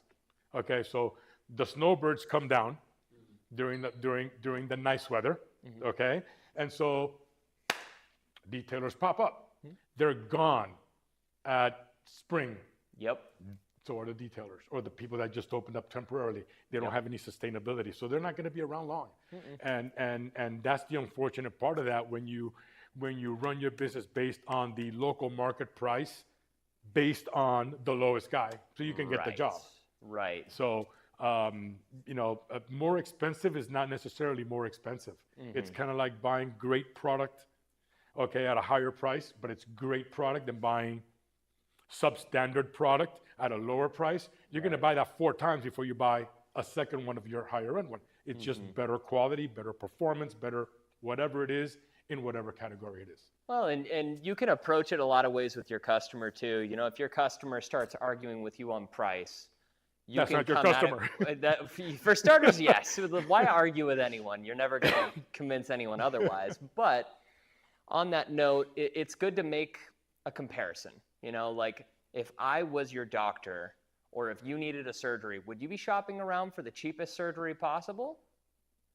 Would you? No. More than likely, if you go with the cheapest surgery, you might get an infection. You might not have a good quality repair of whatever body part. It's the same thing with a car. Would you take your nice Mercedes E350 to the guy down the street that has a wash mitt that's laying on the asphalt, but will do your wash for $5? Or do you want to take it to someone that has experience, know-how, and charges you a reasonable price? I'm not saying don't go to the most expensive dude, but by explaining that to your customer, you let them know, like, 1, I've been around, I've been doing it. 2, I exist because I have quality and my customers trust me. And 3, you are not going to see me damage your vehicle. Because a lot of people will touch a car, think they're doing good things, and by the time the wax, is gone in the next car wash or whatever, they notice the whole thing is scratched as a byproduct of their poor work. So explaining those things to customers. It's not how you make it, it's how you fake it sometimes. And that's the operation that these guys run. I'm just going to make it look good and keep my fingers crossed. Yeah, hopefully no one calls. So those are things you have to look out for when it comes to pricing, understanding the market, understanding the area of the market. Because, for example, you're in Houston, okay? Houston's huge. And I'm sure it's got its really higher end parts and it's got its lower end, regular Joe Schmo areas. So same service is going to be different price points. So need to understand your overall market. Same thing in Miami. We have really higher end areas and we have really, regular folk areas. And the pricing, it reflects those particular areas. And it's okay to be the most expensive one in the regular part of town.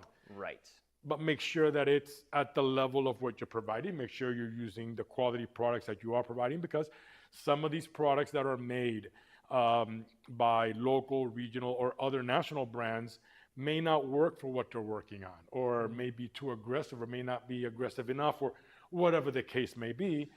Making sure that the product or the process you provide with the products you provide are doing the right job, not degrading it later further. A lot of times they'll do something that will degrade it over a long haul, and you don't get to see that until about a year or 2 down the road. And then you start saying, well, what was he using? What was she using? What were they doing? Oh, and then you may not dial in what they were doing, but you dial in what the result of what they did. If that makes any sense. So this is going to be a long one. No, it's all good. All right, bro. Yep. Buckle in. Buckle up. So I guess a couple parts question. As far as it's about pricing also, but also employees, right? Where do you set the price for paying employees? Strict hourly wage or hourly plus commission on that service, maybe, or just straight commission? And then do you by part or by car? Yeah. Like, hey, if you came in and it's like, hey, you're going to spend $250 today on whatever service. Am I paying? Is it best, or what are you seeing is the person that's working on the car? Hey, he's getting paid X number of dollars an hour plus a percentage of that ticket, and he's the only person on that car. Or like, does that play a factor into pricing? Like, how do we? Yeah, absolutely, it does. And then, absolutely. Also, and then how do I again, how do you treat your employees well to where they want to stay and they don't go, hey, I was making $20 an hour, I'm gonna just go do it myself for 25, and then they give bad name or whatever to the area, I guess. And they will eventually do that because, as he says, they're not taking into account everything you have to put into the business to run that business and employ them. Yeah. So now they're their own employee, but they don't realize what they're doing. So going back to that, that is, it's a model that's really interesting on a pay scale when you're looking at, are we going to pay for part, or are we going to pay per piece? So per car, per piece, whatever you want to call it. Are you going to split it with him 60-40? You're going to split it with him 50-50. So if you charge $250, you're going to pay him 125, 100 and whatever. Or am I going to pay him a base or a commission? So how many employees do you have? Do you have 4 or 5 employees? Do you have an equitable split on work? At the beginning, you're not going to. Yep. Because you don't have enough customers built up to be able to do that and keep them all busy. So maybe a fair wage is good. Maybe a fair wage plus, or maybe whatever it is, your minimum. Like a bonus or something. Yeah, a bonus maybe. for how many cars they can get out there. Are you going to work them in a team, or is it going to be an individual guy? If you work them in a team, that 125 that you split with them now goes into 2 guys. So it's really a thing. And how do you run your business now? Since you have an existing one, obviously, not necessarily a detailing business, but you have one for the car wash. So what is their structure? Are they paying per work? Hourly rate right now. Yeah. Okay. So there's pros and cons there's to both, pros and bro. cons to all of them. And Yeah. I never really had a boatload of employees. And so what we did was we just sublet quite a bit. Right. So take some of the stuff off our hands so we can jump on that. So what we would do is just, hey, I'm getting $250 for this job. I already taking off XYZ for paying this guy to do the washing. So I would think that would be per piece considered if you want to Pretty take a look much. at it that way. Flag rate, flag Yeah, time. flag time. Yeah, I like that's to the look word, at it the same way as Yeah. like how they pay mechanics, because when you have employees, one of the hardest things, at least that I ran into in my business, was how do I motivate that employee to be quick, still maintain quality, and have a sense of urgency. And I feel like the hardest way to do that is paying them hourly, because there's no incentive. How are they incentivized whatsoever to do things quickly if they get paid the same regardless of their outcome or results? Yeah. So some of the most successful detail shops that I've seen like to go the route of paying by the vehicle. That way, you know, and it does get frustrating because sometimes you're going to get a really easy car and then you might get 3 days in a row of POSs, okay? However, if you have a guy who is a superstar and you farm out almost all the work to that one guy and you got 3 other guys sitting on the bench getting all the POS stuff. That's not fair to the rest of the guys. That's not fair to the rest of the guys. So they'll quit. That is man, that's a tough position to be in. I've seen a few programs of ways that work though. If you have like 3 bad cars that you know are coming this week, you divvy it up, and the first bad car goes to James, the second one goes to Rick, and the third one goes to Charles, whatever, right? Damn, Rick James, and you try and make it equitable as much as possible. I'm making names up. No, but Rick James. Rick James. That's hilarious. So I've seen that work out nicely, but in my opinion, people in a detail setting where this is very labor intensive, paying them a commission per car and completely getting rid of the hourly rate will incentivize them to work quick, to be less managed, because you don't want to always be babysitting people. Yeah, and I want to set it up to where, just like I guess you're here now, and you have a shop currently. Yeah. And you know you're here versus there, going. Yeah. You know, Exactly. How do I get from the beginning to that, right? Like, as long as if I Have a good partner. Pretty much. That's a big part. Yeah. you No. know, how do I set up that roadmap? Like, okay, I know I won't get there tomorrow or this year or whatever that is, but at a certain point, I'd like to get to there. Right. Well, you're going to have one guy who you're going to designate for I keep saying guy. You're going to get one person that's going to be your lead guy. Yeah. Okay.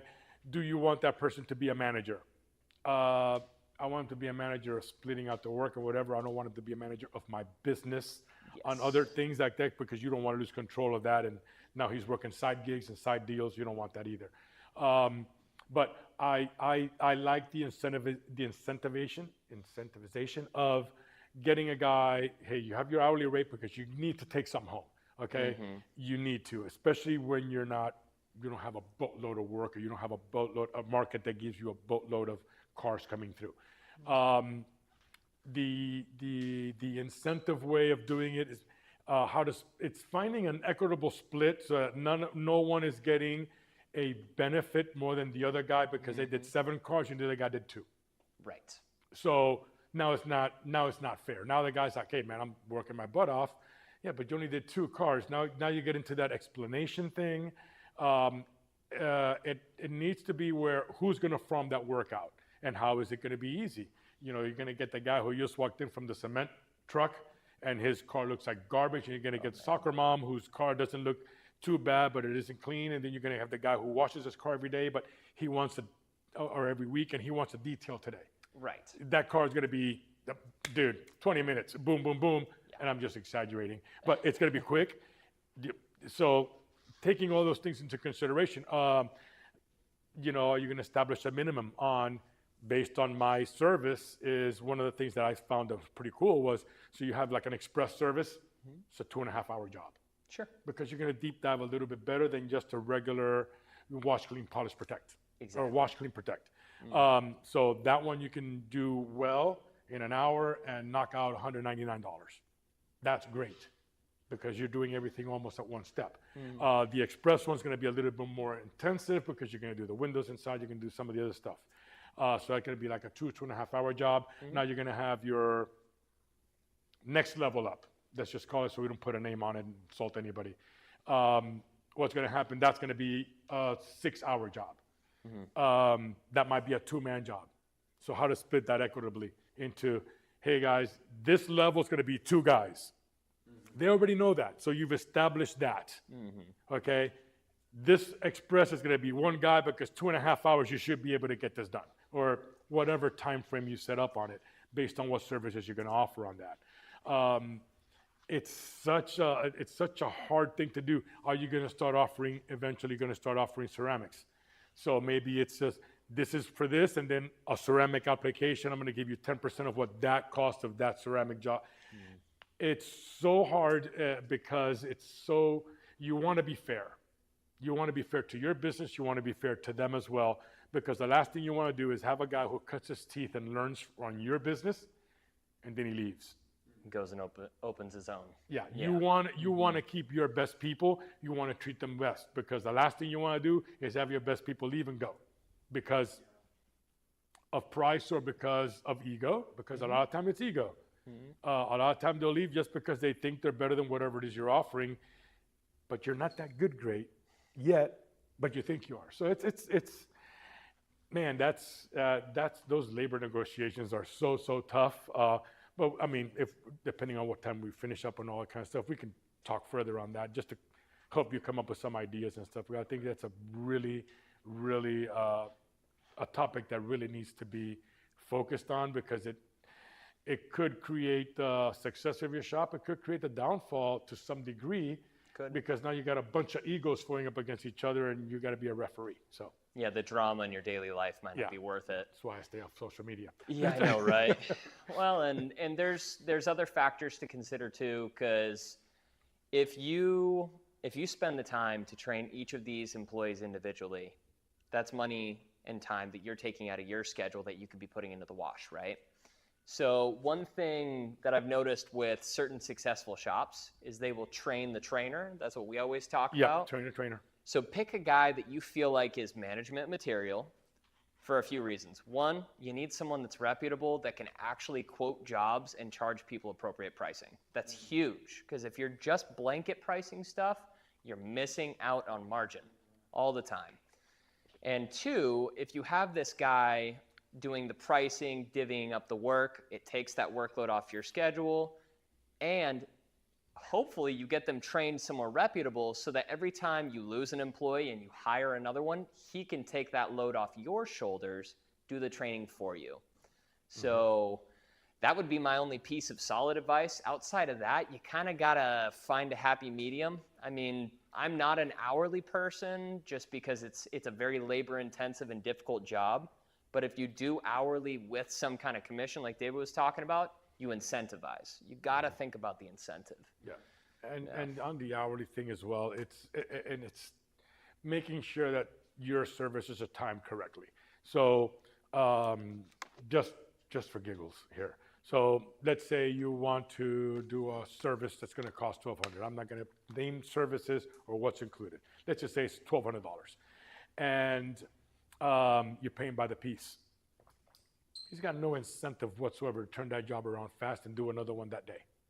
His incentive is, I just got to get this job done. So if it takes me 8 hours, cool, I'm only getting paid for this one piece. So by the same token, now you got to take a look at your profitability, because if he's taking up one slot in your shop, that $1,200 that took 8 hours, 9 hours, 10 hours, whatever the hours are, okay, 8 hours, let's just say a whole day, because 8 hours would be a day. Now you got to finish it up the next day or dive into the next amount of hours. So you're a day and a half into this. Talk about labor hours. Sure. Okay? Yeah. Not a $1,200 job anymore. Plus, after all your costs, let's say your cost for that job on a $1,200 job, let's assume it's $300, just for giggles. Okay? Now it's an $1,100 job, or I'm sorry, $900 job. Okay? Yeah. So out of that $900, that's my profit. But now it's taking up this amount of time in my bay. I only have 2 bays. I need that bay because I got 3 cars waiting that only want an express that I can knock out in an hour and a half or 2 hours or whatever. $200, those make up my other, what am I doing? Exactly. Okay, so if you break it down by the hour and this guy's taking 8 hours, $1,200 or whatever it is, do your math per hour, it's costing you money. Doesn't add up. It doesn't add up. Yep. So those are those really, those topics that people don't think about, or a lot of guys don't think about on the pricing side. They don't get it, where it's like, oh, I just got to be cheaper than the other guy so I can get the job. Mind you, smaller town, not as busy, not as much foot traffic. Sometimes you just got to suck it up and take the job. We were talking about that earlier today.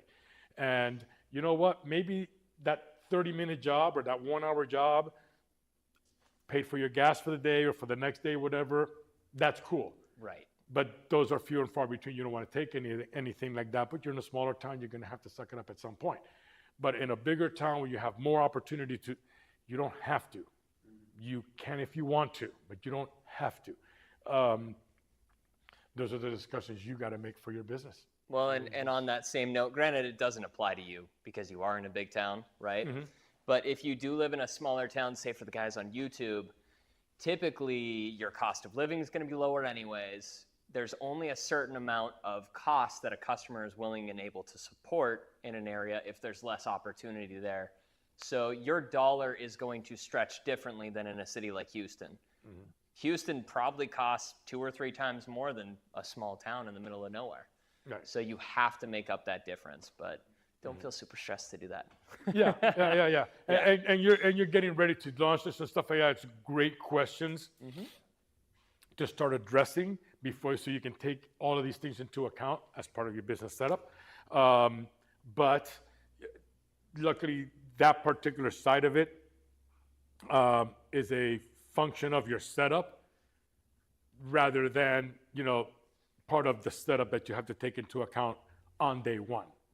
Okay, if that makes any sense. You got to get everything done and build up to that. You don't have to jump on that first before you do everything else, if that makes any sense. So, and we'll, like I said, we're probably going to have a couple, a little bit of time. If you have the time, we'll be more than happy to, go over that and review that. So, yeah, and cool. One other little thought that popped in my head, when it comes to putting a detailer or two into a actual wash bay, you should do the math and figure out how much that wash bay makes for you organically just by being an open bay. Yeah. If that's $150 a day, you need to be making at least that amount to make anything worth it with doing detail in that area. Yeah. Another thing to do is to check on your efficiencies, because your efficiencies are going to make you profitable. So if you can deliver a service efficiently, here's one of the, one guy said this once, and I took it to heart because it made all the sense in the world. So if you have a GoPro camera or you have a cell phone camera that's not going to shut down or whatever, do a job and have a camera, have one on each side of the car or whatever, and just tape yourself doing it. And I know tape, I know it's 2026, I get it. Okay, record. Yeah. Yeah, you don't want to go there. Thank you, I appreciate that. But you know, record yourself doing it, or record one of your guys doing it. And then just sit back and evaluate it and say, how much time did you waste going back and forth to get the product because you didn't have the detail cart set up? Right. Did you have 2 detail carts set up, one on each side of the car, so you don't have to run around and push the cart around? Did you start with, did you refill your bottles on your automatic dispenser system before each job, so you don't have to stop in the middle and go get it refilled for your next job? All these things take time. 10 seconds here, 20 seconds there. Shout out to Kevin Davis. A detailer's helper belt. Detailer's helper belt is awesome. It is amazing. That product. Okay, I don't do one without it. Okay? I know, me either, bro. You look like a nerd a little bit, but honestly, it's a Batman belt of utility. I love it. Yeah, it's awesome. Man. It's so cool. When you start to take a look at that, you can really nail down everything and say, on this 2-hour job, you just wasted literally 15 minutes going back and forth that we could have cut down. Once you start dialing those things in, your profitability skyrockets because everybody's on the same program, everybody's on the same thing. So you want to establish in your business an SOP, standard of operation procedure, on how to run that business based on the job, based on what it is that you are addressing at that time. Are you going to be a specialty shop? Are you going to get into sanding and polishing and paint correction? All those things. Those are things that when you're starting your business, you're going to grow into. Yeah. But it's also things that you need to start to take a look at and get proficient at so that it doesn't take a lot of the time once you get those services going. God, there's so much stuff. No, it really is. Yeah. Some of these things are things that I've learned or seen people do that have helped me in my business and in my career, because that's where you lose time, and you don't. Once you lose time, you don't get it back. Pretty much. That's it. I mean, it costs. Yeah, our full service, we're not very good, but we're trying to be, right? Identifying how often are you leaving the vehicle? Like if you walk away from the vehicle, you're not, like you said, you're wasting time. You're wasting Yeah. time. Like, what do you need? Why did you go, if you have 2 people in a car, why are you going to have 2 people on the same side? Right? Like all those questions. Yeah. Well, split it. That's a training thing Yeah, too. That's a training, like, Yeah. Yeah. in the beginning, like when you're doing just basic full service, it was like, hey, no, dude, don't cross this line. You stay over The here. line of the line of demarcation, right? Yeah, that's it. And, you know, Yeah. but same principle. I like Put- the GoPro idea. Smart. Put 2 carts exactly outfitted the same way on each side of the car. There is no need to be crossing or going to get product anywhere else, because if it's not on there, you don't need it. Okay, or it is what's on there is what you need for the job, I should say. With regards to tools, I mean everything, literally. So if you 2 have of each. literally, if you have this polisher on one cart, you need another polisher on the other cart. He's doing that on the other side, you're doing this on this side. It all just breaks down to doing the same thing without going back and forth. Oh my God, where's that? But I left it here last time. You never should have. I mean, that's the tough part about being a detail shop owner, that they tend to wander. They do. I mean, I did when it's, oh yeah, let me take the phone call. It's That's how you make money, man. Yeah. You gotta. But it's crazy when you start looking at efficiencies, and efficiencies will get you there. A standard operating procedure is huge. This is what it takes to do this job, period. Move on. So, Yep. okay. So anything else on this, or we can talk about this Yeah, all we'll this review it more. first days long. Yeah. So Oh, that was it. that was That's it it. for the most Yeah. part. That's why we left that one for last, Hey, because it's one of hey. the. That's one of the ones It's that just. always. Yeah, that's one of the ones that always drags on. Just because of that. Chemicals are the other one. Understanding your chemicals. How do you buy your chemicals? Learn the dilutions on the chemical that you're buying. So if it's 100 to 1 and it costs you $32, you do the math, it's 128 ounces per gallon. Bada boom, bada beam. Break it down to the cost per ounce of what you're buying, but also factor in usable gallons or usable product. May not be gallons, it might be quarts. So now you're doing 4 quarts per gallon. So knowing that math is what's going to get you going on your business. Knowing that math is what's going to make you help make you profitable, whether it's ours or anybody else's. It's just the math doesn't lie. Pretty The price does. So you're taking your product price, dividing it by XYZ ounces. That's going to give you not cost per diluted, cost per ounce. Cost per diluted is a whole different ballgame. Pretty Well, yeah, much. Cost per car, or application. Per application, yes, Exactly. exactly. Per vehicle. Mm-hmm. Yep. I mean, when I come from the tunnel side, Sure. and we calculate all that all the time. But I also came from a self-serve background where I've talked to self-serve owners and they're like, I want that. I'm like, well, it's because it's $5, Right. right? That bucket of soap. And I'm like, yeah, but your bucket's $20. I'm never going to buy that. It's like, well, my $20 bucket's going to last you for 100 cars. You're only going to get 20 cars. Exactly. And you're going to buy that. Do the math. I was like, and so, yeah, it's hard to convince people otherwise. Well, it's hard to show them that because, first of all, it's what they learn. Well, and a lot of times it's Sell what my they've dudes. learned, it's what they've grown up with. And so they never thought about it Right. to that level. So now when you bring that level up, all of a sudden, that's just, oh, I don't get it. I don't get it. It's more of the feedback that you get or the pushback. You need to do the math for them. Yeah, Yeah. And so we took that and revamped our self-surveys. We added Stinger products and we increased the volume of how much we're just by a little bit giving more Mm-hmm.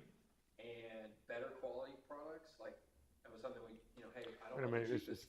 Say that. Say that a little louder. Can you say that to the microphone, thank you? And once we That's did hilarious. that, man, the traffic and the revenue just started coming in, and they were like getting a lot more compliments of like, hey, you guys have really stepped up. Oh. Y'all are doing a lot better. That's awesome. And we're That's And good it to cost you and pennies. it's like I'm just pushing out. It's like, dude, I want that soap to come out. Like, You want it foamy, and you want their wheel cleaner to have a little color to hear. So it. what was that quote again? Yeah, can you sign this? No, I'm just kidding. But that's a great endorsement. Yeah. Because it's real world rather than just, oh, I heard that it was a great product, but someone that's actually running a business on it is really great to hear because those are the feedback that we look for as well because we use that in our delivery. Totally. Talk it to the next customer in a similar situation. Hey, we have heard and we have seen and we have someone who's actually experiencing this. Yep. even one of the, not to speak about sales rep, but they were like, hey, you could get a cheaper chemical for your base soap, and I was like, I don't want it. Yeah. I was like, this is what I They want. tried to downgrade you. Yeah. Because they were like, hey, I could save you some money. It's like, dude, that's not my concern. I will make it back Yeah. because I'm going to have the best soap. Well, it's also Because you're going to understanding. dilute it out farther. You've done the math. I'm gonna That's what it is. I'm gonna That's have awesome. The best soap. So, That's cool. Well, we've got the It's a and way to at the end of the day, differentiate from what your you have customer. is you got happy customers that are going to come back. Yes. That's it. That's everything, dude. That's worth 5 cents a car all day. Oh, yeah. Yeah. Yeah. So awesome stuff. So, we All got- right. Well, thank you so much, guys. We appreciate you tuning in on YouTube. We will be back next month, so keep your eyes peeled on social media, and we'll announce those classes soon. Thank you. Appreciate your time. Thank you. Have a great one.